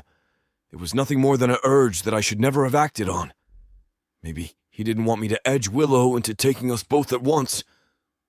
However, as much as I tell myself I'm used to this sort of loss, this hits me on a whole other level. I don't want to lose either of them. Not Willow, whom I've grown increasingly attached to, nor Duma, whom I was building an unfathomable friendship with. I fall asleep wondering what we are going to do to fix this. The following morning, I wake up tired and groggy. I have an early shift at the mines today, so there's no time for me to catch up on missed sleep. I'm just going to have to suck it up and push through my fatigue. I rise up, trotting over to my bathroom. I use cold water to splash my face in an effort to jolt myself awake. Instinctually, I reach for the rust oil, only taking notice of it when some of its droplets rest in my palm. Shaking my head, I rinse it off and move on with my day. After getting dressed, I head out into the usual hive of activity of the camp. Running a hand over my tired face, I take a deep breath and make my way to the canteen. There, I have a bowl of baru stew, some slices of stale bread, and a cup of kafo. Some of my friends try coming over to strike up a conversation, but I have no interest in anyone today. I only wish to be left alone to continue to drown in my thoughts. The time comes for me to go to work. I leave the canteen and saunter in the direction of the mines. Milo emerges from the entrance and exit point, having just wrapped up his shift. He nods and waves as I approach. His expression quickly turns into a grimace when he sees the state I am in. "Damn, Yamars, you look rough. Are you okay?" he asks. "I didn't catch enough shut-eye last night. Not even breakfast could wake me up." "Are you sure you can work?" "Yeah," I answer. Internally, I know it might help to take my mind off of things. "So," mutters Milo in a suspicious tone, "I heard you've been chatting with Duma recently." "Damn, what does he know?" "Here and there," I reply. "Why do you ask?" "No particular reason, I just thought someone like you wouldn't be friends with that type of orc." "What are you talking about?" I ask. "Spit it out, Milug. It's too early for this." "Hey man, I ain't accusing you of anything, so calm down." Phew. For a moment there, I thought I was screwed. I'm only asking because you're well regarded in this encampment. Some of the younger orcs look up to you, whereas someone like Duma, well, he's a bit of a loser. There comes an urge within me to jump to Duma's defense. I open my mouth to speak, but one thing stops me: my shame. "Anyway, hang out with whoever you want. I'm not going to judge. I gotta run. I'll catch you soon for a drink, huh?" With that, Milo spins around and wanders off. That part of me that wanted to jump to Duma's defense now feels guilty, something I try shrugging off as I head into the mines. On the overseer's table is a report listing all the acquired materials from the past 12 hours as well as the humans currently on duty. My eyes aimlessly wander upon the names until one catches me off my guard. Willow's working today? I look up at the closest group of workers in panic, feeling relief come over me when I see Willow isn't among them. I make it my aim to avoid her at all costs today, knowing I won't have the energy to deal with her questions on when her, Duma, and I were going to get together again. Besides, by now, she's likely started to get suspicious. I've only seen her once in the past week. Still, I have a duty to make sure everyone is meeting their quota. I ought to concentrate on my duties for the day. If I see Willow, I'll just stay out of her line of sight. I sign my name on the report before beginning my rounds. As I head deeper into the mines, it feels as though I'm descending into doom. I have no idea what I'm going to do should I run into Duma again, nor have I any more excuses to give to Willow. If I go out with her again, she'd more than likely drag us to the Duma's house. The torment is enough to ignite a throbbing pain in the front of my head. I groan, throwing a hand to my head, but it only seems to make the agony spread. The constant thwack of the pickaxes and shovels against walls and pits only aggravates it. I'm in so much discomfort that I don't notice a human walk right up to me. "Sir, are you okay?" he asks, wearing a genuine look of concern over his face. Yeah, I'm fine. Get back to work." The worker looks at me distrustfully before heading back to his station. Damn, even the humans are noticing. I look in the other direction. In the distance, I spot Willow emptying a bucket of ore into a large container. I turn back without hesitation, not willing to face her in this state. I can't risk being seen. The last thing I need right now is an interrogation. I make my way back to the entrance, taking a seat at the overseer's table. I pour myself a glass of water, drinking it in the hopes it'll ease my pain. Closing my eyes, I continue rubbing my forehead, tuning out all of the noise coming from the mining. That's when a familiar voice calls out to me. Yamars, we need to talk. I spin around in surprise, my eyes widening when I see Duma standing right behind me.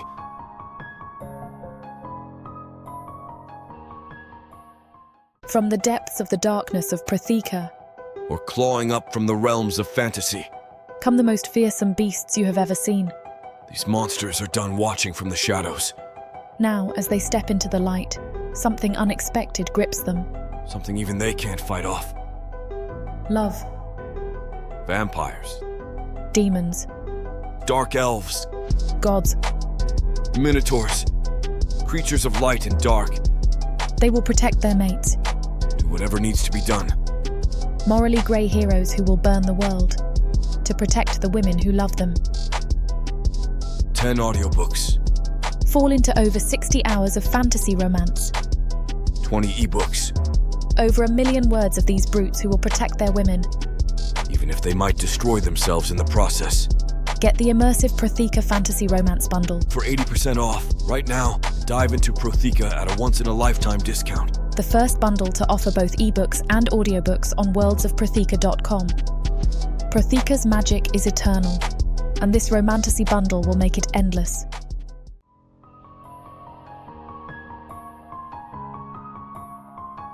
Chapter 20. Willow. I pull the pickaxe over my shoulder and swing at the wall for the millionth time today. From long periods of use, the tool has gone blunt and does barely a thing to mine the hydium or vein. On top of that, my arms are sore and my shoulders are stiff. Using extra strength to get the job done is out of the question. It also didn't help that my clothes were sticking to my skin in the blistering damp heat of the mines. I can barely breathe with the lack of ventilation in here. I'm damn sick of this, I mutter to myself. My body isn't the only part of me suffering. My mind is a mess, running rampant with thoughts of Duma and Yamars. For some reason, I've barely seen any of them this week. All week it's been excuses of being busy with work or being sick, yet something isn't right about it all. The guys haven't seen each other since that night we all slept in my place. Given how sudden this all is, I can't help but think that something has happened. I'm more upset with each passing day. I need to get to the bottom of it all. All these thoughts have my head pumping. I rub it in pain, desperate for some relief when a familiar hand rests itself in my shoulder. I spin around, greeted by Jinno. "Willow, are you okay?" she asks, brows raised in concern. "Yeah, I'm fine." "Come on, you don't look fine. What's going on?" I'm up to my neck in boiling blood and frustration, but Jinno is the last person I'll take any of this out on. "I'm just not feeling well," I sigh. "Are you feeling sick?" "No!" I snap, causing Jinno to recoil in fright. "Sorry, I'm just caught up in something right now." She looks me up and down, studying me for a moment before glancing around us. "How about you lay down your pickaxe for a few minutes and talk about it with me?" A part of me wishes to ignore what's going on, to say no to Jinno and get on with my work in hopes of distraction. At the same time, I could barely give a damn about my work anymore. Shrugging, I throw down the tool as Jinno holds out her hand. Taking it, we retreat into one of the smaller tunnels where no one can see us. "Talk to me," she asks as we settle down. Running a hand over my hair, I take a moment to collect my thoughts before taking. Then I draw myself up to face her. "Do you know those guys I've been seeing?" Jinno nods. I have a feeling that something happened with them, like a fight or disagreement. "All right, well, why do you feel that way?" "We used to always go on group dates every day," I say, sighing as if those days are memories long gone. Then it just came to a screeching halt. They haven't seen each other in ages. It seems like they're trying to avoid each other. On top of that, I'm not getting to see either of them as much as a result. Jinno strokes her chin in deep thought. "Think back. Do you recall something happening on one of your group dates that might have caused this?" I've been there all along. Surely that couldn't be, right? Maybe that's what I'm trying to figure out. Think Willow. There has to be something. I think back to the last time we were all together, the night I invited them to mine. Well, the last time they were together was when I invited them both into my home. Nothing really happened, though. That night, we all went to sleep not long after we went inside. You've barely enough room in your house for yourself as is. How did you fit 2 others in there? We all slept in my bed, and I finished them off the next morning. But that's not something I'm going to share with Gino, not knowing how the guys would like others to know. Well, replies Gino with raised eyebrows. Maybe that has something to do with it. What do you mean? Perhaps neither of them were into it. It did take a bit of persuading. There you go. It could have just been too uncomfortable for them. Damn, I sigh. I think I know what was too uncomfortable for them, and it's not just the sleeping arrangements. You could be right, but I don't know. I always thought they liked each other.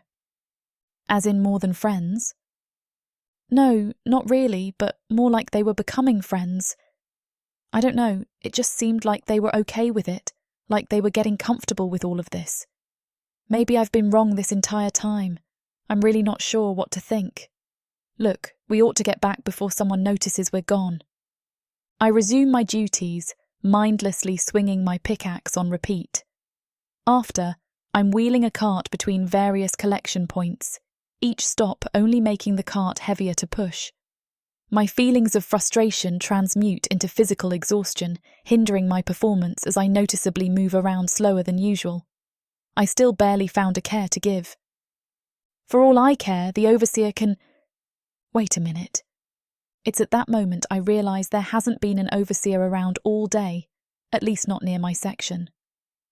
Remembering what day and time it is, I know for a fact Yamar is usually working right around now. I'm suddenly overcome with anger. That jerk may be avoiding Duma, but how dare he ignore me? Who does he think he is? My shift is just about finished, so I spin around and march away, abandoning the cart in the middle of the tracks. Right now, I'm like a predator in search of Yamar, checking each and every tunnel for his whereabouts.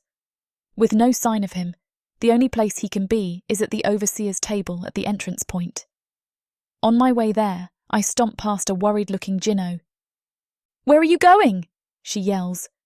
"To sort this out." Once I find Yamar, I'm going to drag him by the ear to Duma so we can hash all of this out.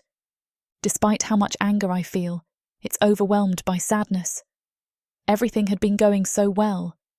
There had been no signs of things going wrong, at least not for me. Whatever is happening, I'm going to solve it today. As I come up to the exit, I look around frantically for Yamar. He's nowhere to be seen. Where could he be? Is he avoiding coming to work now as well? That son of a... He suddenly comes into view, around the corner of the exit point just outside the mines. I'm about to storm over when I see someone else come into view. It's... Duma? What is he doing here? Pressing myself against the wall, I begin sneaking up to them, remaining hidden as I crouch down. They were having a conversation, though it sounds more like an argument. "We need to sort this out!" exclaims Duma. "It's gone on for far too long already." "What is there to sort out?" asks Yamar, sounding like he's on his last leg of patience. "Don't act stupid. You know exactly what I'm referring to. How dare you talk to me like that?" What the hell could they be talking about? I crawl a bit closer, as far as I can go while remaining in the shadows. "Look," sighs Yamar. "I'm not ready to talk about it, so can we just forget it ever happened?" I'm not ready either, but one of us has to make the first move. If it's not going to be you, then I'm doing it. "I don't care. It's going to have to wait. I've got a mine that needs attending to." "Don't walk away from me, Yamar," yells Duma. I hear a small scuffle, like the sound of someone's arm being grabbed before being whisked away. "Don't touch me again." "You're making this harder than it needs to be. I'm going to tell you, even if I have to follow you inside the mines." "Fine, What do you have to say? That morning in Willow's place, I liked it. A grin finds me. Yet I feel regret, sighs Duma. It got out of hand, says Yamar. So you're just going to ignore me for the rest of your life because of it? Why are we even talking about this? Don't you think I hate myself enough already? Then tell me your thoughts on it. That's what I must know. I don't know how to feel, mutters Yamar. It was a one-time thing. I'm never doing it again. That's it, I've had enough. Well, what are we going to tell Willow? Yeah, what are you going to tell me? I call out. I emerge from my hiding place, coming into their view. Their eyes widen with surprise as they draw themselves up. Willow, says Duma. Shut it. I know that I pushed you both, but I thought it was something that we were all interested in. Hiding and arguing like children isn't going to solve this. Now come with me back to my house. I have work, replies Yamar. I don't care, I snap, getting in his face. Do you know how hurt I am? The both of you seem to forget I existed. What happened between us three? Duma and Yamar look to each other for answers. Weren't you enjoying our time spent together? Don't you miss hanging out as a group? It's complicated, says Duma. Damn right it's complicated. Look, forget about me for a minute. There's something to be sorted out between you two. I need to find out what's going on, so both of you hurry up and come with me.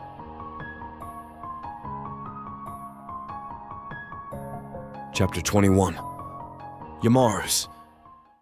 The journey to Willow's house is silent and full of tension. Nothing at all like the last time all three of us headed to hers. I occasionally cast sidelong glances at Duma along the way, at times catching him looking at me, causing him to glance elsewhere. Willow looks over her shoulder every minute or two, perhaps checking to see that none of us have scurried off. We come to her door where she fiddles around the lock with her keys. Opening it, she beckons for us to enter. I follow in behind Duma. Once inside, us orcs stand beside one another as we await Willow's next command. Have a seat, she says, gesturing to the couch. I'll make some tea. I awkwardly motion for Duma to sit down first. The way we're interacting is exactly like before we became friends. It hurts to act like strangers again. We sit there without exchanging a word. Behind us, there comes the clattering of cupboards and a pouring of water as Willow prepares the tea. Both Duma and I avoid eye contact with her as she comes over with a tray of steaming mugs. She sets them down in front of us before dragging over a stool, facing Duma and I head on. Once seated, she darts a concerned gaze between us. The tension is killing me. I'm upset, she says after a minute passes. Both of you have been avoiding seeing each other. There's no excuses you can give to me. Did you really think it would fly over my head? It's one thing to be sick for a day or two, but it's way too convenient that neither of you have seen one another for... I've lost count. That's how long it's been. I finally gather up the courage to look her in the eye before she continues. Because of all that, you've both been avoiding me too, whether it's intentional or not. Do you know how much that hurts? Yamar's. How many times have I seen you this week? Once, I mutter. That's right, once. Duma, how about you? We haven't met up at all. 0 times, All frustration dissipates from her face. I'm not even angry, I'm just confused. Neither of you minded when we were all going out, or when I invited you into my bed. I thought you would enjoy waking up in such a way. But now you're avoiding each other because of it? Why? She gulps as her face contorts, seemingly fighting back tears as her eyes become moist. I exchange a concerned look with Duma. He subtly gestures for me to speak first. I turn back to Willow, clearing my throat. That morning when we all got intimate with one another, I don't think either of us were prepared for it. To share you is one thing, to see you with another, and have another see us. I shake my head. Ever since then, we've both been avoiding each other. I look over at the other orc for a moment. His gaze is cast to the ground, but I can see he's listening intently by nodding along with my words. I was afraid to confront him out of shame. As for seeing you less, well, I got scared of you, potentially dragging me to see Duma. I'm sorry I've been ignoring you, Willow, but I didn't know what to tell you. This is just something between Duma and I, you see. Before I can try to put words to my feelings, my throat seizes up. I explode into a coughing fit. Duma reaches out to pat my back at the same time that Willow rises from her seat. I throw up a hand, waving them off. I reach for the tea, taking a large mouthful. It's my turn to speak, announces Duma. I felt a similar shame that Yamar speaks of. I just didn't know how to react after it all went down. I've been caught up in my own head for days, so much so to the point where I just said screw it, and decided to seek him out. I found him working in the mines. We were in the middle of hashing things out between us by the time that you arrived. Duma leans forward, intensifying his gaze on Willow. Like Yamar said, I too am sorry to have hurt you in all this. I've been plagued by troublesome thoughts over the past week. I genuinely haven't felt well. Even now, there's a knot in my stomach. Don't worry about me, replies Willow. You're right, though, you don't look well, neither does Yamar's. Is there something either of you have to say? I do have something to admit, mutters Duma. He gulps loudly as he turns to me. I suddenly feel as though I've been thrust under a spotlight. What went down between us, I loved every moment of it. You loved it too. I was so scared that you'd look at me differently after that. That's why I've been avoiding you at all costs. But screw it all. I confess everything. I'm laying it all out on the table for you to see, no matter what you think of me. I don't regret it anymore. It was one of the greatest experiences in my entire life. A grin pulls at my lips. I also loved it, seeing Willow take so much pleasure and be pushed to the brink. I didn't think I could get enough. Until my mind caught up with my body, and I had to remind myself of the orc ways. Everything about our people says that what we feel should be wrong, but doesn't feel like it. Willow's hands rest on her head, in total shock at what Duma just said. Her gaze then turns to me. I myself am totally bewildered. To know that the whole time he felt the same as me is a revelation that catches me completely off my guard. I anticipated him telling me he never wanted to see me again, or to try and come between Willow and I because he couldn't stand seeing her with me, but this only fuels me to reveal my truth to both him and Willow. I reach a hand over to Duma. He flinches as I move, yet quickly softens as I dash away his tears. Written on his face is surprise, as if he too anticipated a reaction of disgust from me. I'm so glad you said that, I say, because I feel exactly the same way as you. Both he and Willow gasp. I too have something to admit. I've been thinking about it for some time. What happened the other day was difficult for me to process. We're both orcs, and it's uncustomary, to say the least, to share a female. After what happened between the three of us, I felt ashamed. But I realize now that the shame I felt came from a place of insecurity and discomfort with being so vulnerable and exposed in front of another orc male. This is not a typical relationship, but Willow is not a typical female. I don't want to give her up simply because I cannot face my own issues, and I don't want to sacrifice our friendship either. A smile etches across Willow's face as she sheds a tear. I want things to return to how they were, between us and with our relationships with Willow. As I say those words, a weight immediately lifts itself from my shoulders. I become weightless, suddenly feeling better than I have in days. Willow giggles with delight. Duma smiles too, nodding. I want that too, he chuckles. That day I saw you and Willow kiss by the lake. That was the moment that started it all. Then you and I have something else in common. That's when I realized I wanted this too, my friend. I'm so happy you feel that way about all of this, says Willow, throwing her hands together. I saw this coming. It was just a matter of time. You did? Yup, she quips proudly.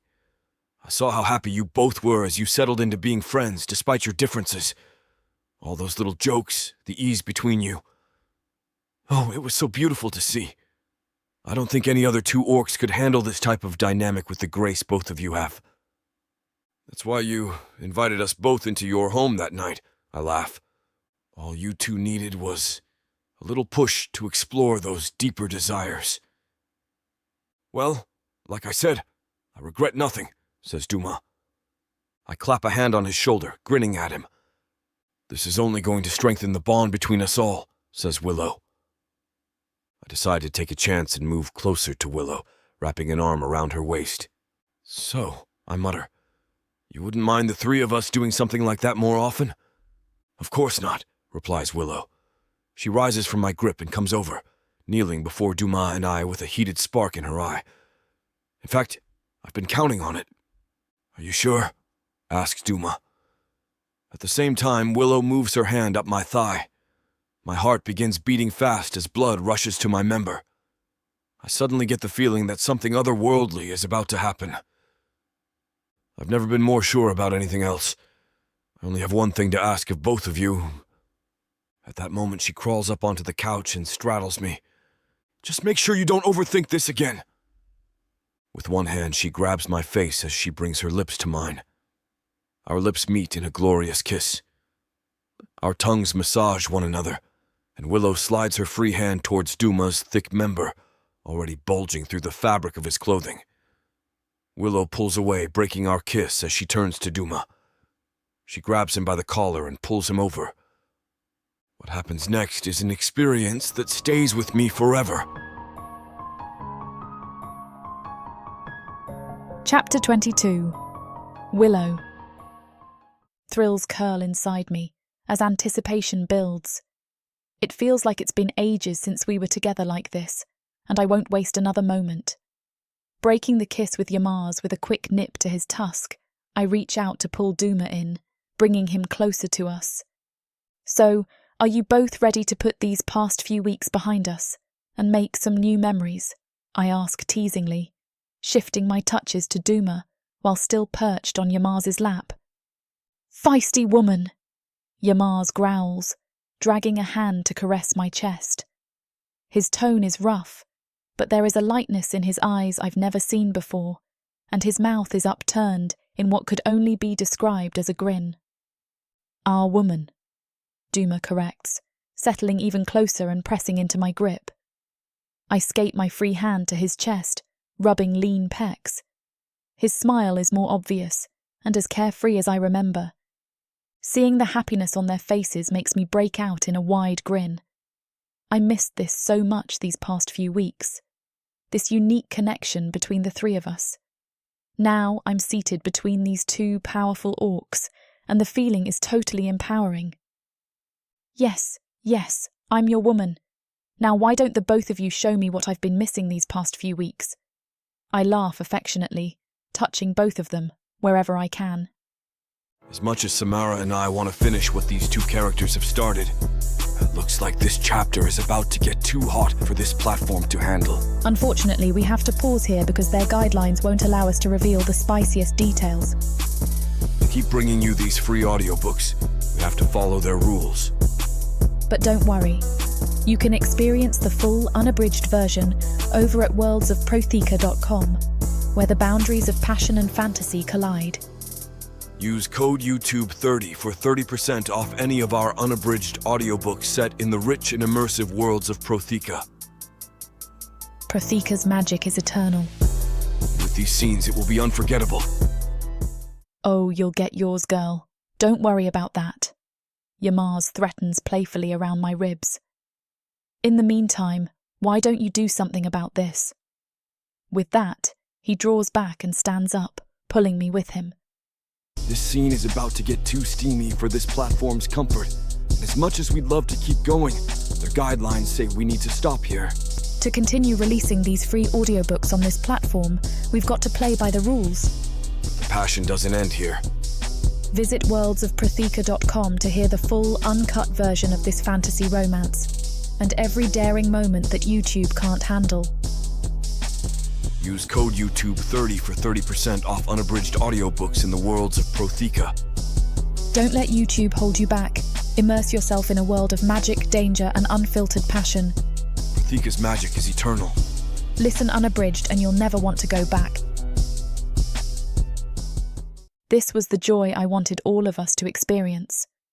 How much stronger and happier we all are together.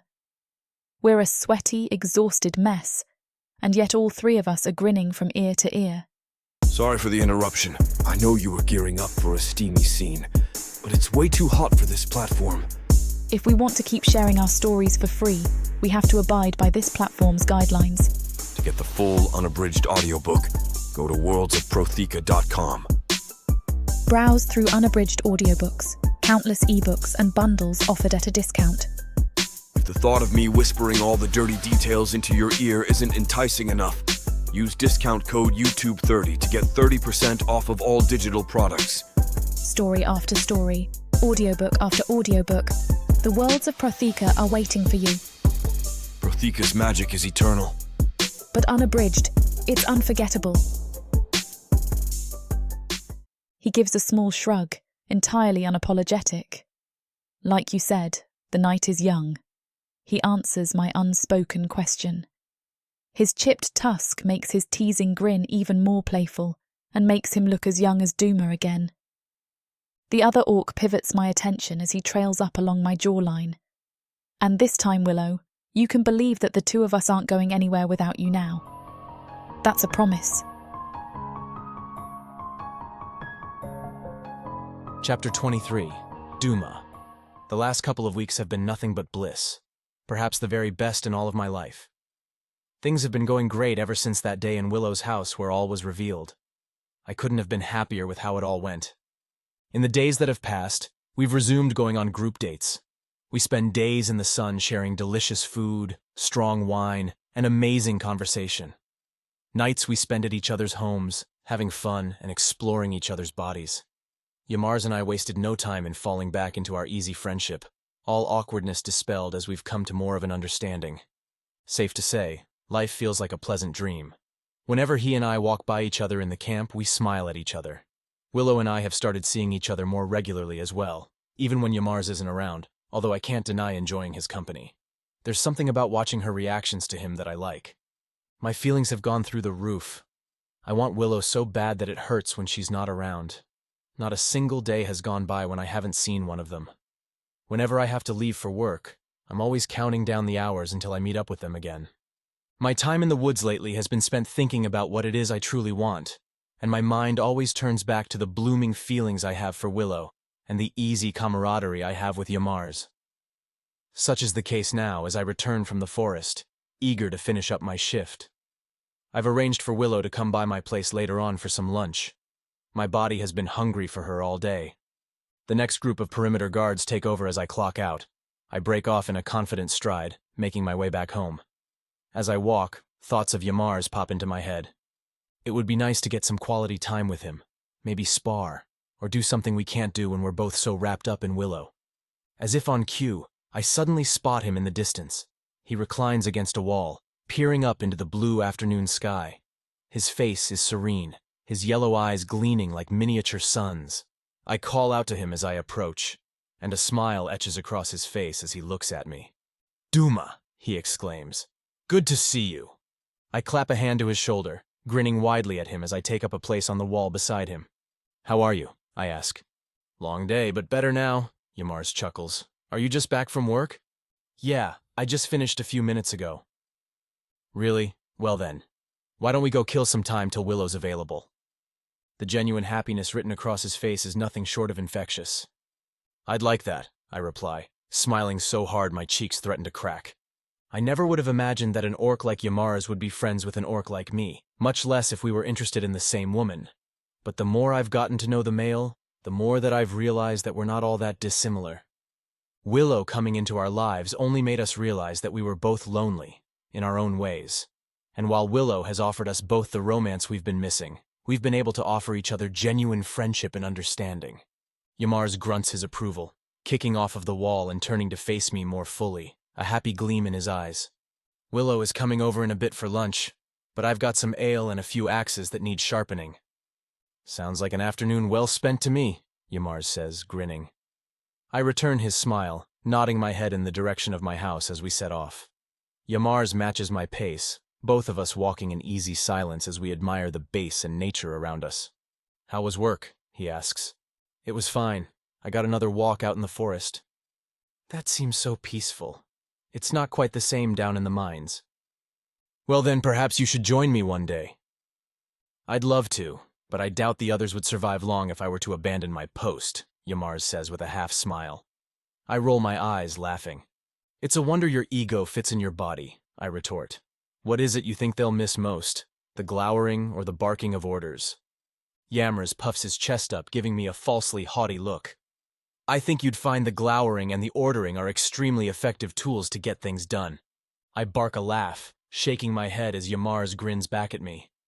We pass other orcs on the way back to my house as we talk, and I don't think either of us miss the looks we continue to get.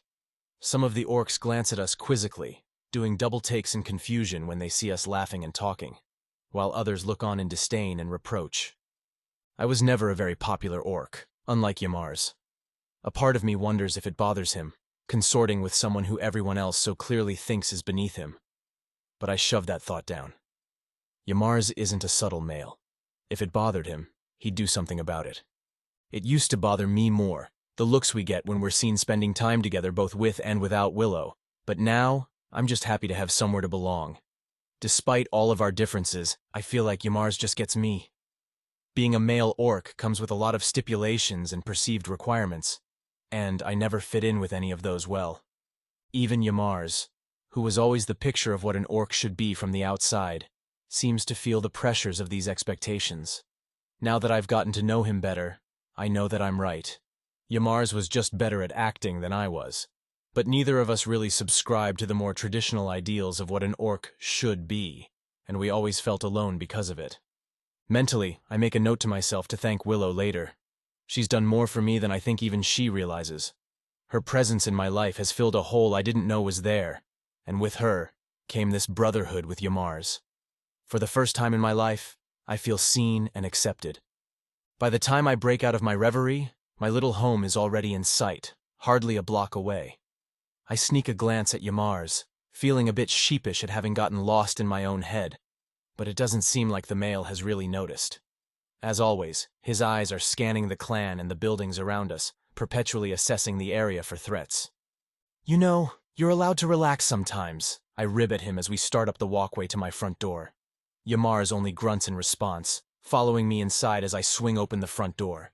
Yamar's shuts the door behind us as I head into the kitchen, grabbing a couple mugs and the bottle of ale I have stashed in the cabinet. As I pour the ale into the mugs and head into my humble living room, Yamar's is sitting on the couch, staring pensively at the ground. I nudge his boot with mine, drawing his eyes up to the mug of ale I've extended for him. Yamar's takes it wordlessly and I arch an eyebrow at him. What is it? Yamar's only blinks at me, seeming confused by my question, and I bite back a sigh. You've never been a talkative bastard, but this level of silence is new even for you. What's going on? Stubborn male that he is, Yamar's grumbles under his breath before settling back into the couch and heaving a sigh. I take a sip of my ale, letting the bitter taste wash over my tongue as I wait for him to put his thoughts together. Does it ever worry you, this thing we have going on with Willow? My brows pull together as I stare at him, trying to put together his meaning. Yamar's must read the confusion on my face, because he heaves another sigh, washing it down with a swish of ale before speaking again. It's not that I care what the rest of them think, because I don't. She makes me happy, and she makes you happy, and she's happiest when she has both of us. That's all fine and good. After so long in this life, with all of these rules and ideas that have been pounded into our heads, do you think she even knows what she's signing up for?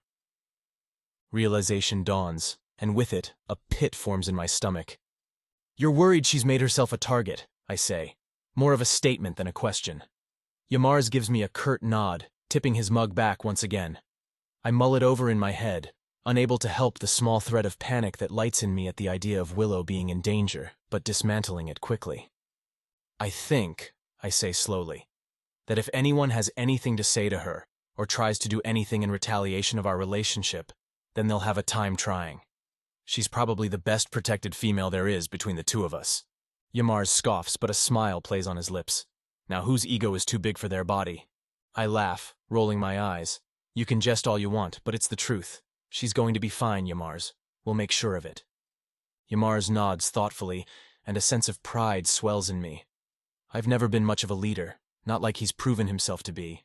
And yet here I am, helping him work through this strange thing between the three of us. As a friend, as a clansman, and as a male who knows more precisely than anyone exactly what he wants to protect so badly. At that moment, my door opens. In steps Willow, carrying a big pot of food. Duma, I'm here. I brought some of that baru you like. Without looking at us, she trots over to the kitchen and places it on the counter. Yamars and I share a glance, grins curling on both of our faces, that shared look confirming to me that we're on exactly the same page as to how we'd like to spend the rest of our afternoon. Only when Willow turns around does she see us. Well, well, well, she quips. Fancy having both of you here. Aren't you a lucky female? Yamars says, his voice rough in anticipation of exactly how lucky we're going to make Willow feel. Her face flushes immediately, her eyes darting between the two of us as crimson heat starts to crawl up her neck. I smirk and gesture for her to come forward, and like the smart woman she is, she obeys, her clothes coming off piece by piece as she makes her way over to where Yamars and I sit on the couch. As much as Samara and I want to finish what these two characters have started, it looks like this chapter is about to get too hot for this platform to handle. Unfortunately, we have to pause here because their guidelines won't allow us to reveal the spiciest details. To keep bringing you these free audiobooks, we have to follow their rules. But don't worry. You can experience the full, unabridged version over at worldsofprotheka.com, where the boundaries of passion and fantasy collide. Use code YouTube30 for 30% off any of our unabridged audiobooks set in the rich and immersive worlds of Protheka. Protheka's magic is eternal. With these scenes, it will be unforgettable. You two make quite the team, she laughs. That was incredible. After another few blissful moments laying there, I slowly rise as the others do the same. I throw on a lighter set of clothes before boiling some water. Yamars washes his face in the bathroom as Willow heats up some food for us. I pour some tea for all of us, turning around to see the both of them seated happily at my table. Good food, good intimacy, good company. Life can't get any better than this. Chapter 24. Yamars. After spending the longest years of my life so alone for what felt like decades, I'm finally at a place where I feel safe enjoying it again. For an endless amount of time, I've had to fend myself, ever since the tragedy that happened a few years ago. How reckless I used to be, I whisper to myself as I recount the younger days. On top of being a real ladies' man, I thought I knew all there was to know about surviving. Plagued by the loss of my parents when I was but an innocent youngling, my brother Rushnak and I made a sacred promise to one another that we'd always have each other's back. I recall how even under the watchful eye of our Uncle Badoon, myself and Rushnak lived life as best as we could. He and I got through the painful trauma of our parents' death together, carrying our oath to one another with the highest honor and regard both in everyday life and in battle. I'm so sorry I ever let you down, brother. I only hope you forgive me, I murmur as the memories overwhelm me. That one fateful day, my brother and I charged out together with a strong battalion of men, cutting down wave after wave of the dark elf scum. Remember our competitions, brother? I think to myself. Who could slay the most gray-skinned bastards during our battles? I smile, remembering his face, smiling as he would turn to me to brag of his new record. 31, brother. You've got some catching up to do yet, Rushnak said before doom struck. That was when the dark elf ambush came, appearing from both sides. 100 of them against 40 of us. I wore the blood of many that day, both of elves and orcs. I should never have turned my back to you, I tell him. I'd slain a dozen men by myself before turning back to rejoin my Rushnak's side. That's when I saw him with the blade of a dark elf protruding from his heart. I'll never forget his face, peering up to get one last look at his brother before death took him. He died not with a pained expression, but one of sorrow and desolation. Fueled by his death, I slaughtered the rest of them almost single-handedly. But my brother was still gone. There were times I wished I died too. Forever since I've been alone. The moment life left him was the same moment I learned that life is fragile, that one can never take it for granted. Not even strong warriors like us. My confidence and love for life died with him that day, spending nights getting drunk enough to forget, only to wake and drink again. I sobered up not long after, but it didn't do much, for I still pushed others away from me. I couldn't afford to trust them, not because they weren't trustworthy, but because I lived in fear of losing anyone else. All I sought was to protect myself from being hurt like that, ever again. Yet in reality, all I accomplished was isolating myself from love. Life became mundane, every day a chore, my only task to survive. Nothing brought me joy, even friends I kept at a distance, only serving as a temporary distraction. But that has all changed, I tell myself, pushing away the memories of my past. All because of her. Joy emerged into my life once more after hiding in the shadows for so long, coming in the form of Duma and Willow. It was so strange, initially, because of my tendency to hide my feelings away. Yet with their influence, I feel as though I can finally live again. Happiness has been lost to me for so long that I find I cannot get enough of either of them. Even now, they're on my mind as the end of my shift approaches. I sign my name on the shift report, leaving it ready to be inspected. Before I leave to go meet my closest friend, I walk back into the mines, eager to see my favorite human. There's a skip to my step as I venture deeper down the tunnels. I spot Willow hacking away at a stubborn ore vein. I'm just a few feet away from her as I walk by another worker. There comes a loud clang from his tool, followed by the impact of it, landing on the ground. I turn to them, seeing their pickaxe has broken from wear. Their eyes dart to me with a nervous quiver. For this reaction, I cannot blame them, having punished workers in the past for breaking tools. I'm sorry, sir. It wasn't on purpose. The tool, it's quite all right, I chuckle. Perhaps we ought to organize a fresh new batch of tools for everyone. That one in particular has certainly seen better days. The man looks at me in surprise, his mouth gaping in hesitance of how to respond. So, he stutters. I'm not in trouble? Of course not. There should be a few spare pickaxes near the entry point. Go grab one and get back to it, all right? Yes, sir, thank you. The man scurries off. I turn to see Willow standing there with a hand on her hips and her pickaxe resting on her shoulder. Her eyebrows are raised in surprise. Well, look at you, Mr. Mercy, she chuckles. Someone's gone soft. I guess I no longer see the necessity for a needless punishment. So are you finishing up anytime soon?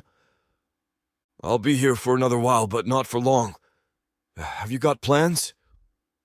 Aye, I've just finished up now. Duma should be wrapping up his watch for today in a few minutes, so I'm going to meet him for a drink.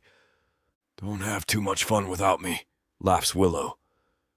She stands up on her toes as I lean down to kiss her. I'll catch you both later on then.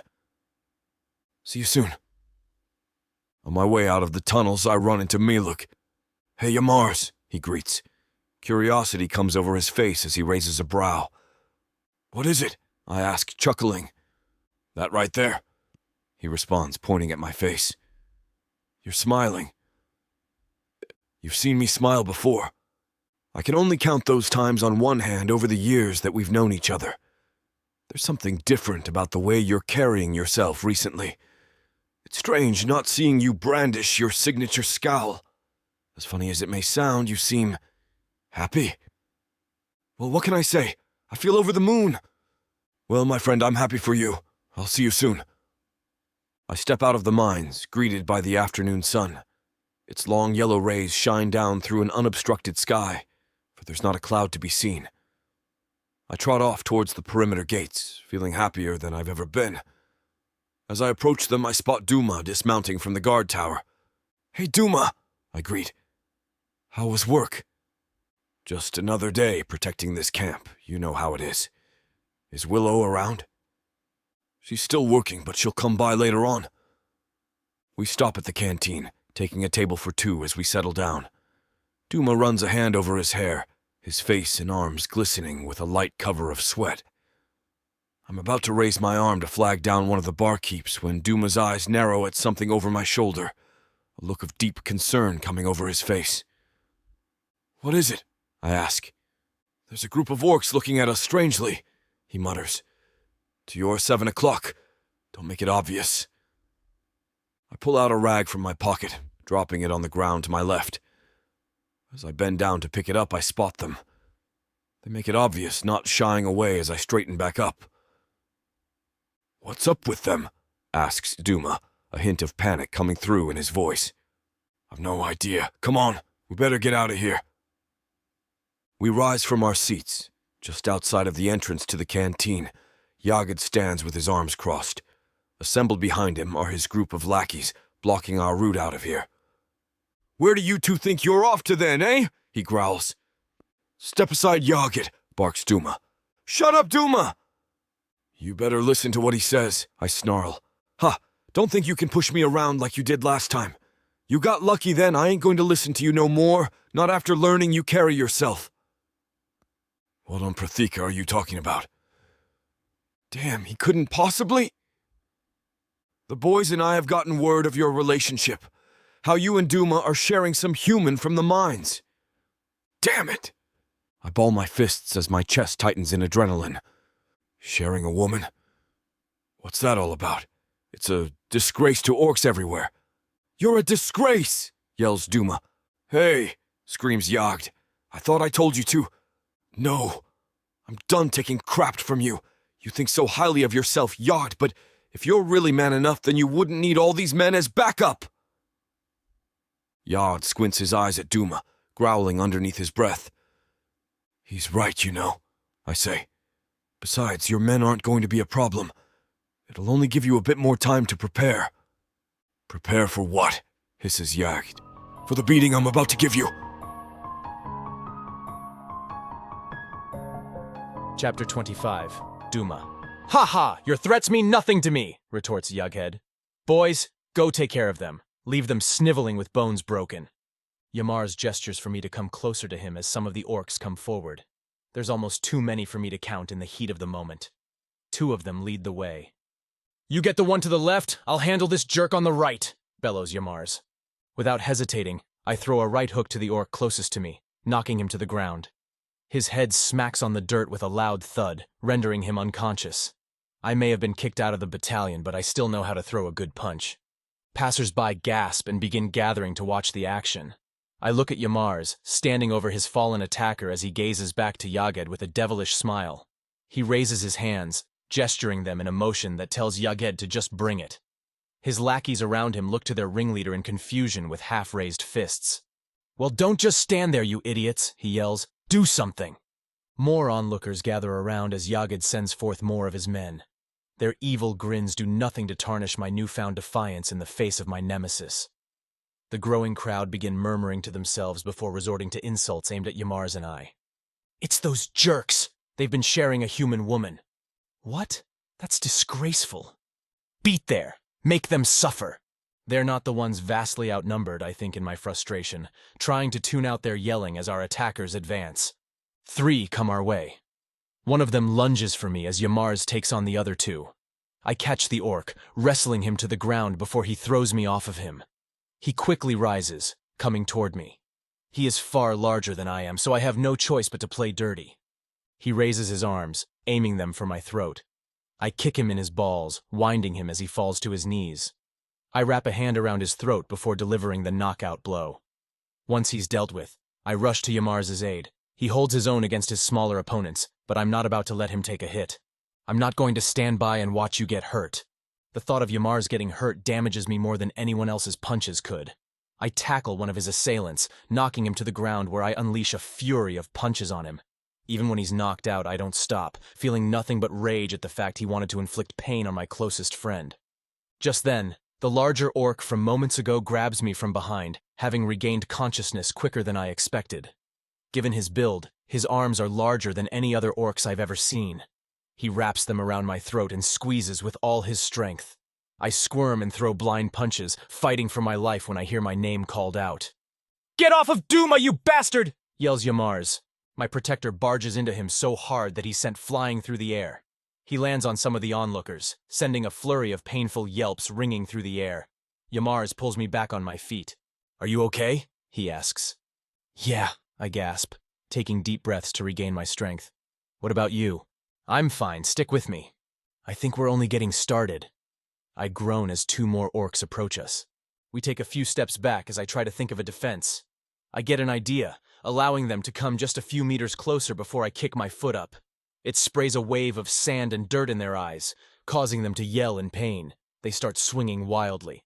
"Nice!" Yamars grunts before advancing on them. He dodges their punches with ease. His thick hands grasp them both by the necks, lifting them high into the air, then slamming down with brute force. "Okay, let's get out of here before—" An assailant immediately grabs me from behind. Yamars turns around in surprise, reaching his hand out. "Let him go!" He takes a step forward, but 3 more orcs pounce on him, catching him off his guard as they topple him to the ground. "No!" I yell. 2 orcs hold him down by the neck and legs, while the other kicks him in the ribs. The sight of him being beaten awakens within me a fury I've never felt before. Every vein and artery in my body throbs with adrenaline, giving me the strength I need to escape from my attacker's grip. I whip my head back, headbutting the orc in the face. It's enough to knock him to the ground. Like an arrow from a bow, I spring forward, spearing the orc holding Yamars by the neck. I rain down punches like thunderbolts from the sky. His face becomes a canvas as I paint it with his blood. The assailant who had just held me in his grip wraps his hands around my feet, pulling me to the ground with him. I turn to him with such speed that he has no time to react, becoming victim to my punches. With those 2 taken care of, I turn my attention back to Yamars. He's back on his feet as though he had never taken a hit in the first place. He dodges a punch from one of the orcs, then throws him my way. I grab him by the collar of his shirt, tearing a rip in the fabric with the intensity of my grip. I punch him dead center in the face, sending an audible crack ringing through the air. Loosening my grip, he falls to the ground. Behind me, Yamars pushes the final attacker to the dirt. I leap on him like a crazed animal, sending splashes of red everywhere as my fists become coated with more blood. Once the orc is dealt with, I rise to my feet, panting as I look toward my partner. In the heat of the moment, I recall just how long it took for Yamars to warm up to me. Getting him to open up was a big move for him, and no one was going to inflict violence on him for that. Just then, his eyes widen with panic. "Behind you!" he yells. I turn too late to register Yaged's fist flying toward me, the first that hits me during this battle. It sends me to the ground, causing me to become dizzy. The world around me is a blur, seeing a faint outline of Yamars tackle him to the ground as I desperately clamber back to my feet. Snarling, I stomp towards Yaged just as he pushes Yamars off of him. "Hey, dumbass!" He turns, meeting my fist. The bridge of his nose shatters, letting loose a stream of blood from his nose. His eyes roll back in his head, slowly falling onto his back like a crumbling tower. I finally satisfy the craving I've had all along to put him in his place. Yamars comes to my side, clapping his hand on my shoulder. I turn to him, immediately scanning him for injuries. There's only a light bruise on his face. "Are you okay?" I ask him. "They got a few good hits in." "Just a scratch," he replies. "I've fought animals more menacing than these losers." "Yaged got me good. How does my face look?" "He's a lousy shot. You're fine. I'm sure Willow can look past your extra ugly mug for a few days." I snort, returning my attention to Yaged's lackeys as they slowly begin regaining consciousness, helping each other to their feet. Yamars and I cast defiant looks upon them as they raise their hands in surrender. "Get out of here!" he snarls. They groan in pain as they hobble away, clutching broken noses and bones. At the same time, the crows around us gaze at us in astonishment, before they too begin dispersing. A fight like this is just another daily occurrence in the Shattered Lands clan for them. "Thank you," I say, not knowing how else to express my gratitude and the strange myriad of sensations I feel at having someone stick up for me for the first time. "There's no need to thank me. I'm protecting family." At that moment, I realize just how much my dynamic with Yamars has progressed. Once upon a time, we would have been enemies, and now I have this fearsome orc not only as a protector, but as a friend, as family. The emotions crash through me so suddenly that I don't even have time to riddle them out. And thankfully, I don't have to, because it's then that a familiar voice calls our names from behind us. There isn't much left of the world after the Orcs came. Savage. Brutal. Merciless. If you're a woman, you're property. Even to other humans. What happens when an orc stakes his claim on a human woman? Who would dare to stop him? Me.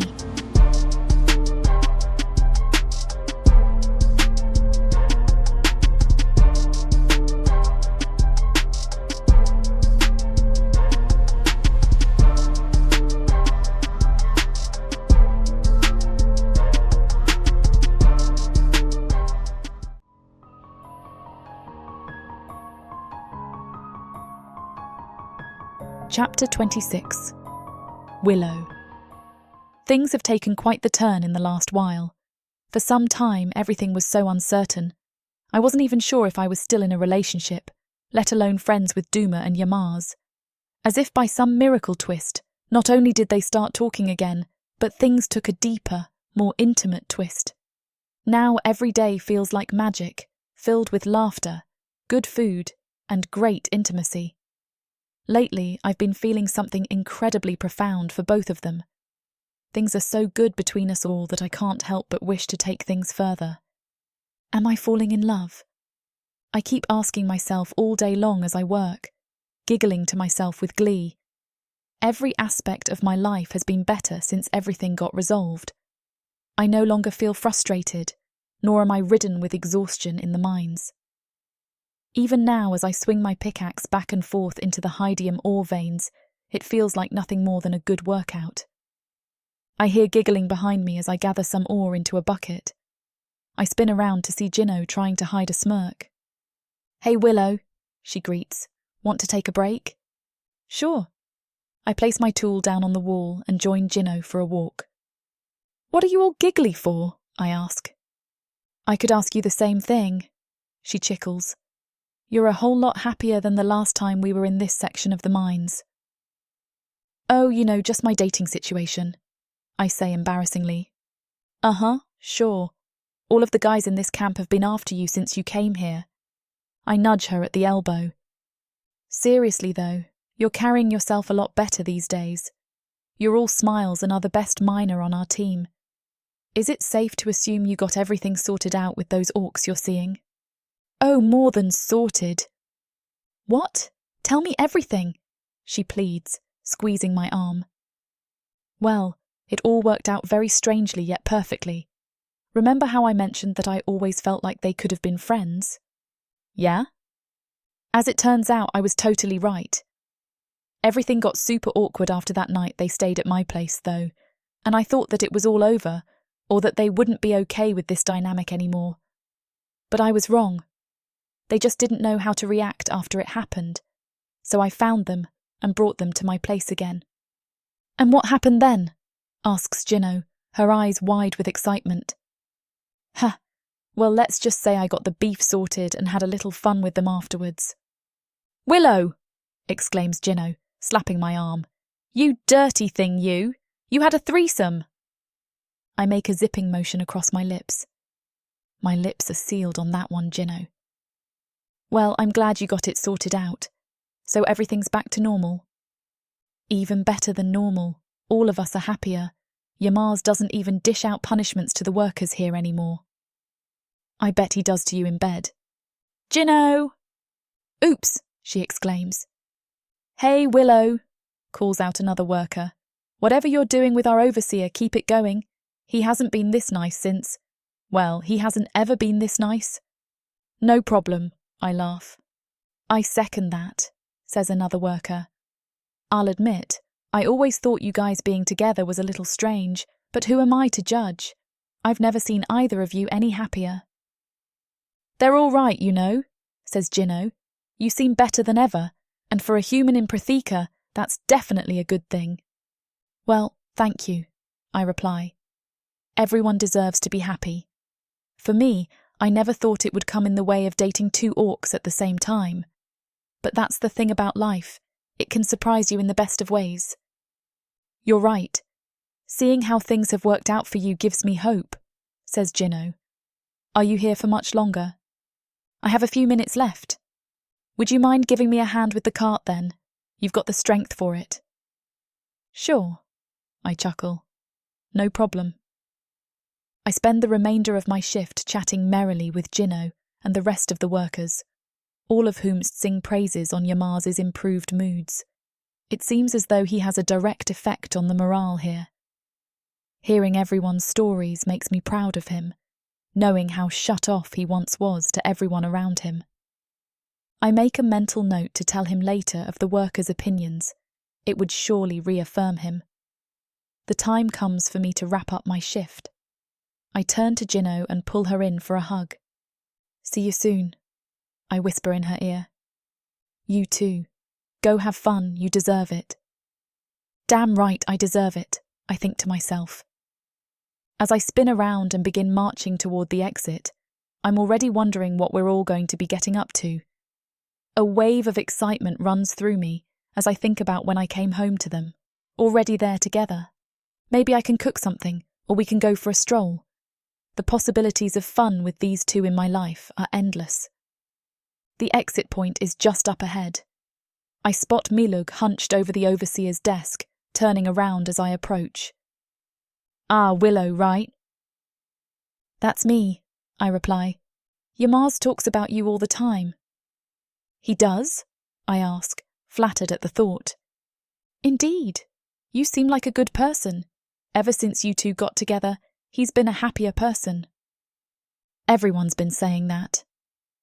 Well, there you go. Yamar is a good friend of mine, and it's good to see him doing well after his past. Go on now. Enjoy your time off. Thank you, Milug. As I come out from the mines, I step into the open, fresh air. Inhaling a deep breath of it, I feel better than ever before. I'm so glad to hear everyone is a fan of the new Yamars.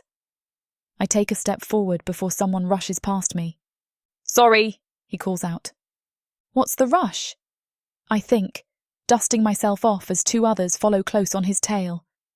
A group of orcs run past, shouting loudly between themselves. Quick! They're just this way! What is going on? As I begin heading toward the centre, there comes an uproar of yelling from its direction. More people rush past me as I walk, seemingly eager to catch whatever's happening. Come on before they stop fighting!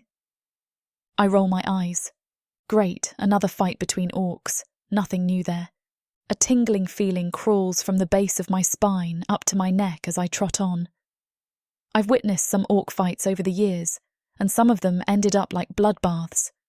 I've seen orcs whose lives were permanently changed as a result.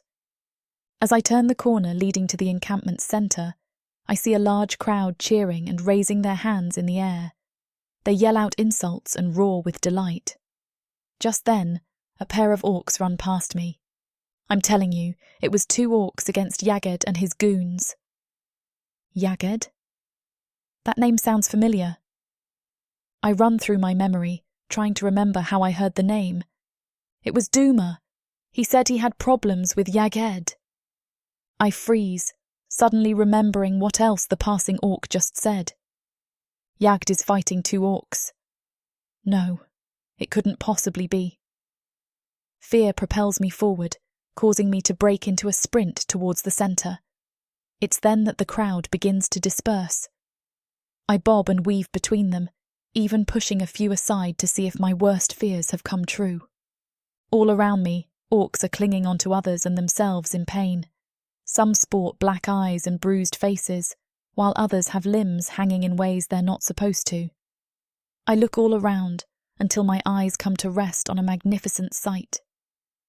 In the midst of the chaos are Duma and Yamar.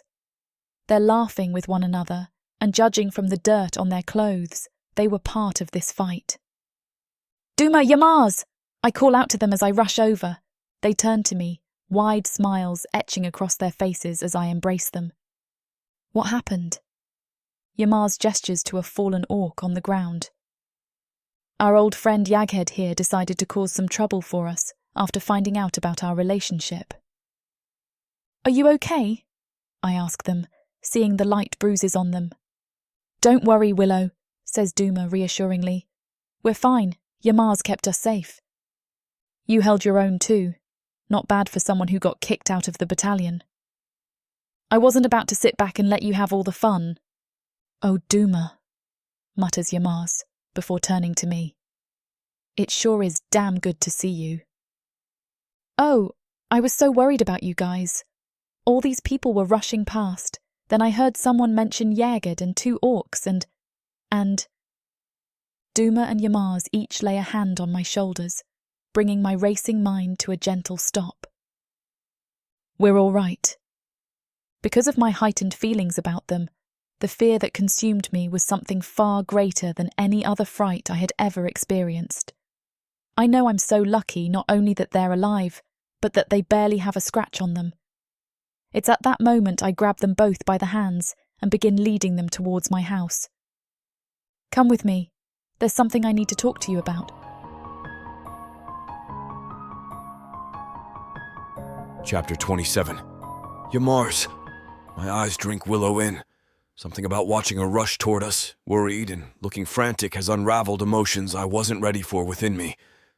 I know I care about Willow, deeply and truly, so much so that I am more willing to share her with someone else than never have her.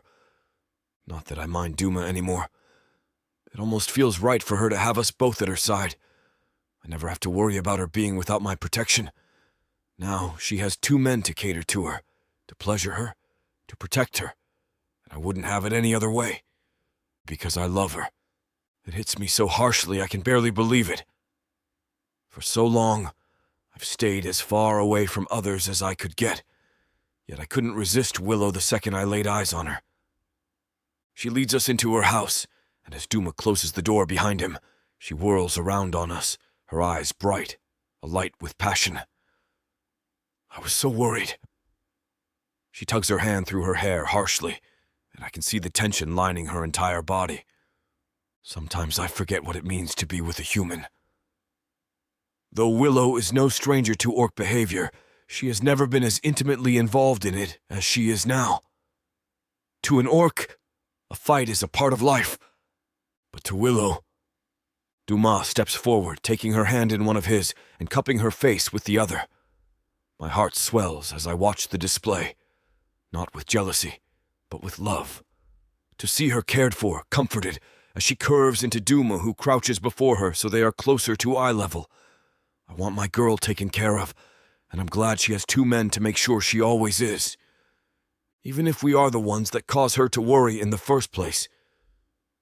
You don't have to worry, he murmurs in a low voice that drags the tension from his body. It's a tone I've only ever heard him take with her, and it instantly makes me think of comfort. Not because Duma would ever try to comfort me, nor do I want him to try. But it's the soothing tone that always makes Willow melt into him. He scoops her up, setting her up on the counter's edge so that he doesn't have to crouch any longer. We aren't going anywhere, Willow. Her eyes are watery and they dart to me, full of longing. A smirk tips at the edge of my lips, and I cross the room to stand beside Duma. He shifts a little to the right so that we're equally in front of her. His hand is still resting on her knee, drawing circles up the inside of her thigh, and I take her hand in mine, squeezing softly. Duma's right. You can't get rid of either of us. I don't know if this is what she intended to talk to us about, but I'm glad this is where we drifted. Now that I am facing my emotions, I can't help but want to tell her. And I want Duma here too. We decided to share our girl in every way, and I don't want any of our relationship to be private from him. If I tell Willow I love her, he should know. I'm not trying to steal her from him. I'm pretty sure he loves her too. No matter what. Her deep brown eyes dart between the 2 of us, and she gulps hard. My chest tightens at the fear creeping into her voice. Out of the corner of my eye, I see Duma look at me. I glance toward him, and just like always, I don't see a fleck of anger or jealousy. He cares for her just as much as I do, wants her cared for. And I'm not sure about him, but I am certain that there is nothing Willow could do that would tear me away from her. I'd crawl over broken glass if she'd ask just to see a smile on her face. I speak first, stroking my thumb over her beautiful face. Her head tilts as she leans into my touch, the affection warming me up from the inside out. Willow, there's nothing on this planet or any other that will take me away from you. I can assure you that. Leaning in, I press a kiss to her forehead, and she sighs softly. I know that this is about more than just the fight now. There's too much meaning behind her questions. She's not afraid of one of us being taken away from her. She's afraid we're going to walk away. While I know that is not the case for me, I can't guarantee it for Duma. But I do know that I can't keep letting her stew in her fear, or let these emotions drag out. I need to put an end to this, and hope that when the dust settles, we are still standing together. Willow, I've been in battles, mind collapses, and infiltrations, and my heart has never pounded the way it is right now. I reach up, cupping the back of her head, and I notice that Duma shifts back, allowing me to settle between her legs. I tilt her head to mine, pressing our foreheads together, and I take a deep breath. I'm about to shatter the only relationship I've dared to build in years. I can only hope that it comes out stronger for it. I love you, I whisper, and the air thickens. I'm too afraid to breathe as I take in her face, begging her to say something as she stares up at me with wide eyes. Then a smile cracks across her lips and she throws her arms around my neck. I love you too. Her lips crash against mine, and I grunt, dragging her against me harshly. I drink her in, her words echoing in my ears, and relief floods through my veins. But I don't let myself get lost in her, not yet. Our relationship has extended between the two of us for so long, and I hope that I did not just ruin what she has built with Duma. He has become a friend to me, and I do not want to break either of their hearts. I force myself to let her go, dragging myself back as I turn to see what damage I've caused and hope that it is repairable. Chapter 28. Duma. This moment was purely between Willow and Yamar's, and I am not going to get in the middle of that. Maybe if I was a different man, one that I no longer care to be, I'd care about the orc holding Willow's face, kissing the life out of her. Maybe I would care that she just whispered she loves him. But I am happy for them. I am surprised that Yamar's is the first one to say it, though he is an orc of action. I have to commend him for so easily putting into words what has been pounding through my bloodstream every time I've seen Willow since the day we met. I've loved her for some time, but I was too scared to disrupt our relationship. As Yamar's pulls back from Willow, though, I see that it hasn't changed anything. We are both in love with her, and if her reaction to us getting into a fight is any indication, she has fallen just as hard for both of us. I have no anger or fear directed toward Yamar's because of what Willow said. I am not so archaic to believe she can't harbor love for me, too. Yamar's turns around slowly, and for some reason, my eyes go to him first. Maybe because he has become a close friend, the only orc that knows how I feel. We've been able to work through so many things together, and I'm certain that we can make this work too. To my relief, Yamar's expression is soft, almost encouraging. Just as I thought, he isn't trying to take her from me. I think he knows that I love her too. And it's time I face that. Duma. Willow's voice is hesitant, and I swallow hard before turning to face her. Even if I know it can't be true, or at least I hope it isn't, I worry that she picked him. That while she may have feelings for me, she has chosen him. But there's no way that the look she is giving me right now, with a tentative smile and soft eyes, is one of goodbye. I swallow my nerves as Yamar's takes a few steps back, just as I did for him, the air heavy in my lungs. My limbs twitch and tense as I force myself forward, knowing that it is time to face my emotions. I've fallen in love with a woman that another orc loves, and I don't know where that leaves me. Willow plants a hand against my chest, sliding her palm up my body and around my neck. She pulls me forward until I'm settled flush against her. Her head is tilted back as her eyes search mine, and I plant my hands gently on top of her thighs, my thumbs brushing along the insides. "Why do you look heartbroken?" she murmurs, eyebrows pinched together. My hands keep moving absent-mindedly as I fight against the answer on the tip of my tongue. "I'm not," I manage, but Willow shakes her head. You stubborn orc. Her smile wanes, sweet and sad. Do you really think that I love you any less than I love him? My heart flutters with hope. I don't mind that Willow loves Yamars. In fact, I am happy that she has found two orcs that love her deeply, that will protect her against all costs. I am happy for my friend to have found someone who loves as fiercely as Willow. It's hard enough to love one of us, isn't it? I tease with half a smirk, even though my heart throbs at the suggestion. Her other hand presses to the side of my face, and I revel in the touch. And somehow I've managed to fall in love with both of you. The hand on the back of my neck tugs me forward, and I let her guide me. Fiercely, equally, endlessly. Her lips just barely brush mine, her eyes still locked on mine. I love you, Duma. My fingers dig into her thighs as I take a breath, and then I give in completely. I love you so much, I exhale, wrapping my arms around her waist and pulling her against me. She sighs against me, and I pick her up, her legs wrapping around me. Turning around, I kiss her roughly until we nearly bump into Yamars. Willow pulls away from me, looking back at her other orc, who is grinning. You're so cute when you're flushed, he whispers, kissing her gently. I set her down on her feet once he pulls back, and she looks up at us standing side by side with the biggest grin on her face. So this is okay? I look at Yamars, who glances at me at the same time. In unison, we turn back to Willow. Why wouldn't it be? He asks. I shrug one shoulder. We've been sharing you for this long. It's only fair we share your heart. And your home, Yamars interjects. When I shoot him a questioning look, he crosses his arms over his chest and raises his eyebrows. What? Her bed is huge and comfortable. Willow giggles, drawing our attention. Her face is heated, and I'm tempted to snatch her back again. Yamars actually does, tossing her over his shoulder as she yelps, and he stalks to the couch. He pauses when he sees I haven't moved, throwing a glance over his free shoulder, the one that a wiggling Willow isn't blocking. Come here. Willow's head pops up as he rumbles, giggles making her words barely understandable. Yeah, she twists in Yamars's grasp. Come here. Feisty, I mutter. Fierce, Willow fires back. Yamars chuckles as he flips her into my arms and she squeals. I take a seat, and he settles on the other side of her, tilting her chin up as he stares down at her. I don't want you to be worried that you will lose either of us. Duma and I don't mind sharing you, not your bed, your heart, or...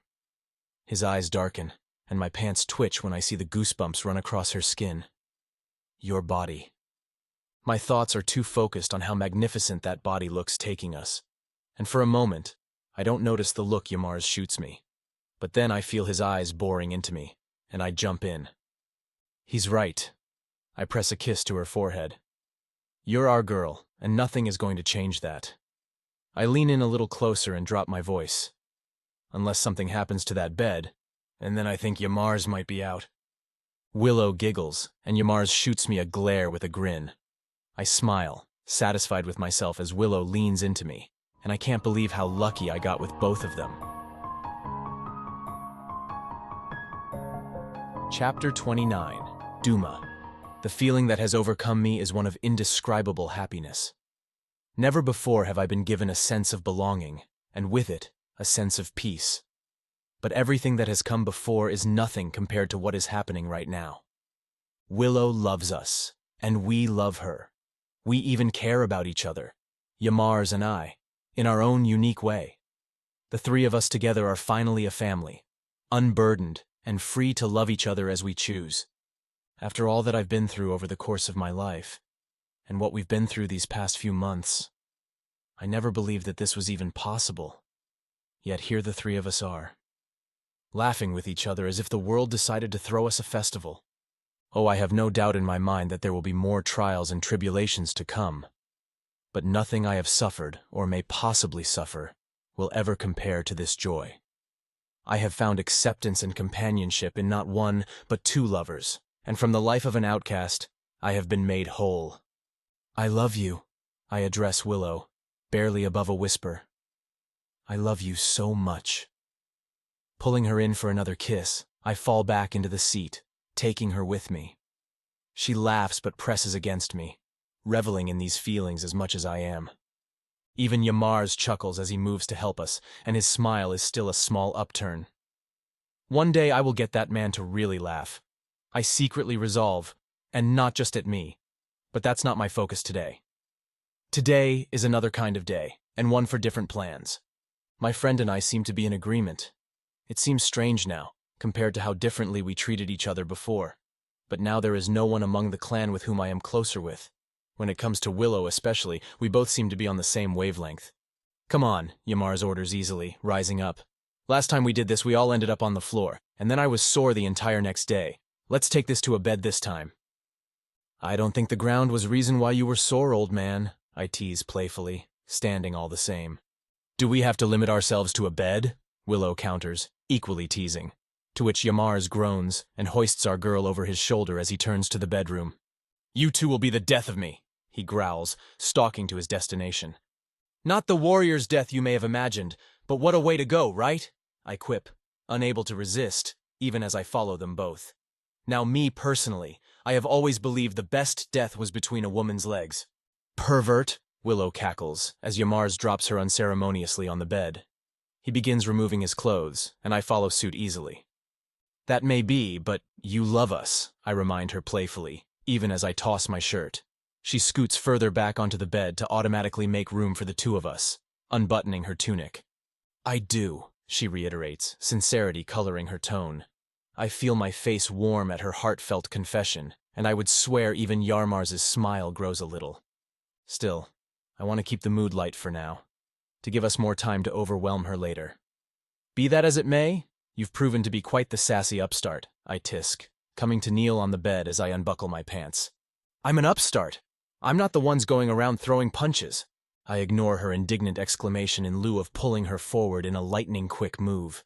The flush of her skin is fantastic, and I want to see and feel more of it. What is there to be done with such a troublemaker? I sigh. That's easy. Yamars is deadpan in response, stepping forward. He's got some fast moves as well, because before I can blink, he's torn her clothes away from her body altogether, leaving her gloriously naked among tattered shreds. We'll have to tie her up. It is always better when Yamars gets into the spirit of things. We share a look of agreement, and then we both descend upon our lover. She has no time to react as we overpower her, and with efficient movements, we soon have her wrists tied behind her with her old tunic, bound for us, and to us. Our new prisoner only smiles, trusting us completely. Her tan, thick body seems to shine like a beacon to us, and then we're touching her, everywhere we can, in every way that we can. We run our hands over warm shoulders, generous chest, and tender thighs, showing exactly how those simple 3 words can express so much and so little, all at once. We would tear out our own hearts before we ever hurt her again. This is what we want to show her. As her pleasure peaks, I come up to kiss her hard on the mouth, consuming her as much as she has consumed me. This scene is about to get too steamy for this platform's comfort. As much as we'd love to keep going, their guidelines say we need to stop here. To continue releasing these free audiobooks on this platform, we've got to play by the rules. The passion doesn't end here. Visit worldsofprotheka.com to hear the full, uncut version of this fantasy romance, and every daring moment that YouTube can't handle. Use code YouTube30 for 30% off unabridged audiobooks in the Worlds of Protheka. Don't let YouTube hold you back. Immerse yourself in a world of magic, danger, and unfiltered passion. Protheka's magic is eternal. Listen unabridged and you'll never want to go back. This is everything more than I imagined it would be. Since this all began, I've had this fantasy many times, but all my dreams have paled in comparison to the cognizance of reality. It is wild and chaotic, humbling and intimate as well. We all collapse together, softened but not separated. Making small adjustments, we 3 settle in, all seated within each other, too exhausted and lust-drunk to care. Somehow all of our limbs manage to tangle and entwine around each other in a delightful love knot, and I only have one passing thought before we all drift off to sleep. I don't know about you guys, but I can't wait to do this again. I joke. Sure, they agree, but I'm already snoring as they nod their heads. Chapter 30. Yamars. I stand in front of the mirror, double-checking my appearance for the big day ahead. I lick my palm and brush it over a stray hair sticking out from the side of my forehead. I then turn to my dear friend who stands by the door. "Well," chuckles Duma, "all I can say is congratulations to us both, eh? Who would have thought?" "Certainly not me," I reply. A part of me is still in disbelief that I'm being mated today. "Well, you deserve to be happy, my friend." "Do you really think so?" I say, taking a deep breath to calm my nerves. "Of course I do, don't be silly. It's just that I've suffered and struggled with myself for so many years. There's still that old voice inside of my head saying, I haven't earned any of this." "Yamar's." Duma steps away from the door, coming to my side. He rests a reassuring hand on my shoulder. I look at him wearing a concerned look in my eyes. "That's just the old you talking. I can see it in your face. Today's a big day for both of us, but you especially. You've made it no secret to me, your past troubles and how they affected you. But here we stand today to change all of that." I cast my gaze back to my reflection. The bruise of tension in my chest that squeezes at my heart, each one clutching the air from my lungs, comes to boil as a lump forms in my throat. I cannot deny how happy I am. I guess I just have trouble accepting that I deserve everything good in life. "The best days of your life are on its way to you, my friend," says Duma. "So much joy awaits you today. It's what Rushnak would have wanted." Emotion wells in my chest at the mention of my brother. More than ever, I long for his company. I wish you were here to join me, Rushnak. "You're right," I reply, "but at least now I have other people to live for." I turn to Duma, looking at him with pride. In that moment, I reflect on how he went from a stranger to my best friend, and with whom I share a lover in Willow. I open my arms, stepping closer to wrap him in a hug. The feeling of him in my grip releases from me all the doubt and insecurities plaguing my mind. "We don't have a big turnout today, do we?" I ask. "I'm afraid not, but all of us and our closest friends are going to be there for each other." "Good. Other people don't matter to me anyway. I'd rather have those who are there because they care." A sense of pride comes over me. I relish in my newfound strength, feeling as though I'm untouchable, surrounded by the most important people in my life. "Screw what everyone else thinks of us," laughs Duma. "Now then, let's get there and give them all a good show." We leave the comfort of my home, stepping out into the footpaths of the encampment. It's a clear day outside, perfect for a mating ceremony.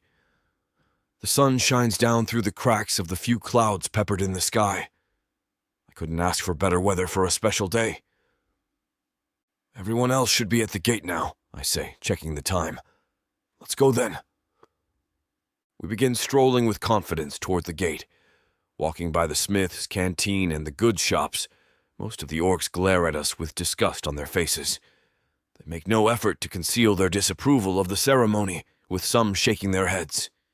None dare approach us, though, knowing better after witnessing mine and Duma's team effort against Yugget and his goons. Undeterred, Duma and I walk on with proud smiles. None of anyone else's behavior was going to get to either of us today. We share a mutual goal in giving Willow the greatest day of her life. In the distance, we spot a small gathering of people outside the camp gates. Joining us to witness the mating ceremony are Milug, Jino, Shiro, and Suka. Walking through the exit, we're greeted with open arms by our guests, and of course, our beautiful bride. Willow stands there in a glorious white gown, her head topped by a floral crown displaying colorful flowers that complement her makeup. She blushes as Duma and I greet her with a hug. "You look marvelous," I remark in awe. "You don't look so bad yourself," she chuckles, kissing me before doing the same with Duma. Suddenly, a loud and booming voice calls out to us from the gates. We turn to see Lognak, the camp shaman, approaching. He dons a magnificent black set of mage's robes. He carried with him a wooden staff, upon which hung the skulls of small animals, as well as beads and a handmade chain of leaves. "Hello all," he croaks. I extend a hand toward him. "Thank you so much for doing this, Lognak." "There's no need to thank me," he chuckles. "I'm simply here to unify two strong orcs with their lover. It's always a pleasure for me to do so, and may I say I've never officiated this type of union before.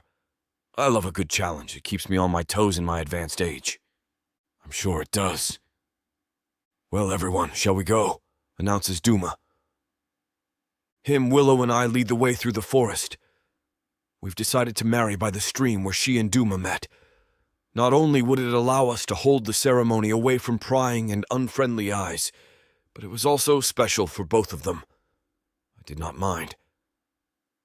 The journey is a half an hour's walk as we stroll at a leisurely pace, taking in the serene sounds and smells of nature. The towering trees keep us in the shade for a good portion of the trip. As if hired by us, several pavo whisk and dive through the air, singing their birdsong for us. Lined all along our path are fallen leaves and flowers, making me think of a typical wedding aisle. "I'm so excited," whispers Willow. "So am I," says Duma. "Well, you too. I couldn't ask for better people to be doing this with. Today is our day, so let us make the most of it." We come now to the stream, the current gently flowing as water laps and curves around small rocks protruding from its surface.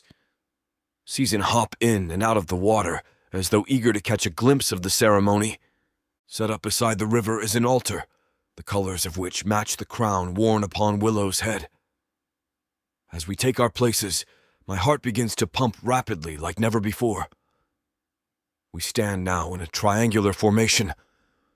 I blow air on my sweaty palms, feeling giddy as I glance upon our guests, all of whom wear proud smiles on their faces. Lugnak takes his place at the head of the altar. As he prepares, I share excited looks with Duma and Willow. At this moment, I couldn't possibly feel any happier. Lugnak shakes his staff, clattering together all that hung on it. "Let the mating ceremony begin," he announces. "We are gathered here today to solidify a most special type of union, one between Willow and her two lovers, Yamar and Duma." Wow, it's really happening, I think to myself in excitement. I look down at my hands, seeing they shake and tremble with anticipation. I ask Duma and Yamar to each take one of Willow's hands. As I grasp her fingers, I stroke them with a gentle squeeze. She looks at me, love practically pouring from her eyes with how soft her expression is. Glancing at Duma, he winks at me with a smile before sharing a loving moment with Willow. Seeing them both so happy fills my heart with incredible joy.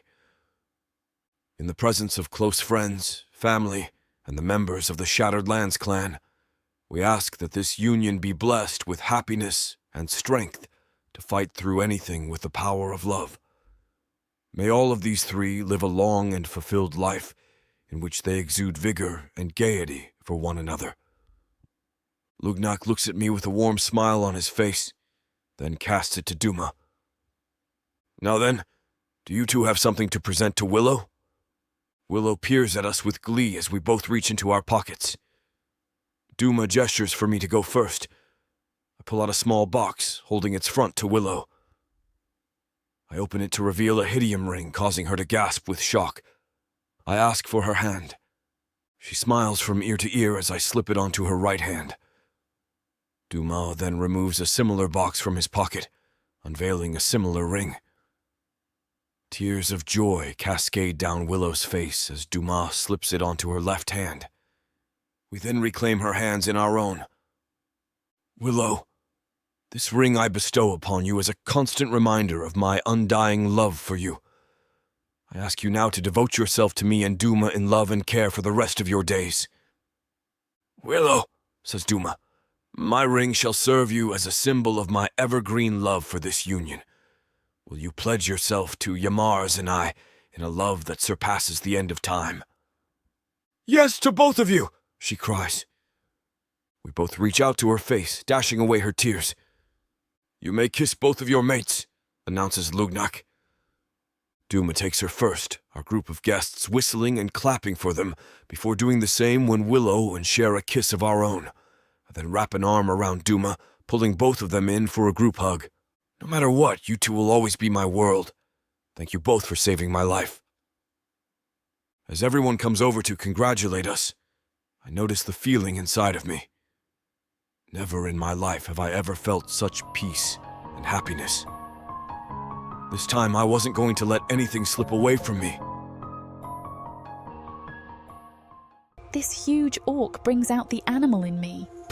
In a world where humans have been driven underground, living like rats is the only way to stay safe from the marauding orcs.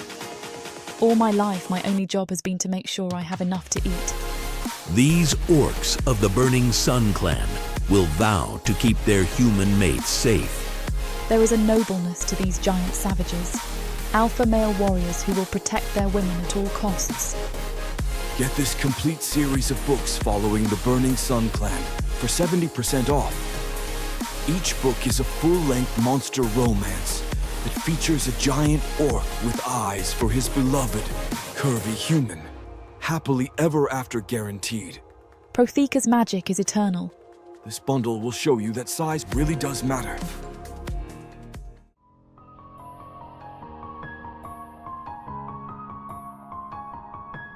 Chapter 31. Willow. I wake up in a sweat from my nap home alone, feeling overheated and breathless as I sweep the blanket off of me. The fabric of my pajamas sticks to my skin as I remove it. I look outside my window, stepping into the rays coming in through the glass. Peering up into the sky, it's a sunny blue day outside, but with a good amount of cloud cover. It's far too hot in here, I say to myself, opening the window. A breeze of morning air gushes in, helping alleviate the sweltering heat inside the room. From my bedside table, I pick up an empty cup and carry it to the kitchen. There, I fill it up with fresh water and sip on it. The second I lay the cup down, I'm hit with a sudden pain in my stomach. Grasping it, I groan as I stumble to the bathroom.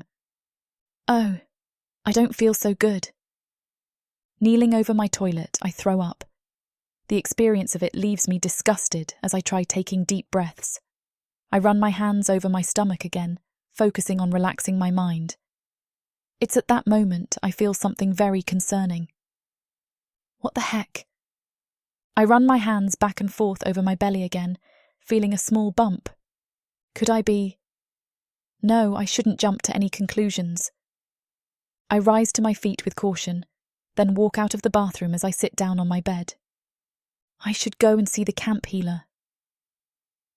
An hour passes by the time I'm inside the healer's hut. I would have been faster getting here, only I had to move twice as slow so as to not incite any shooting pains inside me. I look around as I wait for Mersha to see me. She'll know what to do, I tell myself reassuringly. I sit on a patient's bed, glancing around the hut's small interior. There's room enough only for 3 to stand and move around comfortably. I grip the green sheets upon which I sit when there comes a numb pain inside me. Focus on something else, Willow. I look ahead of me, inspecting the shelf hammered to the wall. Lined upon each column were clear jars containing herbs and liquids of various colours. Beneath the shelf is a desk, piled high with scrolls and quills as well as journal entries, no doubt research into new medicine. A cart stands to my right. On it are various tools, some sharp, some blunt, all threatening nonetheless. Hopefully she doesn't have to use those. Just then, the door to the hut opens. In steps Mersha, donning a black set of healer's robes. She pulls her hood down, revealing magnificent tusks without a chip in them. Her black hair flows down over her face as she slicks it back behind her ears. Her light blue eyes sit above a thin nose. "Thank you for waiting," she says. "I'm sure you've seen just how bloody some of the orcs' brawls can get." "Oh, I know it," I chuckle before grimacing. A look of concern comes over Mersha's face. She drags a stool over and takes a seat, levelling her gaze with me. "Tell me what's wrong." "I woke up feeling dreadfully ill," I mutter. "Not like anything else I've felt before." Did you consume any alcohol last night?" "No." "Did you eat anything foul?" "No." She strokes her chin, studying me with an intense gaze. "Have you been intimate recently?" she asks. "Yes." "All right," she answers, throwing a palm to my forehead. "Okay," she mutters, running a hand over my belly. Closing her eyes, she presses on my stomach ever so slightly. It's then there comes a kick, causing her to retract as I gasp in both pain and shock. "Well then," she chuckles, "I think we know what has you feeling ill. All I can say is, congratulations." I smile, throwing my hands over my mouth as I gasp in excitement. "I'm going to concoct an elixir of sorts for you. It'll help to reduce the pain." A few minutes later, I'm walking out of the hut, still in disbelief of the news. As I'm dealing with my own exhilaration, the thought of Duma and Yamar's pops into my overactive head. How am I going to break it to them? I ask myself. Maybe I can... Oh no. I'm suddenly hit with a troubling thought. What if one of them feels left out? I don't want to cause a fight between them. I reach my front door, fumbling around with the key until I get inside. Shutting the door behind me, I take a deep breath, setting my elixir down on the kitchen counter. I look at the sun, realizing I don't have much time to think of what to do. The time is approaching for me to go meet my partners for a group date. I retreat to my bathroom once more, splashing some water on my face before deciding to take a bath. The usually relaxing water does nothing to calm my mind, still running rampant with anxiety. A mouthful of the elixir calms me down somewhat as I begin getting dressed. I throw on a loose top so as to conceal my small bump. A few stressful minutes pass before it's time to go. I leave my house still unsure of how to break the news. Maybe I'm just overthinking, I say to myself. This is exciting news. I shouldn't let it worry me. I can only hope for the best. I spot Duma and Yamar sitting beside one another on a bench beside the gate. I wave at them. Upon spotting me, they rise to their feet, pulling bags onto their backs. They greet me with warm hugs and kisses. "You look gorgeous today," says Duma. "I second that," adds Yamar. "Come on then, let's get going while the weather is good." I walk between them as we venture out into the forest. Tingling inside me is a slight discomfort, something I try to hide with a smile. "How are the both of you?" I ask. "No complaints over here," replies Duma. Suddenly I grimace as the pain flares up for a split moment. My lovers turn to me in fright. "Are you okay?" "I'm fine," I say, throwing up my hands. "I just have a small stomach ache." "We can go back if you'd like," asks Yamar. "No, really, I'm okay." They look at each other concerningly, each of them taking a hand of mine as we continue forward. The pain reduces to a minute numbness, nowhere near as bad as this morning, but still present enough for me to feel. The elixir begins taking a stronger effect as we walk through nature, aided by the clean forest air. The whole time, I'm revising countless ways to open the big reveal. We come to a stream.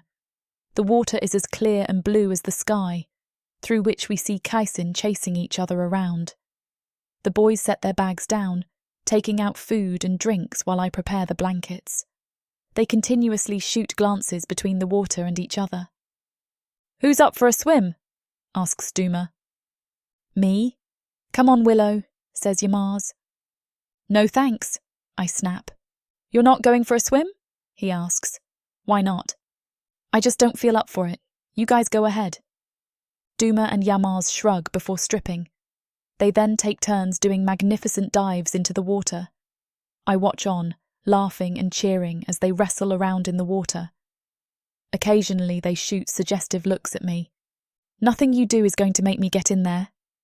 "Suit yourself." The tension of telling them I'm pregnant is killing me, pestering me like an annoying insect that won't stop buzzing around. "Can we eat?" I call to the guys. "I'm getting hungry." All right, just give us a minute." Although I'm starving, I'm more eager to tell them than I am to eat.